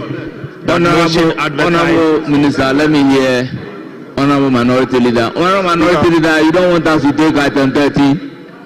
Speaker, you know I've always supported my colleagues. And this is the first time I'm speaking like this. I have often supported them. I'm saying we are tired. And our health matters. We sat here since morning. Speaker, we sat here since morning. It's already past 10 o'clock. Speaker, and no, would you listen? Speaker, for all these periods that we've had extended sitting, we often go on break on 2 occasions. Today we've only taken 1 break. Speaker, we are tired. Our health is important. Speaker, your health is important. Speaker, you are going to be the leader of the delegation to the Pan-African Parliament. Your health is important. The majority leader's health is important. Our health is important. We want to take adjournment. Tomorrow we'll come stronger and better. Speaker, I strongly make the suggestion to you that we should adjourn. We are tired. We are tired. We are just tired. Abba, we are tired. Honourable Minority Chief Whip. Are you not tired? Look, Speaker, you are yawning. We are tired. Speaker, we are... Honourable Minority Chief Whip. Let me, Speaker, the public is watching us. We need to set a good example. Speaker, we need to set a good example. Speaker, we don't want to raise quorum. We don't want to raise quorum. We are exhausted. Minister, we are tired. Let's go. Let's adjourn. Tomorrow when we can, we'll be stronger. And then we can do more of this. We are so tired. We are tired. Otherwise, I come Article 1 or 2. Speaker, we are tired. Yes. Mommy, Constitution. We are tired. Speaker, Abba. We are tired. We are tired.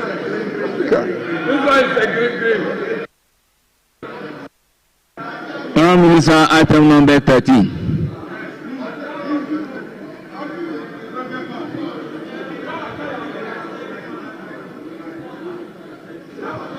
Yes, Majority Leader. Mr. Speaker, we distributed made in Ghana chocolate in the chamber. The Minority Chief Whip, he took some chocolate. He has been re-energized.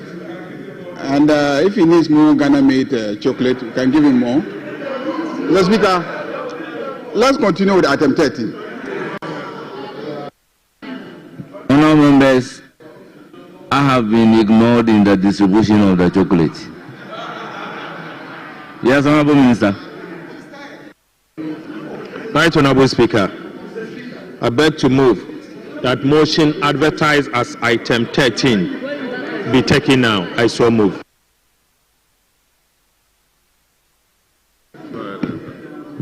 Honourable Member, motion move. Any seconder? I'll come to you. Yes, Speaker, I second the motion. Honourable members, motion number 13 is moved and seconded, and it is for the consideration of the House. Honourable members, this is once again a procedural motion, and I will put the question. As many as are in favour of the motion number 13, say aye. Aye. Those against say no. Honourable members, the ayes have it. The motion is adopted. Yes, Honourable Minority Chief Whip. Speaker, you know you are one person I respect, and in the 8th Parliament, you had come to show the way. I sparingly come under 102, Article 102. Speaker, I am coming under Article 102 for the first time. Speaker, with your leave, a quorum of Parliament, apart from the person presiding, shall be 1/3 of all the members of Parliament. And Speaker, I'm further fortified by Order 64. That, Speaker, we don't have the numbers. We don't have the numbers to take such decisions. Honourable Minority Chief Whip, what is the number currently? 104. Yes. And Speaker, let me further. What is the number? Let me further, Speaker, let me further quote Article 104. Article 104. Except as otherwise provided in this Constitution, matters in Parliament shall be determined by the vote of the majority of members present and voting, with at least half of all the members of Parliament present. Yes. Speaker, Honourable Minority Leader, what is the number currently? Provide a guide. It's 78. They should provide that. The numbers. The numbers. Honourable Minority Leader, with all due respect, if the number present right now cannot be provided, then let's make progress. I'll ask the clerk to count the number for me. Speaker. Members, motion numbers. Shall I answer? We'll be answering. We'll disrupt them. We'll disrupt them. We'll disrupt. What is that? You should listen to us. We are tired. Master, we've been here since morning. It's have white. It doesn't make sense to us. We are tired. What is that?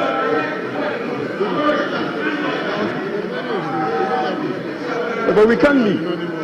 It's not good for the record. We can't leave.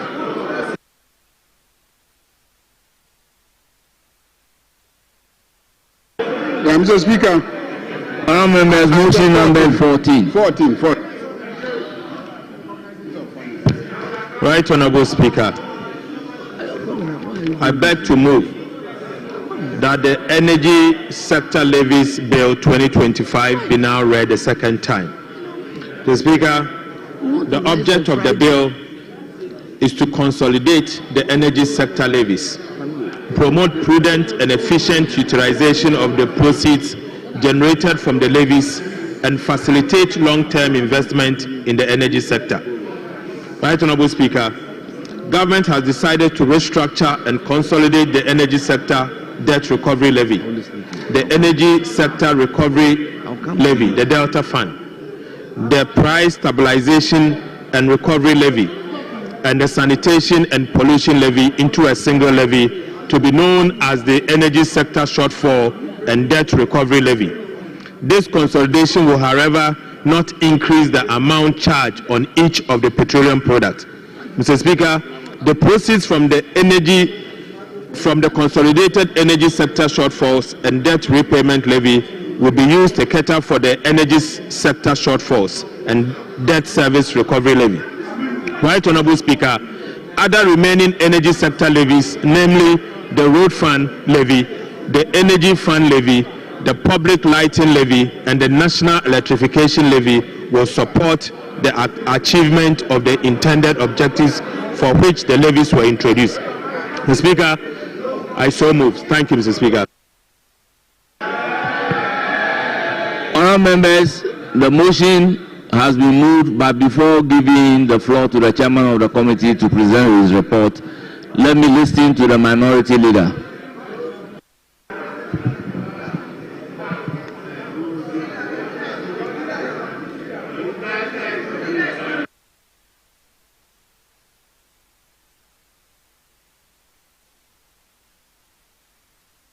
Honourable Minority Leader, I have given you the floor.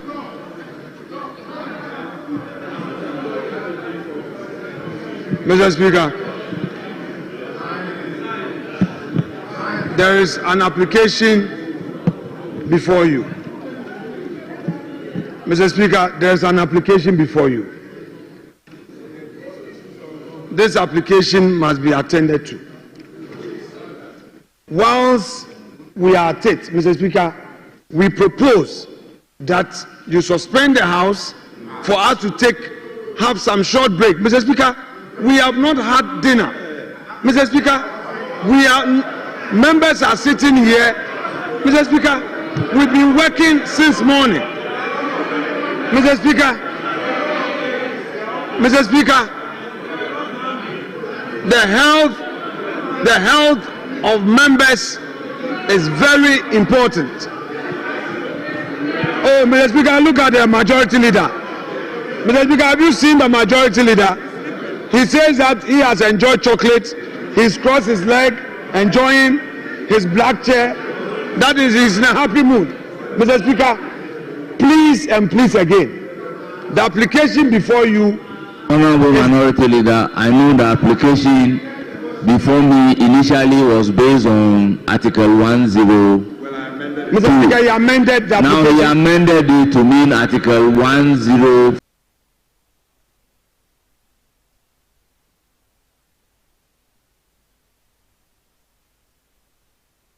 And I requested for the number currently at the chamber.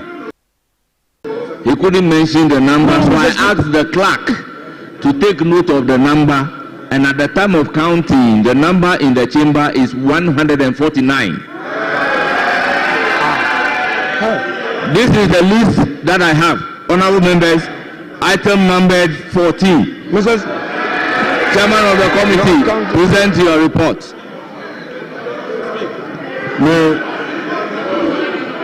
Mr. Chairman, Mr. Speaker, highlight a couple of important things in the report and request Hazard to capture the whole report as though presented to the plenary. Mr. Speaker, from member and your conclusion. In conclusion, Mr. Speaker, there are certain key issues in the report that, with your indulgence, I would like to highlight. No, we are not just highlighting. Just a second. Mr. Speaker,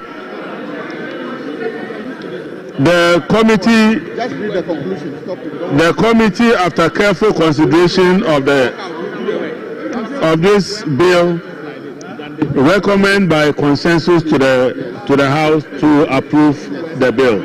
Thank you, Mr. Speaker.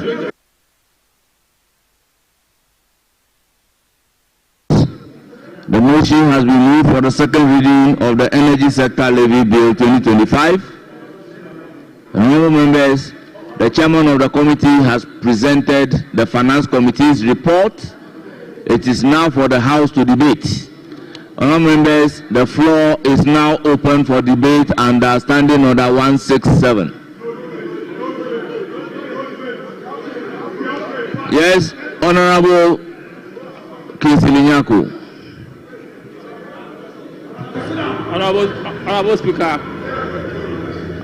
with respect, you have to take into consideration the health of members. We have been here since 9 a.m. Mr. Speaker, you can't do this to us. Honorable Professor Kinsilinyako, I think you are out of order. Can you resume your seat? Honorable Professor Kinsilinyako, please resume your seat. Honorable, resume your seat, please. Please resume your seat. Our health is paramount. With respect, our health is paramount. Honorable member, if you don't want to contribute to the debate, kindly resume your seat. To us. Leader, you are tired. Leader, your life is precious to us. Honorable Kinsilinyako, please resume your seat.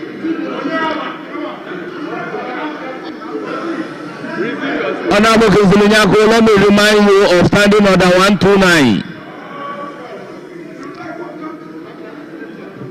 Honorable members, the floor is now open for debate.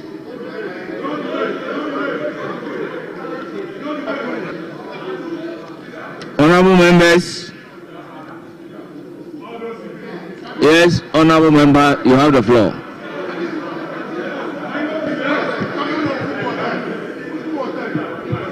Honorable Kabiru, you have the floor. Mr. Speaker,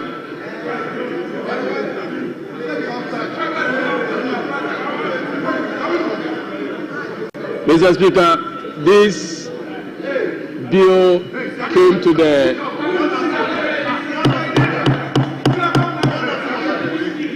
Honorable members, I recognize Kabiru. So Kabiru, you have the floor. She will speak. The Speaker will. Thank you very much, Mr. Speaker. Mr. Speaker, this bill came to the committee, and as rightly presented by the chairman of the committee, we deliberated on the bill. We had thorough engagement on the bill. We spoke to the minister and his team. We recommended for approval by this House by unanimous decision. Mr. Speaker, the bill seeks to cure a mischief. What is the mischief, Mr. Speaker? The multiplicity of accounts that is holding levies, revenues accruing for the settlement of energy sector debt and for shortfalls. That is one of the mischief that this bill sought to cure. And by the creation of the energy sector support account, this bill effectively will address energy sector shortfalls and the energy debt repayment issue. Mr. Speaker, there are, however, issues that the committee came to the realization, which I think that we should bring it to the attention of plenary and bring it to the attention of the Speaker so that it will guide us even as we implement this particular policy. Mr. Speaker, one of the things that came to the fore was the issue of public lighting levy. Mr. Speaker, under this particular levy, public lighting levy is maintained and is going to perform the function as explained by the minister. However, there were certain proposals that district assemblies have the responsibility also to maintaining that to ensuring that our street lights are working. But Mr. Speaker, but this money is not transferred to the district assemblies, and it was a source of worry for some members. Even as we recognize that the energy ministry has responsibility of providing for public lighting, and this money will sit with the energy ministry, the House should consider moving forward. How do we allocate a portion of these monies to the respective district assembly to cater for the management of public lighting? Because when street lights don't function, the first culprit, Mr. Speaker, is the municipal district chief executive. We don't always look to the minister for energy and green transition. We look at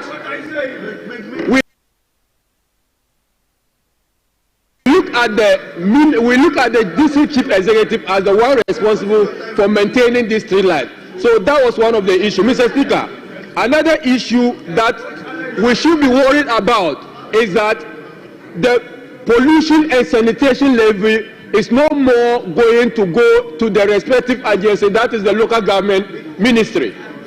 Mr. Speaker, what this bill effectively does is that there is no more funds for pollution and sanitation in our respective assemblies.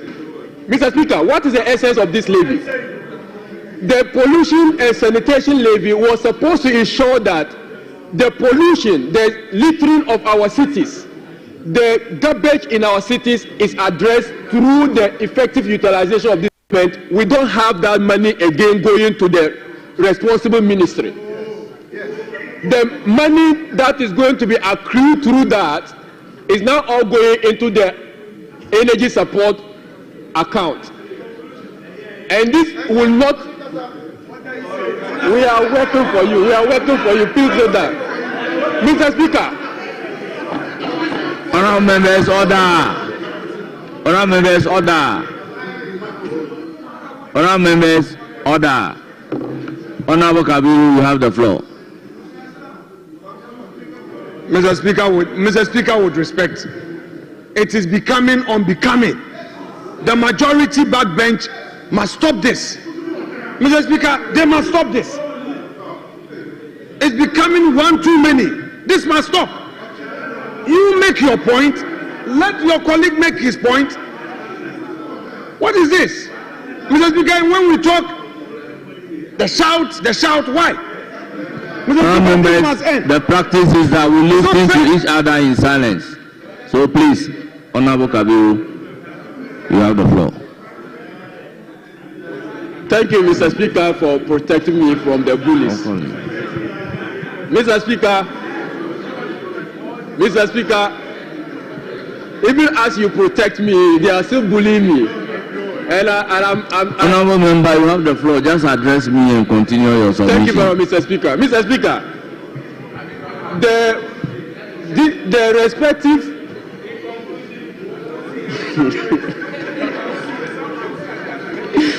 Mr. Speaker, can you, Mr. Samji, keep quiet. Mr. Speaker, the energy sector levy is an important levy that we all, in fact, the legacy debts is an important issue we all bemoan about. Doomsaw is coming back. And Doomsaw is coming back because, Mr. Speaker, Doomsaw is coming back because there are legacy problems. And when we have such a bill, Mr. Speaker, it is only important that we discuss it, we debate it. Honorable member, listen, because Doomsaw is coming back because of legacy problems. So let's listen to him. Why are you not patient? Why are you not present?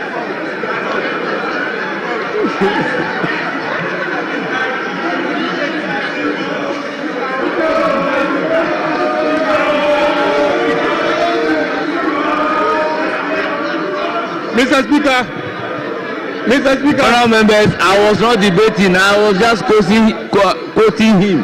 Now let's listen to the honourable member.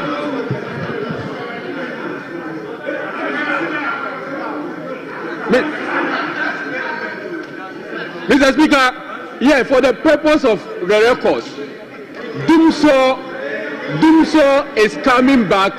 Doomsaw is coming back, and Doomsaw is already back due to legacy problems.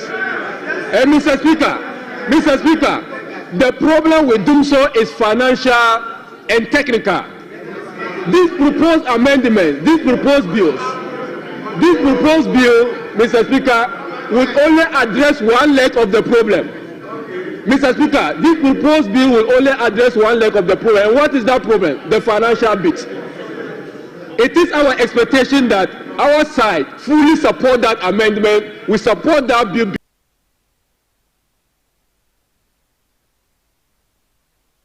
because we want this government to fight and address the issue of Doomsaw. Because businesses are collapsing. Businesses are collapsing, Mr. Speaker. Markets are being burned down by Doomsaw. Mr. Speaker, every single day we lose a business or life to Doomsaw. So we support this bill. We want the government to recover more revenue to address the issue of Doomsaw, and that is the reason why we support this bill. Mr. Speaker, but we need to know something. We need to know that this bill also deals with the price stabilization. Honourable member, just conclude. Mr. Speaker, this bill on a more bipartisan mode, we support this bill. And it is important you tolerate and listen to the reasoning behind our absolute support for the bill. We absolutely support the bill, but you must listen to the reason why we absolutely support it. Mr. Speaker, this is one of the few instances that we have reached a unanimous decision on the bill. And that unanimity around this particular bill should not be jettisoned. We should not throw it. So allow us to tell you the reason why we support it. At least you will appreciate the next time when you are coming with another bill, you will address certain concern that will make the minority support you. Mr. Speaker, in conclusion, Mr. Speaker, this initiative by the government is an important initiative. It's a good step. It will address Doomsaw. It's a good step. We will pay our legacy debt. It's a good step. We will address the financial challenges with the NSA. It's a good step. That said, we only hope we only hope when many resources are accrued, this government will not divert them to the payment of other things. We will have our side when revenue are accrued. Thank you very much, Mr. Speaker. Thank you very much. Yes, my dear lady, do you still want to contribute?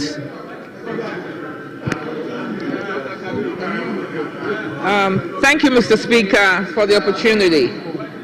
Although my colleague, honorable member here, has basically enunciated the reasons why the minority side supports the bill, which the major one is that we hope that it will eradicate doomsaw, because we're really tired of doomsaw. But the second major point is that we want to make sure, and I don't see, if the finance minister can please listen to this. Honorable members, order. Honorable members, order. Unfortunately, the finance minister has left, but I'm sure he'll get this point that I'm going to make. That we don't want this to create a funding gap for sanitation and pollution. Because we know, God knows, that we need to clean up Ghana. Our country is almost, some parts are filthy, and you all agree with me. So we must make sure that this does not create a funding gap for sanitation and pollution. We need that. We need to address the pollution, and we need to address the unsanitary conditions that we find ourselves surrounded by. So that's what I wanted to point out to the finance minister. Although he said he's made provision in the budget for it, but we all know that the NDC government gives you on the one hand and hoodwinks you and takes it on the other hand. So I just want to make sure that the finance minister will keep to his promise that he's made provision, and that sanitation and pollution will not fall through the cracks, because we need to clean up. We need sanitary conditions, and we need to clean this country and maintain sanitation and address the pollution. Thank you very much, Mr. Speaker. Thank you very much. Yes, Honorable Richard Achampong, you have the floor. Mr. Speaker, thank you very much.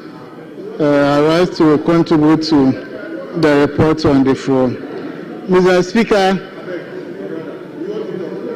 I think this is a straightforward matter.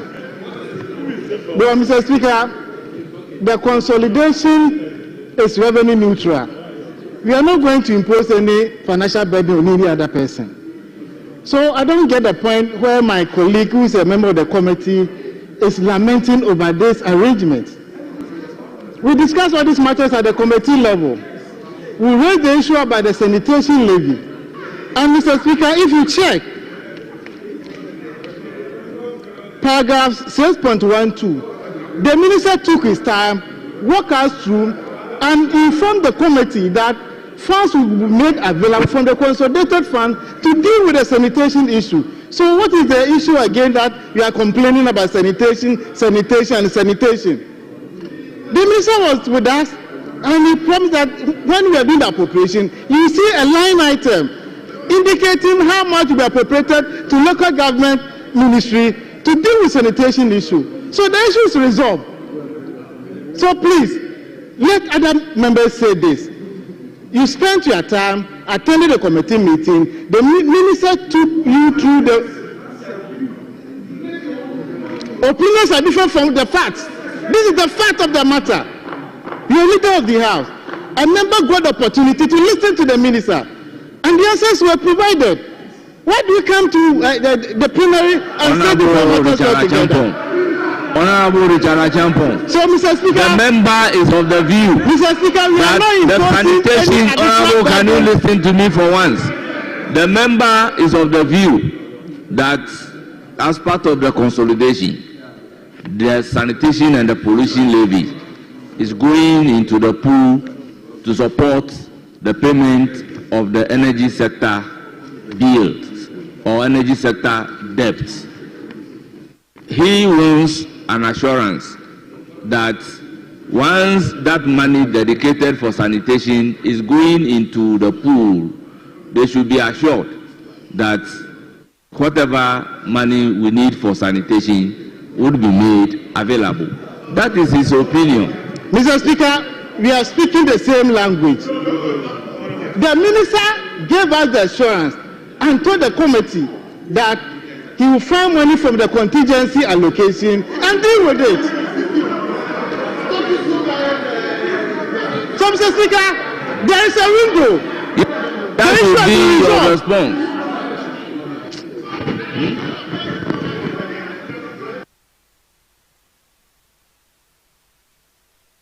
The issue has been resolved. I thank you very much for the opportunity. Yes, Minority Leader.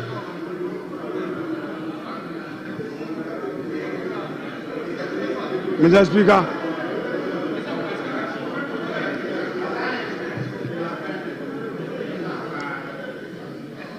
Minority Leader, you have the floor. Mr. Speaker, page 5 of the report, paragraph 613, all through to 614. It reads, the committee was informed that the local government, the government through the Ministry of Local Government has entered into a sanitation contract. The minister indicated that it was a multi-year contract which came to his notice some few weeks ago. He said the ministry will respect the contract and further that an allocation from the contingency vote will be made to cater for the contract. He also stated that steps will be taken to appropriate it into the expenditure framework. Mr. Speaker, I don't know the opinion of the local government minister on this matter, but to the extent that the finance minister is giving assurance and wants to sanitize the system, I think it's a step in the right direction, because whatever that we take from the public, we as the people's representatives, whether in parliament or in government, should be able to account for it. I do not know the reconciliation that has taken place between the Ministry of Local Government and the Ministry of Finance. I can see the local government minister in the chamber. I'm not to take his views on this, but I'm sure that he himself will work together with the finance minister to deal with this matter. But Mr. Speaker, if a government comes into office with a goodwill and wants to deal with some of these things, Mr. Speaker, we would have to support. We would have to support. I'm happy that the committee members are saying that at the committee level, they had consensus on the issues. If there was consensus, then, Mr. Speaker, I think that the plenary should not have any difficulty in supporting them. But I still insist that there must be some form of reconciliation between the two ministries on this matter. Mr. Speaker, that said, I rest my submissions without more. Thank you very much. Thank you very much. Honourable members, at the conclusion, yes, Honourable Minority Leader. Mr. Speaker, with respect,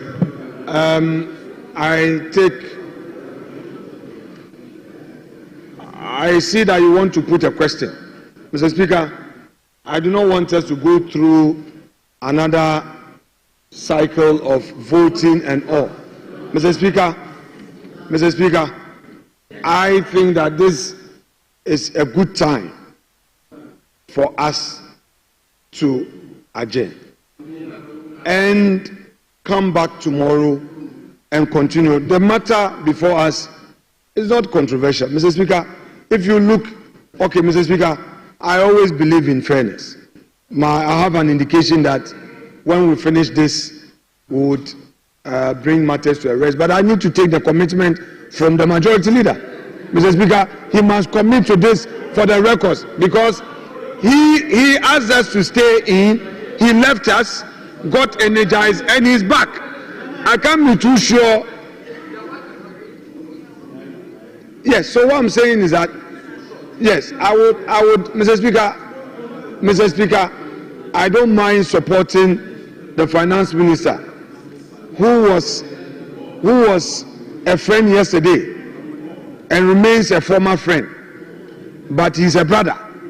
I will support him in spite of his inconsistency on taxes.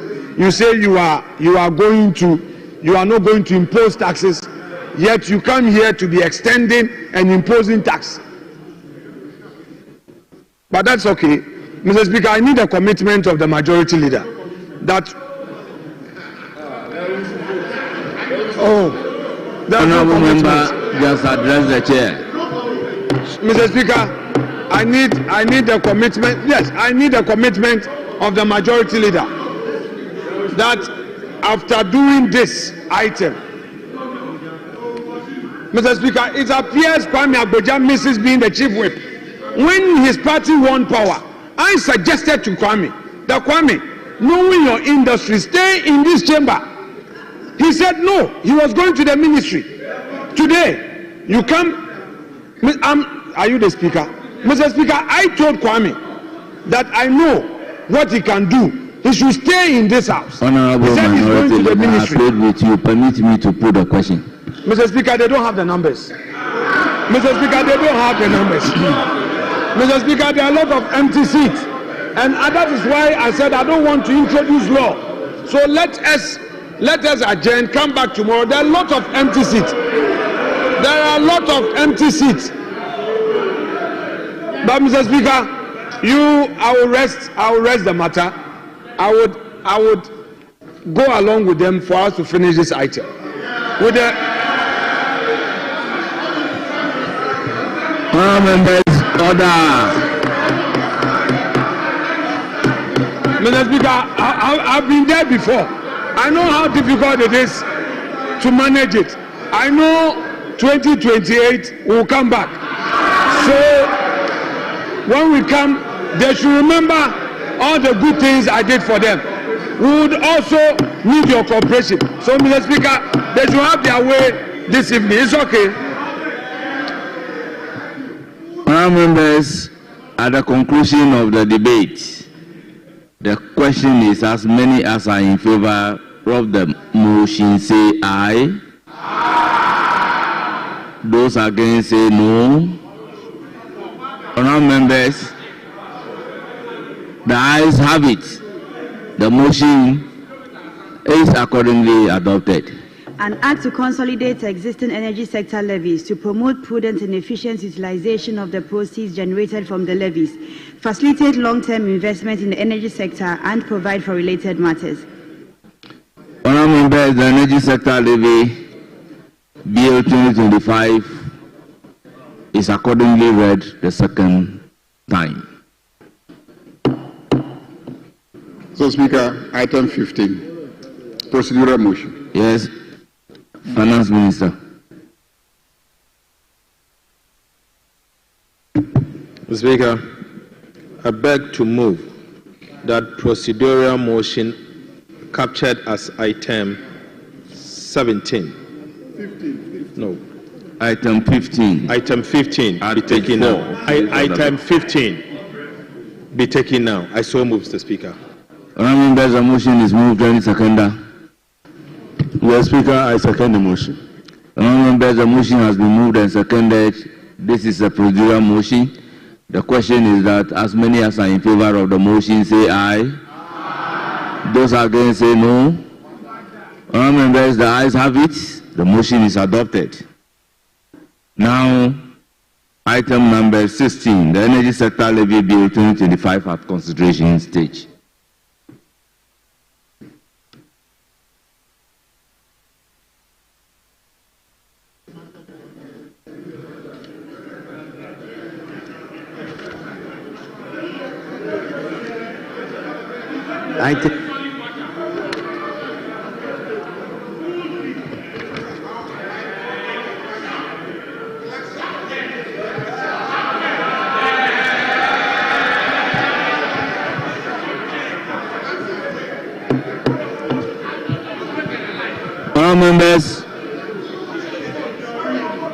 At consideration, clause 1 of the Energy Sector Levies Bill 2025.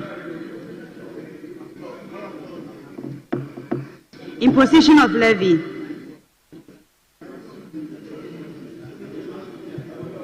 Yes, members, clause 1 of the bill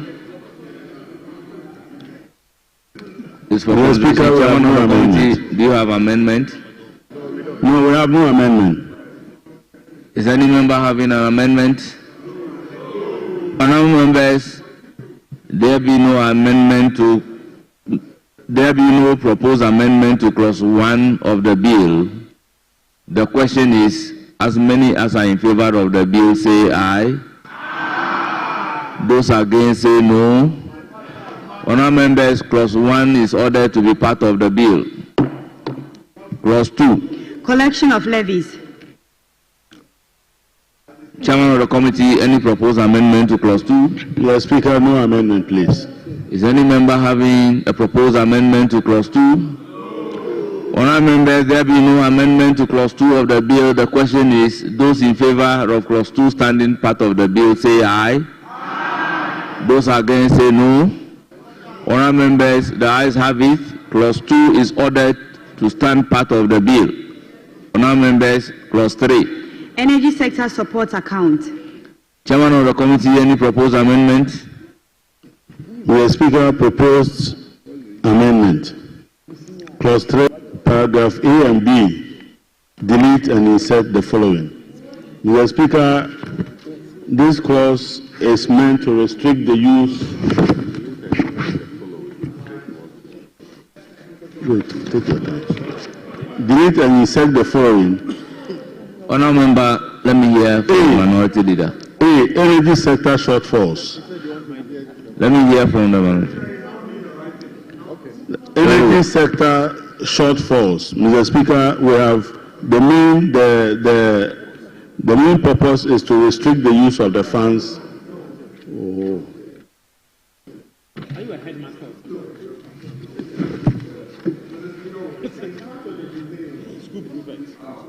Mr. Speaker, with respect, in moving the new amendment, Mr. Speaker, we are learning here. We are learning here. You move the amendment to give us the rendition, then you come with a justification. You don't mix them. I humbly submit that you move the amendment, let us get a rendition. Then after, you can now give us the rationale behind the new rendition. That's the practice. With all humility, please. Mr. Speaker, Honourable Chairman, go ahead. Proposed amendment A and B, delete and insert the following. A, energy sector shortfalls.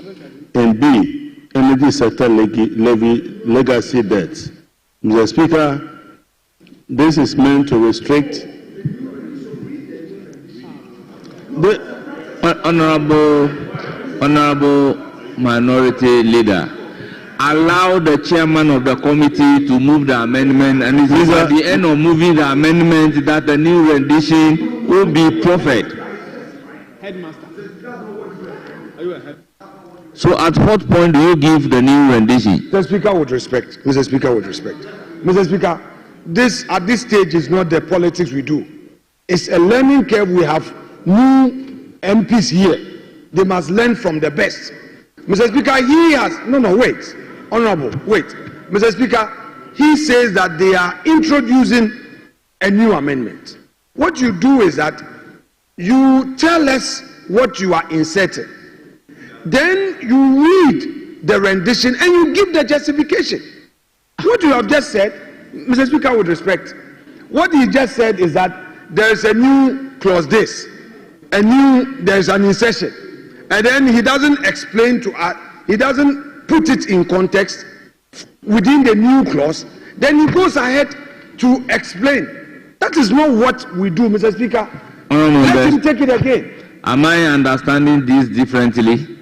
Because the proposal on the floor is to delete A and B and then insert a new A and B. Is that not it?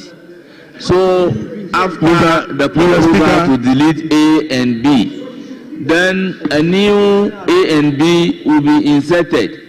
And this is in category of A and B. And we're saying that the A is energy sector shortfall, and he is also reading the B.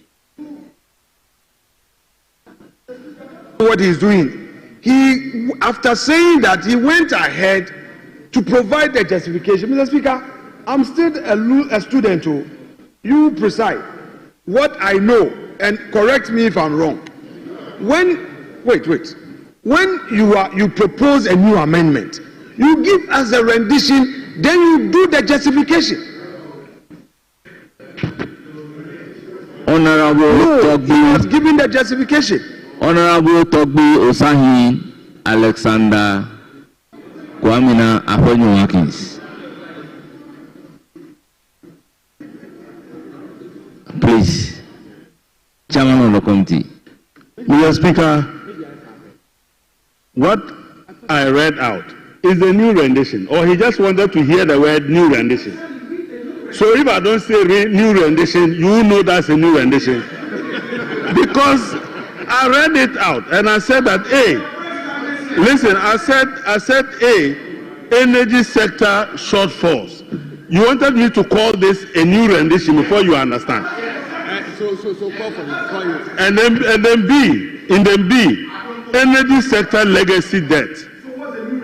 Those are the new rendition. Don't mind him. Oh, so if I don't say new rendition, you won't take it. So if I don't say new rendition, you won't take it. Honorable members, the amendment proposed is to delete A and B and do a new section. The reason why of the House. We are honorable members for the consideration of the House. Honorable members,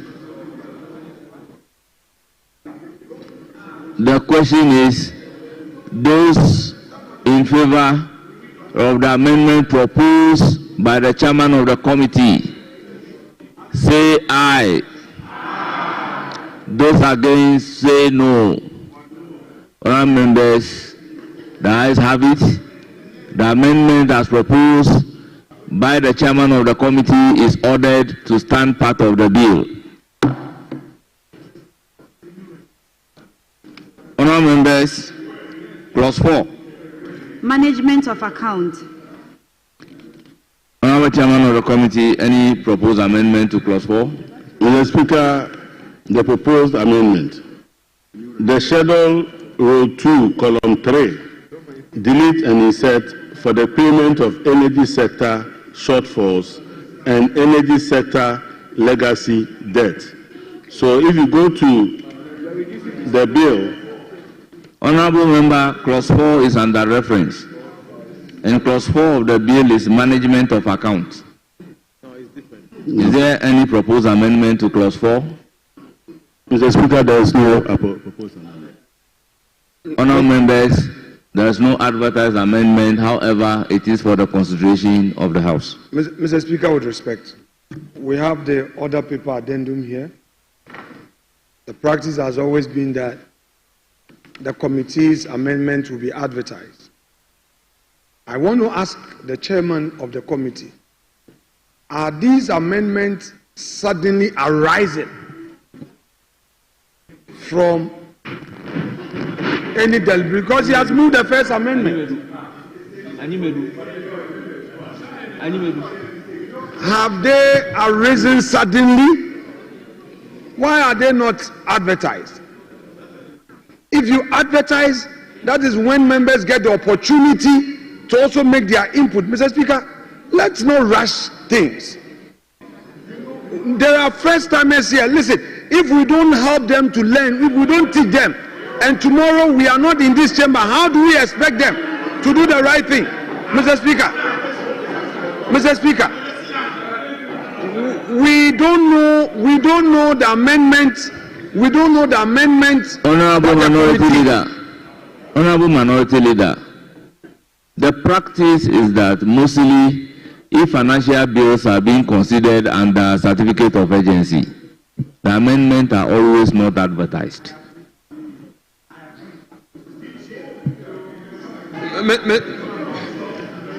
Mr. Speaker, yes, you are right in part, but it would be better for all of us to align and to be carried along. That's all my point.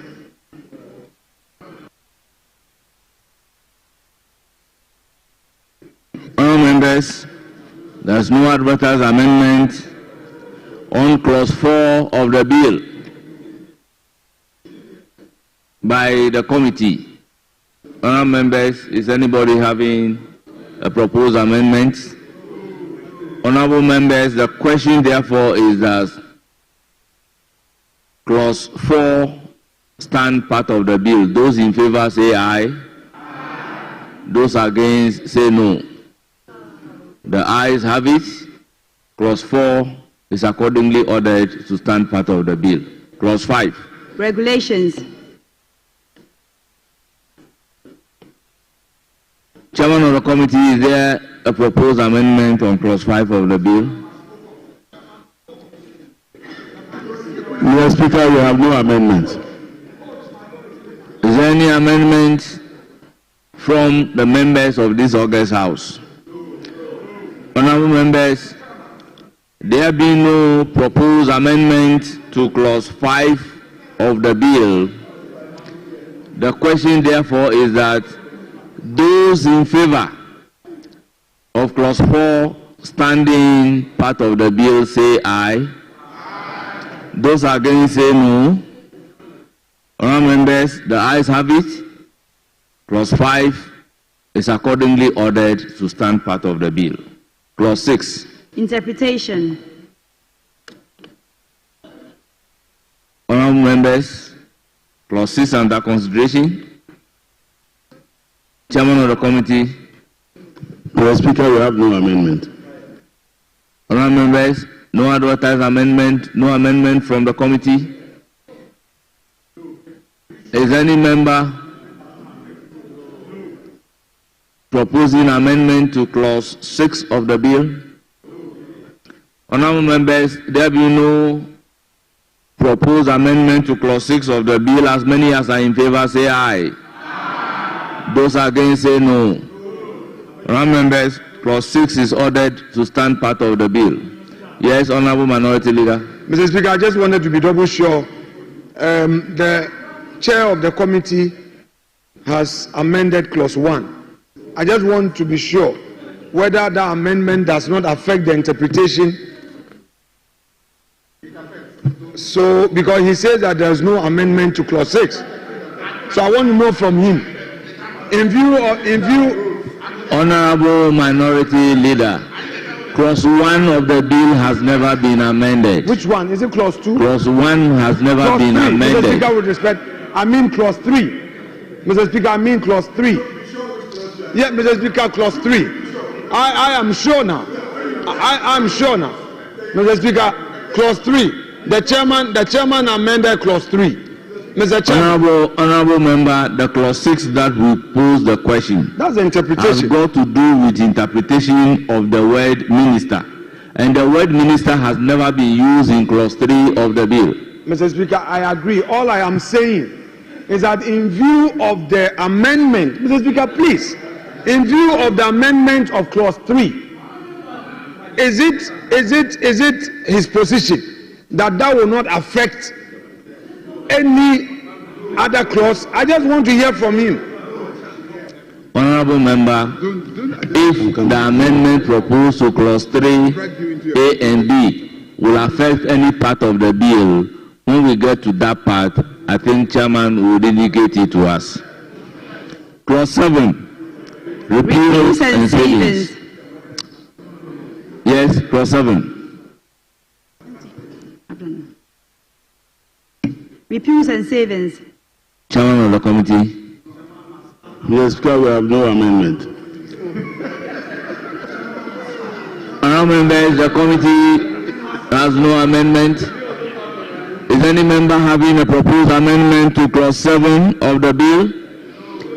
Honorable members, in the absence of any proposed amendment to clause 7 of the bill, the question is, as many as are in favor of clause 7 standing part of the bill say aye. Those against say no. Honorable members, the ayes have it.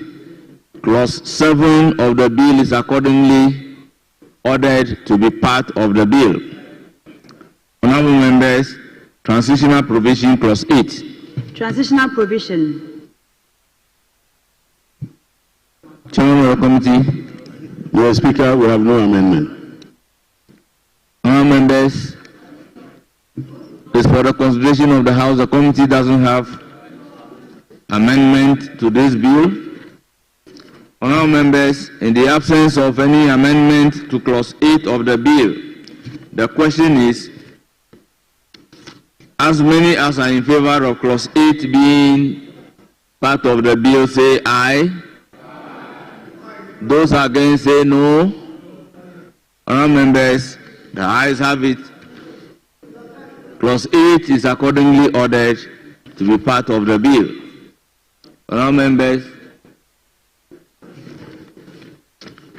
members, the schedule.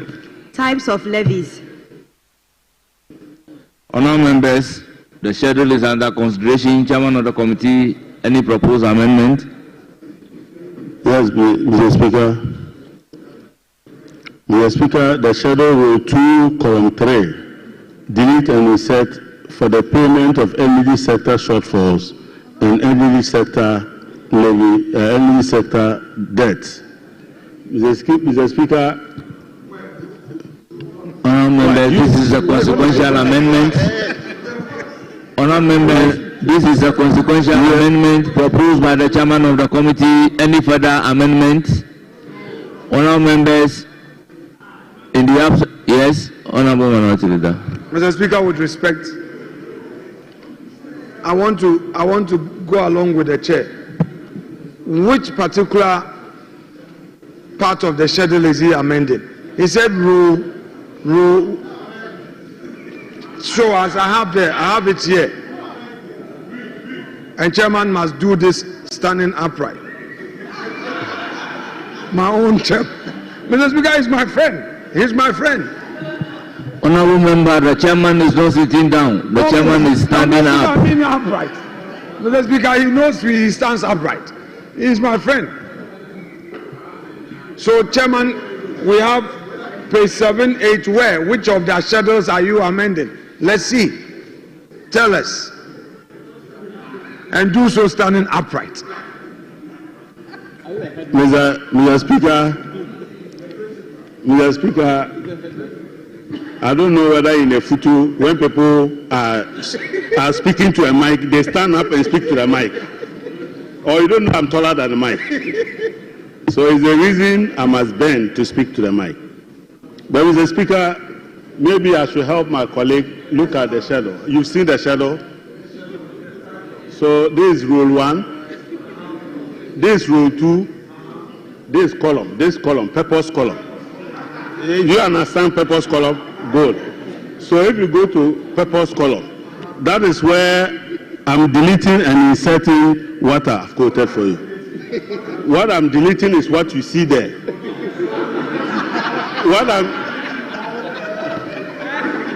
I am saying I am deleting what you see there. And in place, and pay attention and learn. Be a good student.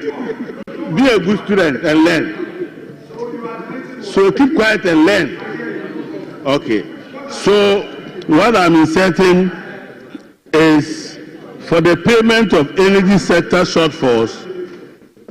What you see there as purpose, I'm deleting it. Why are you responding to this? You should be addressing the Speaker. Mr. Speaker, so I'm deleting purpose Minority Leader and inserting payment of energy sector shortfalls and energy sector legacy debt, Mr. Speaker.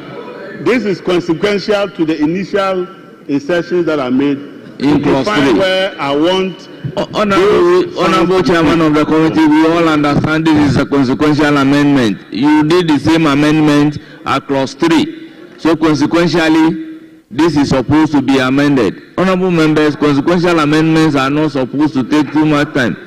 Honorable members, those in favor of the proposed amendment say aye. Those against say no. Honorable members, the ayes have it. The amendment proposed by the chairman of the committee is ordered to stand part of the bill. Honorable members, any further amendment on the schedule? Honorable members, any further amendment to the schedule? Mr. Speaker, we have no further amendments.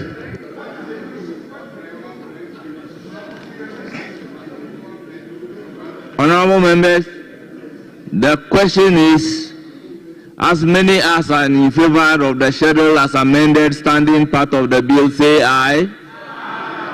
Those against say no. Honorable members, the ayes have it. The schedule as amended is ordered to stand part of the bill. Honorable members, the long title. An act to consolidate existing energy sector levies to promote prudent and efficient utilization of the proceeds generated from the levies, facilitate long-term investment in the energy sector, and provide for related matters. Honorable members, any proposed amendment to the schedule? Mr. Speaker, proposed amendment.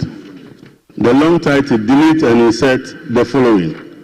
An act to consolidate existing energy sector levies to promote prudent and efficient utilization of the proceeds generated from the levies to address energy sector shortfall payments, energy sector legacy debt, facilitate investment, and provide for related matters.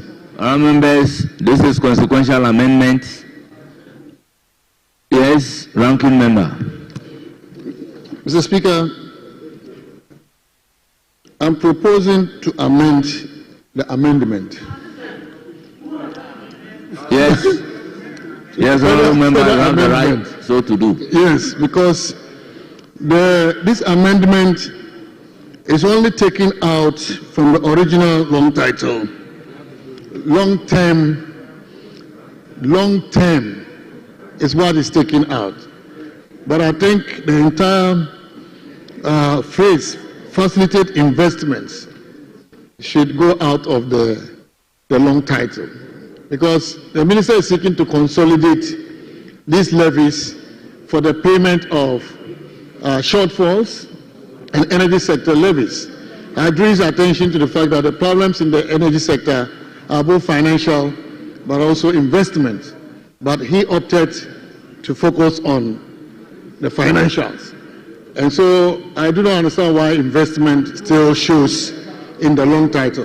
So thank you, Mr. Speaker. So, Honorable Ranking Member, your proposal is to delete long-term investment in, so that the new rendition will just say facilitate the energy sector and provide the energy sector, and then Adongo's renditions will come. Is that what you are proposing? Mr. Speaker, is to read an act to consolidate existing energy sector levies to promote prudent and efficient utilization of the proceeds generated from the levies to address energy sector shortfall payments, energy sector legacy debt, and provide for related matters, so that facilitate investment is out. Chairman of the committee, for your consideration. Yes, Finance Minister. Mr. Speaker, there is a good reason why we restricted ourselves to only 2 items. Mr. Speaker, currently the energy sector shortfalls for the 2025 fiscal year is $2.2 billion. Mr. Speaker, this is business as usual scenario. With measures, the shortfall will be reduced to $1.3 billion, approximately 28 billion cedis. Right, Honorable Speaker, the intention is to use this dedicated flow to pay down the shortfalls to avert doomsday. Any attempt to broaden the scope so that part of these levies will be used for other investment, you defeat the purpose. That is why, Mr. Speaker, a decision has been made to collapse some levies and then consolidate it into one for that particular expenditure. Mr. Speaker, going forward, when the shortfalls are no longer there, we can come to the House to make amendment to consider investment in long term. But we have a problem today. We have a problem today. And so, Mr. Speaker, I urge the ranking member to abandon his amendment for now. Because, Mr. Speaker, the amendment that he's making is only in the long title, but it doesn't have base in the main, in the body. It doesn't have in the base. So, Mr. Speaker, what I'm trying to say is that... So, honourable members, let's deal with the issue one after the other. Honourable Chairman of the committee has proposed amendment. Let me first put the question on the Chairman's amendment, then we can come to the amendment proposed by the ranking member. Honourable members,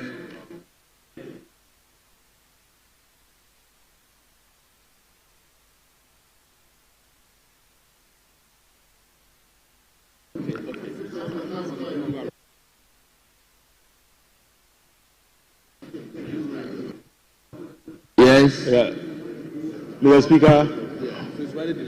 Speaker, I think that the ranking member's proposed amendment is in order because we had already restricted ourselves to use the funds for only energy sector shortfalls and energy sector legacy debt, which prevents us from using any of funds that are coming out of this to do investment. And so on the basis of that, the long title doesn't properly sit with what we want to do with it. Members, as many as are in favor of the amendment proposed by the chairman of the committee, say aye. Aye. Those against, say no. Now, ranking member, will you abandon your amendment or still want to move it?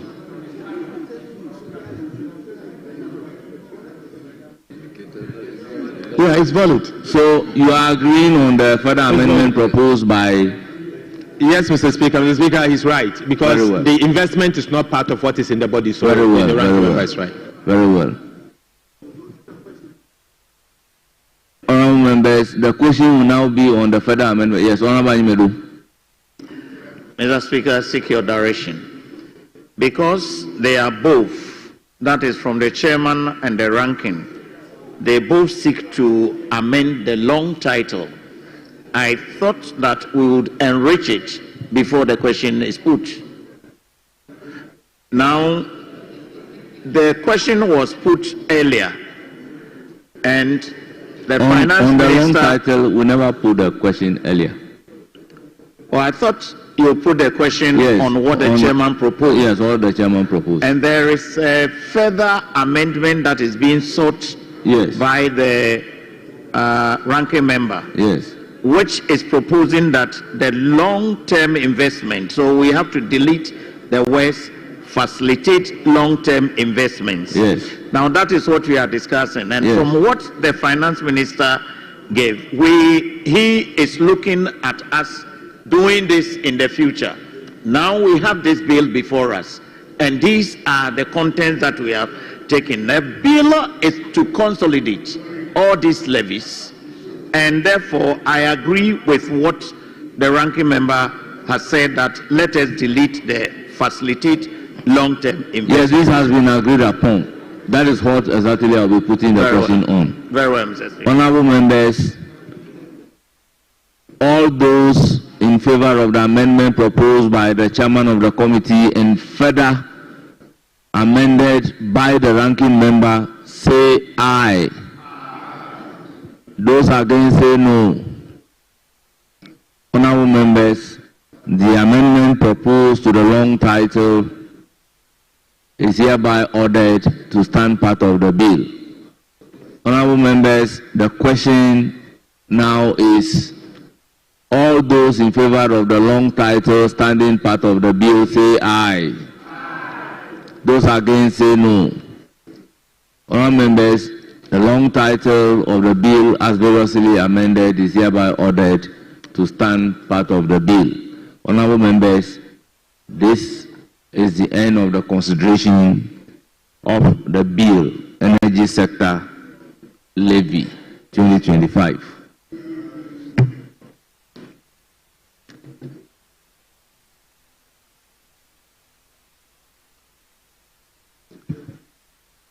Honorable members, the motion number 17, Minister responsible for finance.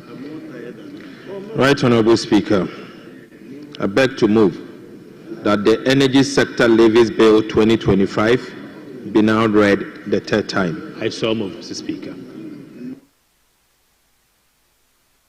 Mr. Speaker, I second the motion. Honorable members, motion moved and seconded. Honorable members, this being the procedural motion, the question is, as many as are in favor of the procedural motion number 17 say aye. Those against say no. Honorable members, motion number 18.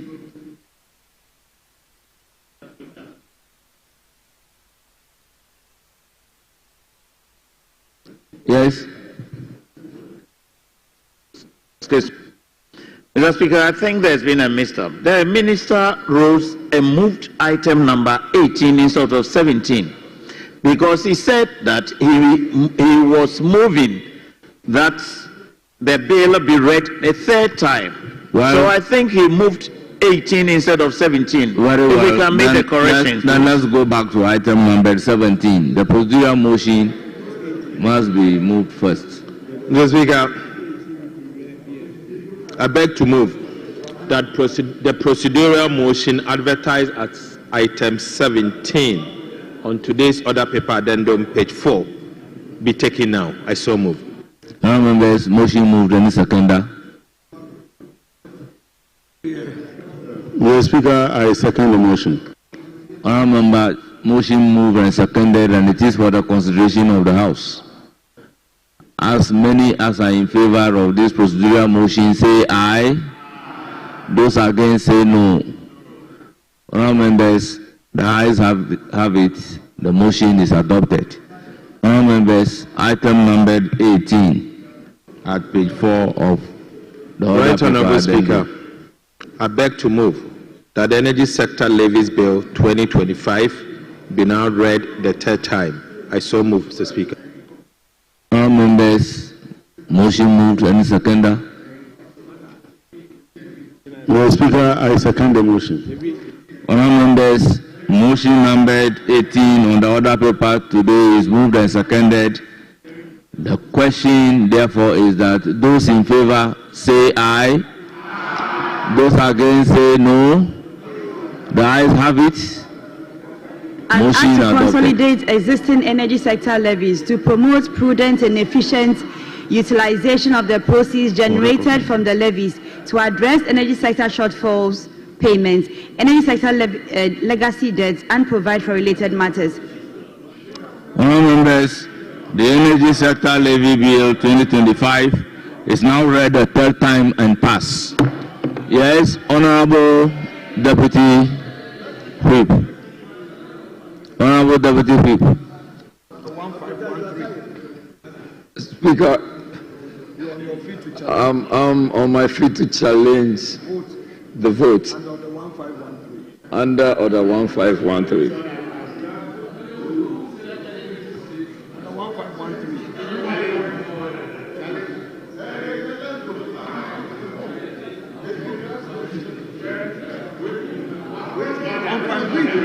Speaker,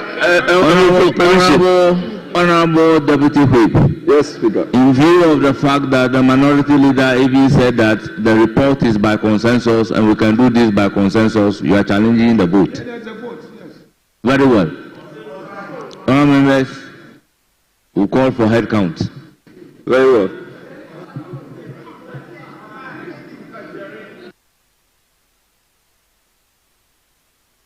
Yes, Honorable Minority Leader. Mr.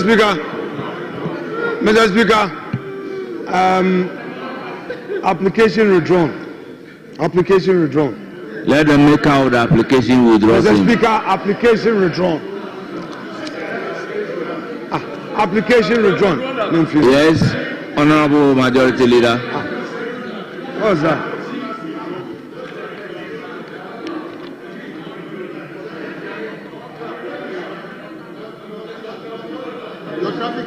Mr.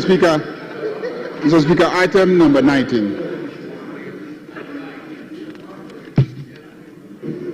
Right, Honorable Speaker, I beg to move that the procedural motion advertised as item 19 on today's order paper addendum be taken now. I so move. Honorable members, motion moved. Any seconder? Mr. Speaker, I second the motion.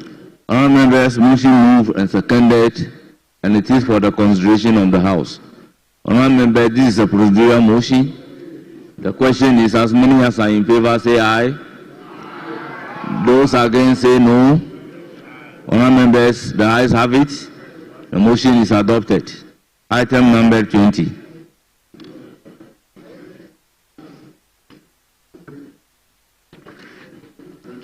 There's no amendment. Mr. Speaker, I beg to move that the Ghana Infrastructure Investment Fund Amendment Bill 2025 be now read the second time. Honorable members, motion number 20 for second reading is moved. I will then give the floor to the chairman of the committee to present his reports. Chairman of the committee, you have the floor. Kwame. Mr. Speaker, I second the motion. The committee's report. This is second reading. Mr. Speaker, I read the conclusion of the committee's report and request that Hansard should capture the whole report. Mr. Speaker, the committee unanimously recommends to this House to adopt the report and approve the Ghana Infrastructure Investment Fund Amendment Bill 2025. Mr. Speaker, so moved. Honorable members, motion moved for the second reading the committee's report presented, and it is now for the House to debate same. Honorable members, I will open the floor for the debate.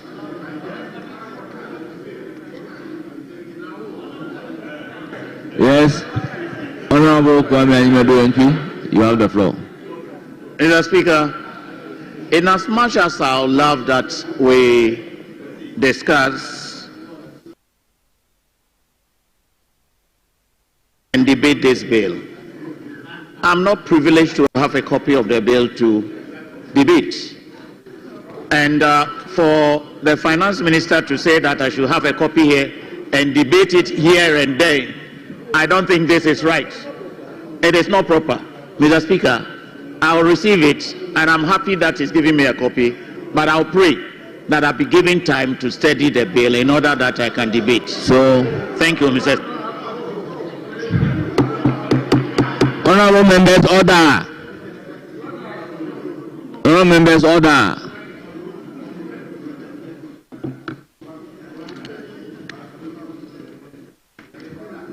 Honorable members, anybody ready to debate apart from Honorable Anyimadu? Yes, ranking member.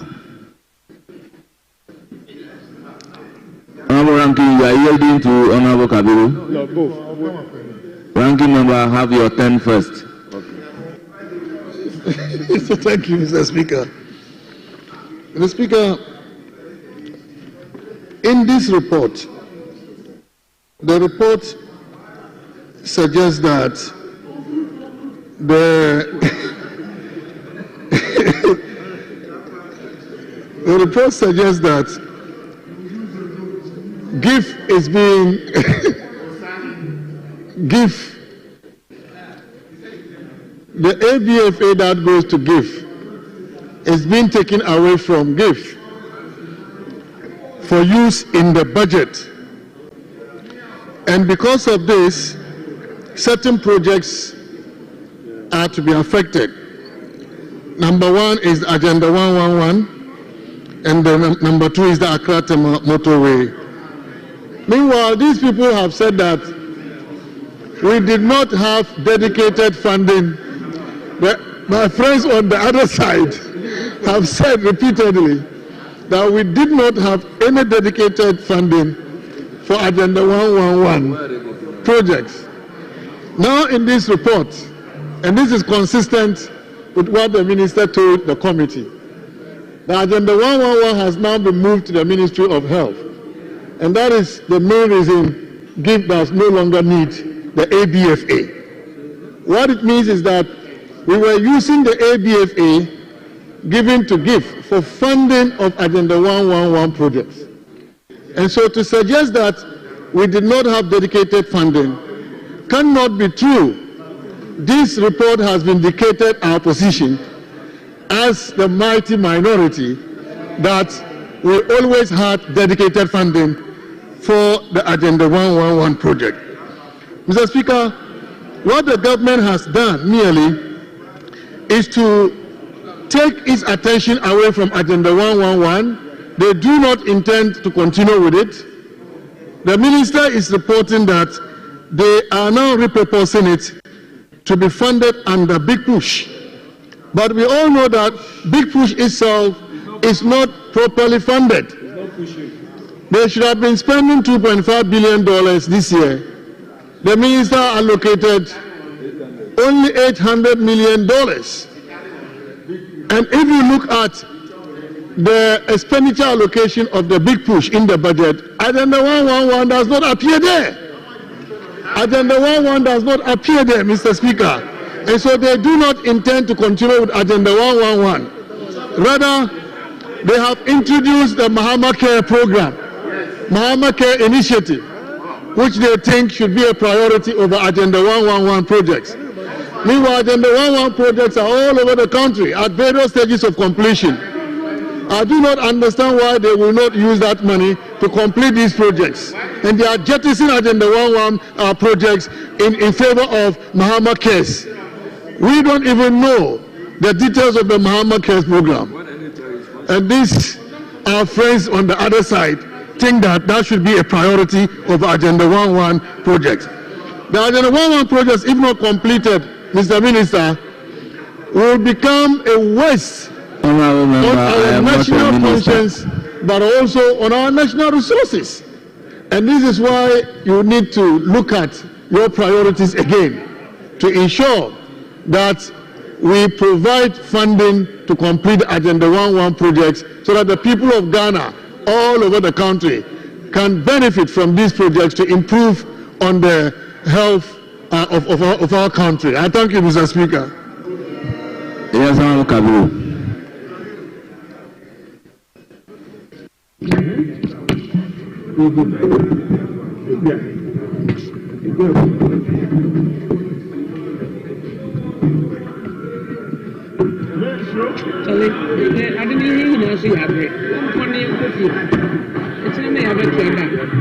The floor. Honourable member, you have the floor. Honourable members, let's listen to Honourable Kabiru in silence.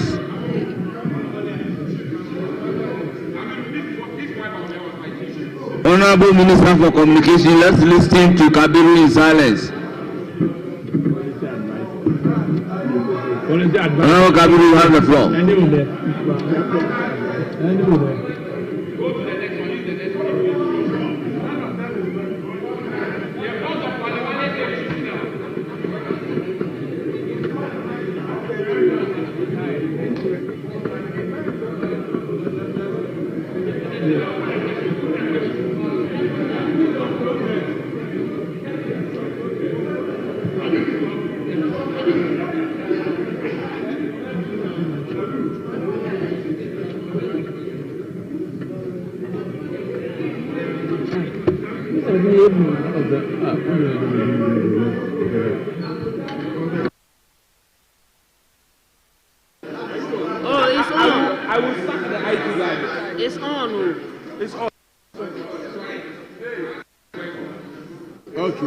It's working.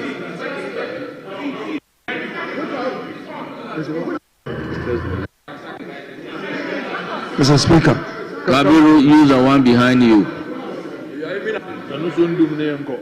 Use the one behind you. No, there is one closer to Honorable John Dako, which they have owned just now.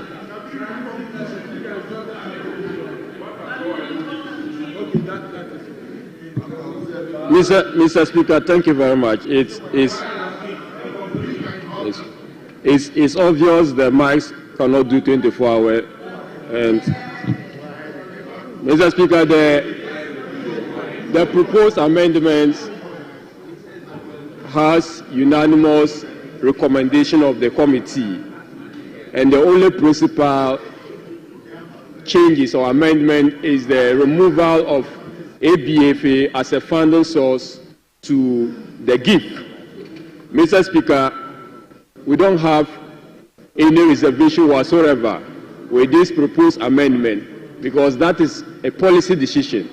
And once a government decides that they are realigning resources in a manner that would allow the government execute programs and policies for the year, I think there shouldn't be any issue with that. Mr. Speaker, the only worry, which has already been highlighted, is priority programs that were funded under the GIF through ABFA allocations. Mr. Speaker, one of such is the Accra-Tema motorway. The Accra-Tema motorway was a project that leveraged on resources that were going to the GIF.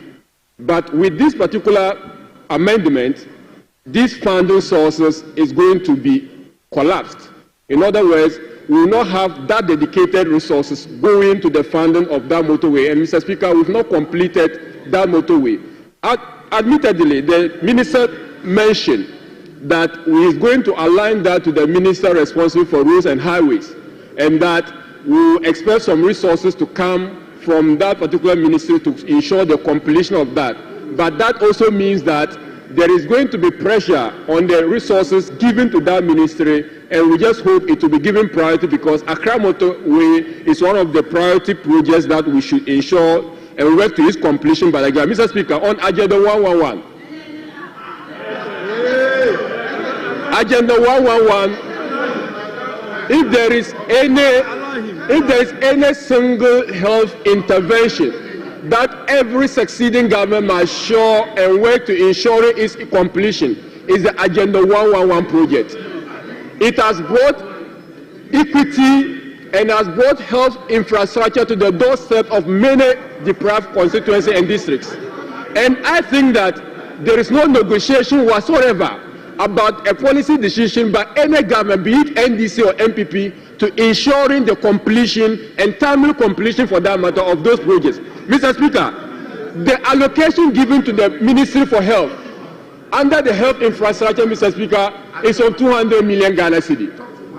Mr. Speaker, 200 million Ghana cedi cannot complete these projects. And it has already been argued that this push, which has been granted an amount or allocated an amount of 13.7 billion, is meant for other important, equally important intervention, infrastructure intervention. So we are now relying on the only 200 million allocated to the Ministry of Health to ensure the completion of Agenda 11 projects. And Mr. Speaker, we've heard the figures, the President mentioned the figures, regarding the amount we need to ensuring the completion of this project. So my only appeal, because I'm making this appeal on behalf of several districts and constituencies, that Agenda 111 projects are priority projects, Agenda 111 projects are necessary projects, Agenda 111 projects need to be completed within the shortest possible time. Mr. Speaker, there are a lot of them, over 30 of them were completed. Over 30 of them were completed. But 30 out of 111 projects is still not enough. Okay, Mr. Speaker, we speak as if to say that Agenda 111 is the only hospital project being undertaken by the previous government. Mr. Speaker, there were over 60 hospitals that were completed by the Nana Addo Dankwa government. Over 60. And Agenda 111 was an addition to those 60 hospitals. Okay, so those additions needed to be completed. Mr. Speaker, I support and our side support this proposed amendment, but we're calling on the government and the finance minister to pay special attention. If during mid-year the finance minister can come and say that we are advancing, we are improving, we are allocating more resources to ensuring the completion of this project, our side will support that. Thank you, Mr. Speaker. Honourable members, yes, Honourable Minority Leader.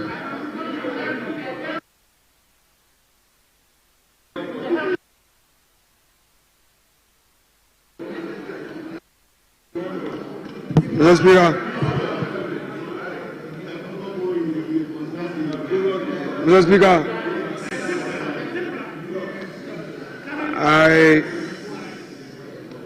I do not intend to use this opportunity to debate to stampede government policy. Every government and its own priorities. Therefore, my duty is to draw attention to some excesses and some inadequacies and some shortcomings, and if the government takes it on board, it helps the country and its governance. Mr. Speaker, the government is seeking to amend this law, but the Petroleum Revenue Management Act has some provisions. Right. So you are aware that Section 8 has a provision that deals with 25% of ABFA to give. Yes, what I'm saying is that, are you going to deal with that one as well through the one that is coming? Very well, Mr. Speaker. I want Hansa to record the finance minister. It's not enough to give assurances. Finance minister, you may do so when you are Hansa concluding. is not a witness to your assurances. So do so that we know that you are committed to this. Thank you very much. Mr. Speaker, let the finance minister do so. I will yield to him. Member, please conclude so that I can give him the floor when he's winding up, that he can take all on board. Mr. Speaker, the majority leader cannot dictate to me how I should make my case, especially when his back is very naked. All these empty seats.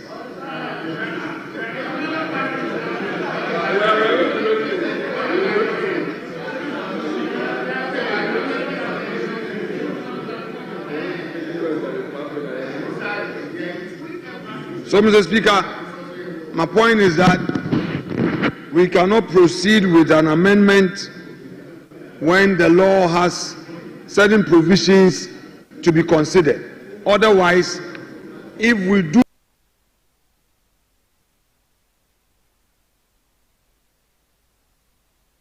this without looking at the provisions in the PRMA, the question is, where would that money go to? The minister is giving assurances, but that is not on record. So I will yield and pray that when he's winding up on the debate, he will make real commitment. But that said, I have nothing more to add. Thank you. Yes, Honourable Minister for Finance, please be brief. Mr. Speaker, just to confirm that, together with a number of bills for consideration of this House, Mr. Speaker, the government has taken a policy, has made a policy decision to realign the petroleum revenue management and allocate them purposely for infrastructure development. Mr. Speaker, we believe that GIF has come of age since 2014, and where they are now, they will be able to stand on their own. Mr. Speaker, when GIF was incorporated, $250 million was used as seed fund. Since then, GIF has been able to mobilize on their own 10 times that amount, amounting to $2.5 billion. And so we believe that the time has come for GIF to be on their own. And so, Mr. Speaker, all the petroleum revenue has been ring-fenced for key infrastructure development, and that will be addressed in the bill that I will lay tomorrow morning. Mr. Speaker, the details will be presented to the House. And so I urge the Honourable Minority Leader to wait for tomorrow. So tomorrow, the bill will be here, and we will make allocation going into key infrastructure development. Mr. Speaker, that will be done tomorrow. Yes, Honourable Minority Leader. Mr. Speaker, I thank the the Minister of Finance for that commitment. Sometimes people think we are only here to oppose. It's not about opposing, but we offer constructive views that, when taken on board, it helps the governance of the country. Mr. Speaker, it's instructive to hear from the Finance Minister that the past 8 years, GIF has been doing well, that they are now on their feet. It started with 250 million. Now they've been able to raise enough revenue in excess of 2 billion, such that they don't even need government to support them. So, Mr. Speaker, if that is the basis for this amendment, that GIF is now very independent, then, Mr. Speaker, it's one success story to hear, and it is coming from the Finance Minister. Mr. Speaker, that said, I will support him, except that, Mr. Speaker, we are rising on Friday. Tomorrow is Thursday, and he's saying that we should expect more bills. We should expect more bills.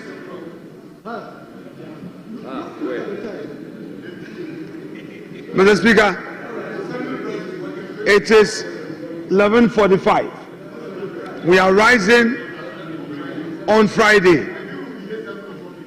I recall when they were in opposition, the Chief Whip, Honorable Kwame Agboja, who said that government should not be rationing bills. Today, you are coming here, certificate of urgency. Very well. We are ready to support you. Honourable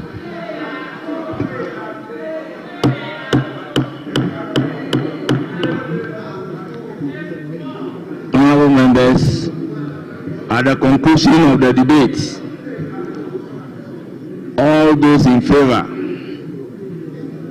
of the motion number 20 say aye. Those against say no. Honourable members, the ayes have it. The motion is adopted.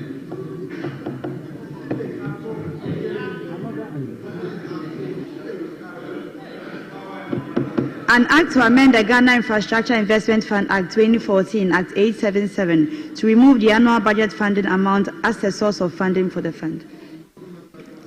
Honourable members, the Ghana Infrastructure Investment Fund Amendment Bill 2025 is now read for the second time. Honourable members, motion numbered 21. Mr. Speaker, I beg to move that motion advertised as item 21 be taken now. I so move. Any seconder? Yes, Honourable Member. Right, Honourable Speaker, I rise to second the motion. Honourable members, motion moved and seconded. This is a procedural motion. It's for the consideration of the House. The question is, as many as are in favor of the motion say aye. Those against say no. The motion is carried.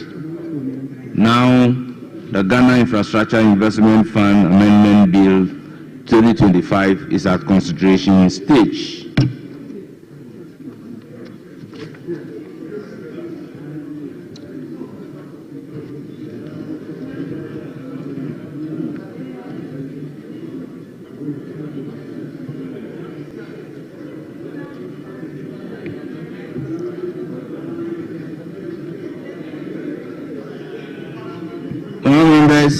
Clause 1. Chairman of the committee. Section 5 of Act 877 amended. Mr. Speaker, no amendments.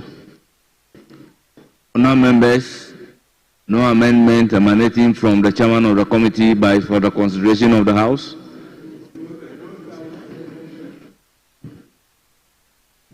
Honourable members, there be no amendment to clause 1 of the bill. The question, therefore, is as many as are in favor say aye. Those against say no. Honourable members, With your indulgence, may we move clause 2 and 3 together.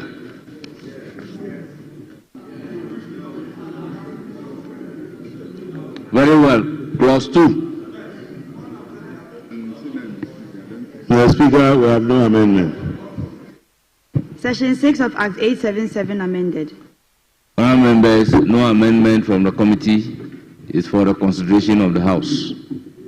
Honourable members, any amendments? Honourable members, there being no amendment, the question is as many as are in favour of clause 2 standing part of the bill say aye. Aye. Those against say no. The ayes have it. Clause 2 is accordingly ordered to stand part of the bill. Clause 3. Of Act 877 amended. Yes, we have no amendment. Honourable members, any proposed amendment to clause 3 of the bill? Honourable members, there being no amendment to clause 3 of the bill, the question is as many as are in favour of clause 3 standing part of the bill say aye. Aye. Those against say no. Honourable members, the ayes have it. Clause 3 is accordingly ordered to stand part of the bill. Honourable members, the long title. An Act to amend the Ghana Infrastructure Investment Fund Act 2014, Act 877, to remove the annual budget funding amount as a source of funding for the fund. Chairman of the committee. Mr. Speaker, we have no amendment. Honourable members, long title for the consideration of the House. The committee and the chairman doesn't have proposed amendments. Any amendment from honourable members? Honourable members, there be no amendment to the long title. The question is as many as are in favour of the long title standing part of the bill say aye. Aye. Those against say no. Honourable members, the ayes have it. The long title is accordingly ordered to stand part of the bill.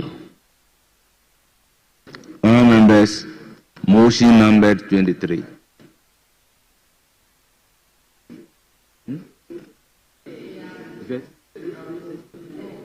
Yes. Honourable members, this brings us to the end of the consideration. So motion number 23.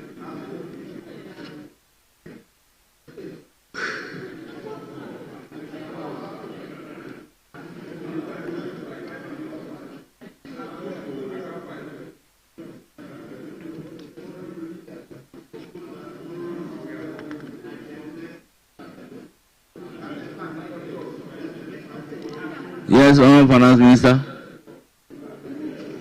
Mr. Speaker, I beg to move that motion advertised as item 23 on today's order paper addendum be taken now. I so move. Members, the motion accordingly move. Any seconder? Yes, Speaker, I second the motion.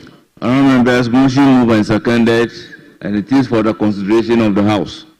Honourable members, this being a procedural motion, the question therefore is as many as are in favour of the motion say aye. Aye. Those against say no.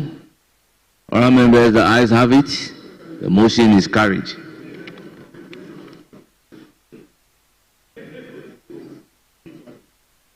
Honourable member, motion numbered 24. Mr. Speaker,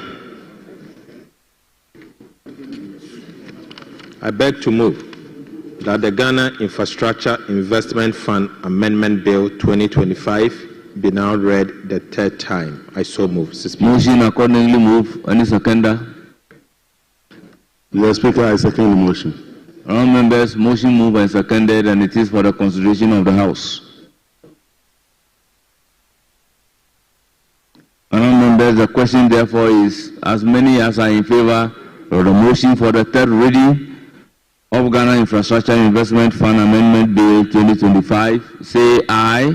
Aye. Those against say no. Honourable members, the ayes have it. The motion is adopted. An Act to amend the Ghana Infrastructure Investment Fund Act 2014, Act 877, to provide the annual budget funding amount as a source of funding for the fund. Honourable members, the Ghana Infrastructure and Investment Fund Amendment Bill 2025 is now read the third time and passed. Honourable Member, motion number 25. Thank you, Mr. Speaker. 25 is the last one.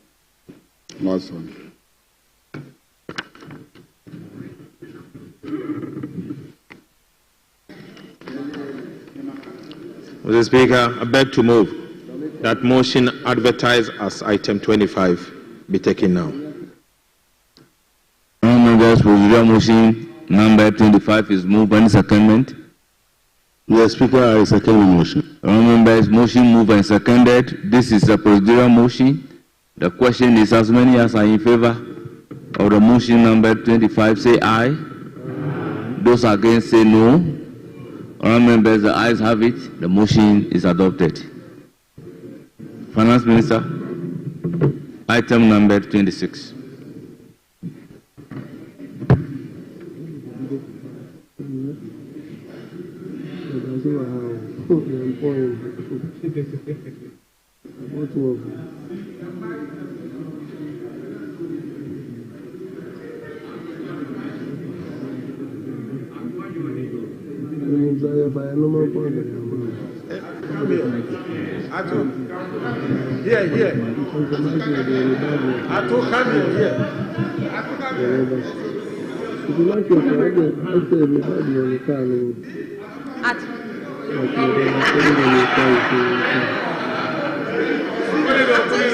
It's working.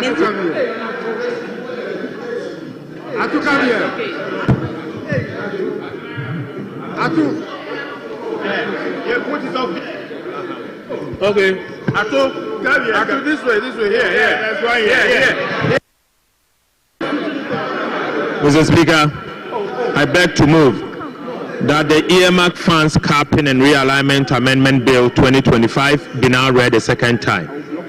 Mr. Speaker, the object of the bill is to amend the schedule for the earmark funds capping and realignment Act 2017, Act 947, to expunge from the schedule the National Health Insurance Fund, the Ghana Education Trust Fund, Road Fund, Mineral Income Investment Fund, Ghana Infrastructure Investment Fund, and transfers to the Ghana National Petroleum Corporation from the petroleum revenues. So, Speaker, on capping the Ghana Education Trust Fund will make available dedicated funds for the financing of free secondary education and free tertiary education for persons with disability. Furthermore, Mr. Speaker, the bill seeks to uncap the National Health Insurance Levy to release additional funds to cater for payment claims, purchases of essential medicine, payment of vaccines, free primary health care, the Ghana Medical Care Trust, and the bridging of the USAID financing shortfall, among others. In addition, Mr. Speaker, the uncapping of the road fund will enable the Ghana Road Fund to receive full allocation. The total amount will be used solely for road maintenance. Mr. Speaker, the sources of the revenue from the Mineral Income Investment Fund, the Ghana Infrastructure and Investment Fund, and the Ghana National Petroleum Corporation have been restructured. Right, Honourable Speaker, the bill amends schedule to the Act 947. Then this amendment is considered necessary to enable the entities meet their expenditure as explained in the budget statement. Thank you, Mr. Speaker. Members, motion accordingly move. I will now give the floor to the chairman of the committee to present the committee's report. Mr. Speaker, I move straight to the recommendations of the committee and request Hansa to capture the full report. Mr. Speaker, the committee unanimously recommends to the House to adopt this report and approve the earmarked funds and capping and realignment amendment bill 2025. Mr. Speaker, I so present. All members, motion move report presented, and it is now for the House to debate. I will then open the floor for debate. Yes, Honorable Kabiru. Mr. Chairman, Mr. Speaker, thank you very much. Just a minute. Mr. Speaker, the proposed amendment, as mentioned, seeks to uncap certain statutory funds. Mr. Speaker, just want for the records to capture that free senior high school had a dedicated funding source. And if it's government decision to fund free CI school through uncapping of certain statutory funds, is policy decision, and there is no qualms whatsoever about that.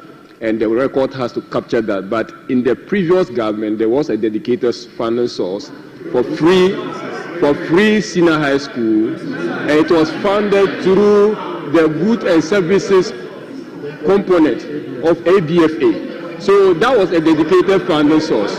Mr. Speaker, you have the floor to conclude. I say this on authority because I served in the previous government, and I'm not speaking out of vacuum. And when I say what I say is born out of experience of running the economy, Mr. Speaker. Mr. Speaker, aside this, if the principle is against capping, then we must better do it well. Mr. Speaker, there are other funding statutory funds that are hemorrhaging. Mr. Speaker, the Student Trust Fund, we are saying we want to enhance education, we want students to be onboarded into the enhanced student loan program, and it's part of the policy prescription before this House. Mr. Speaker, under the AMR Capping Act, student loan trust is still part of the funds being capped. Mr. Speaker, aside this, we have the energy fund still capped. Mr. Speaker, we have the road fund. As a matter of fact, we have other internal generated funds that before us, these institutions have appeared before us begging and appealing to us that they should uncap their retentions. Mr. Speaker, if it is a principle, let's establish that the NDC government as a principle seeks to uncap statutory funds, and once that uncapping is done, as they say, funds will flow automatically to those institutions. The statutory funds, are they also affected by the earmark and the capping and realignment? I didn't the internally generated funds, are they also affected by the earmark fund capping and realignment? Mr. Speaker, the proposed amendment has excluded some of them, and I'm only drawing attention of the House to the fact that if capping of statutory fund is problematic, then we must better do it well. If we don't do it well and go and pick and choose for political convenience, it doesn't solve the problem. And that is the point I'm just advancing, that we must look at all funding sources, all funds that have been capped under the law, and try to freeze all of them. Once we uncap them, resources will come per the logic of the government, and we will address the problem affecting those areas. Thank you, Mr. Speaker, and we support this unanimously. Thank you very much. Honourable members, yes, Jerry, leadership. Speaker, I think he said it all. There's no basis for us. Honourable members, at the conclusion of the debate, as many as are in favor of the motion say aye. Those against say no. The ayes have it. The motion is carried. An act to amend the EMX Funds Capping and Realignment Act 2017, Act 947, to expand the National Health Insurance Fund, Ghana Education Trust Fund, Road Fund, Mineral Income Investment Fund, Ghana Infrastructure Investment Fund, and transfer to Ghana National Petroleum Corporation from petroleum revenue from the schedule. Honourable members, the earmarked fund capping and realignment amendment bill 2025 is now read for the second time. Honourable Minister, motion number 27. Mr. Speaker, I beg to move that motion captured as item 27 be taken today. I so move. Honourable members, motion move. Any seconder? Mr. Speaker, I second the motion. Honourable members, motion moved and seconded, and it is for the consideration of the House. This is a procedural motion. The question, therefore, is as many as are in favor of the motion say aye. Those against say no. Honourable members, the ayes have it. The motion is accordingly adopted. Honourable members, the earmark funds capping and realignment amendment bill 2025 at consideration.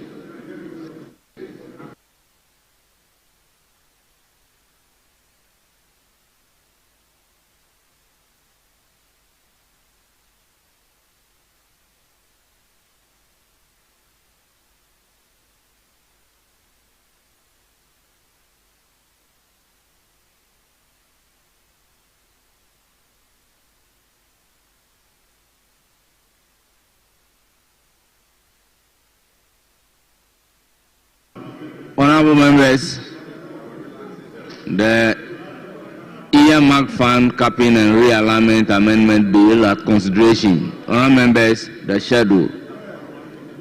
Schedule to Act 947 amended. Chairman of the committee, any amendment to the schedule?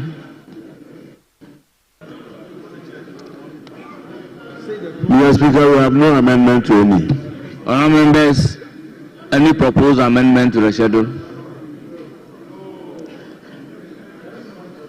Honorable members, in the absence of any proposed amendment to the schedule to the earmark fund capping and realignment amendment bill is therefore ordered to stand part of the bill.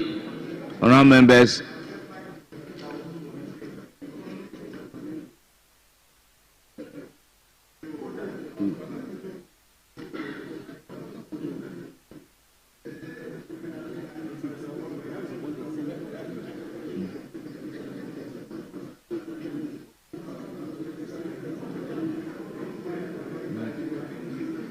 show it to me in the report.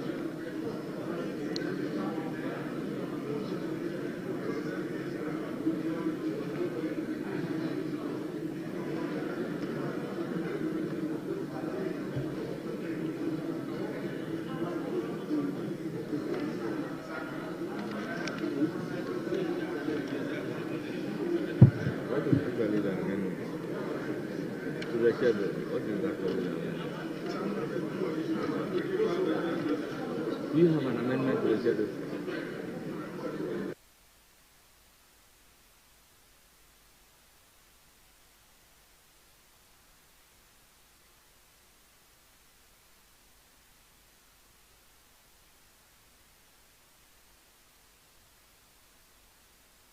Honourable members, the long title. An act to amend the earmark funds capping and realignment act 2017 act 947 to expunge the National Health Insurance Fund, Ghana Education Trust Fund, Road Fund, Mineral Income Investment Fund, Ghana Infrastructure Investment Fund, and transfer to Ghana National Petroleum Corporation from petroleum revenue from the schedule. Honourable members, any amendment to the schedule? Mr. Speaker, we have no amendment. Honourable members, in the absence of any amendment to the schedule, honourable members, in the absence of any amendment to the long title of the earmark fund capping and realignment amendment bill is ordered to be part of the bill.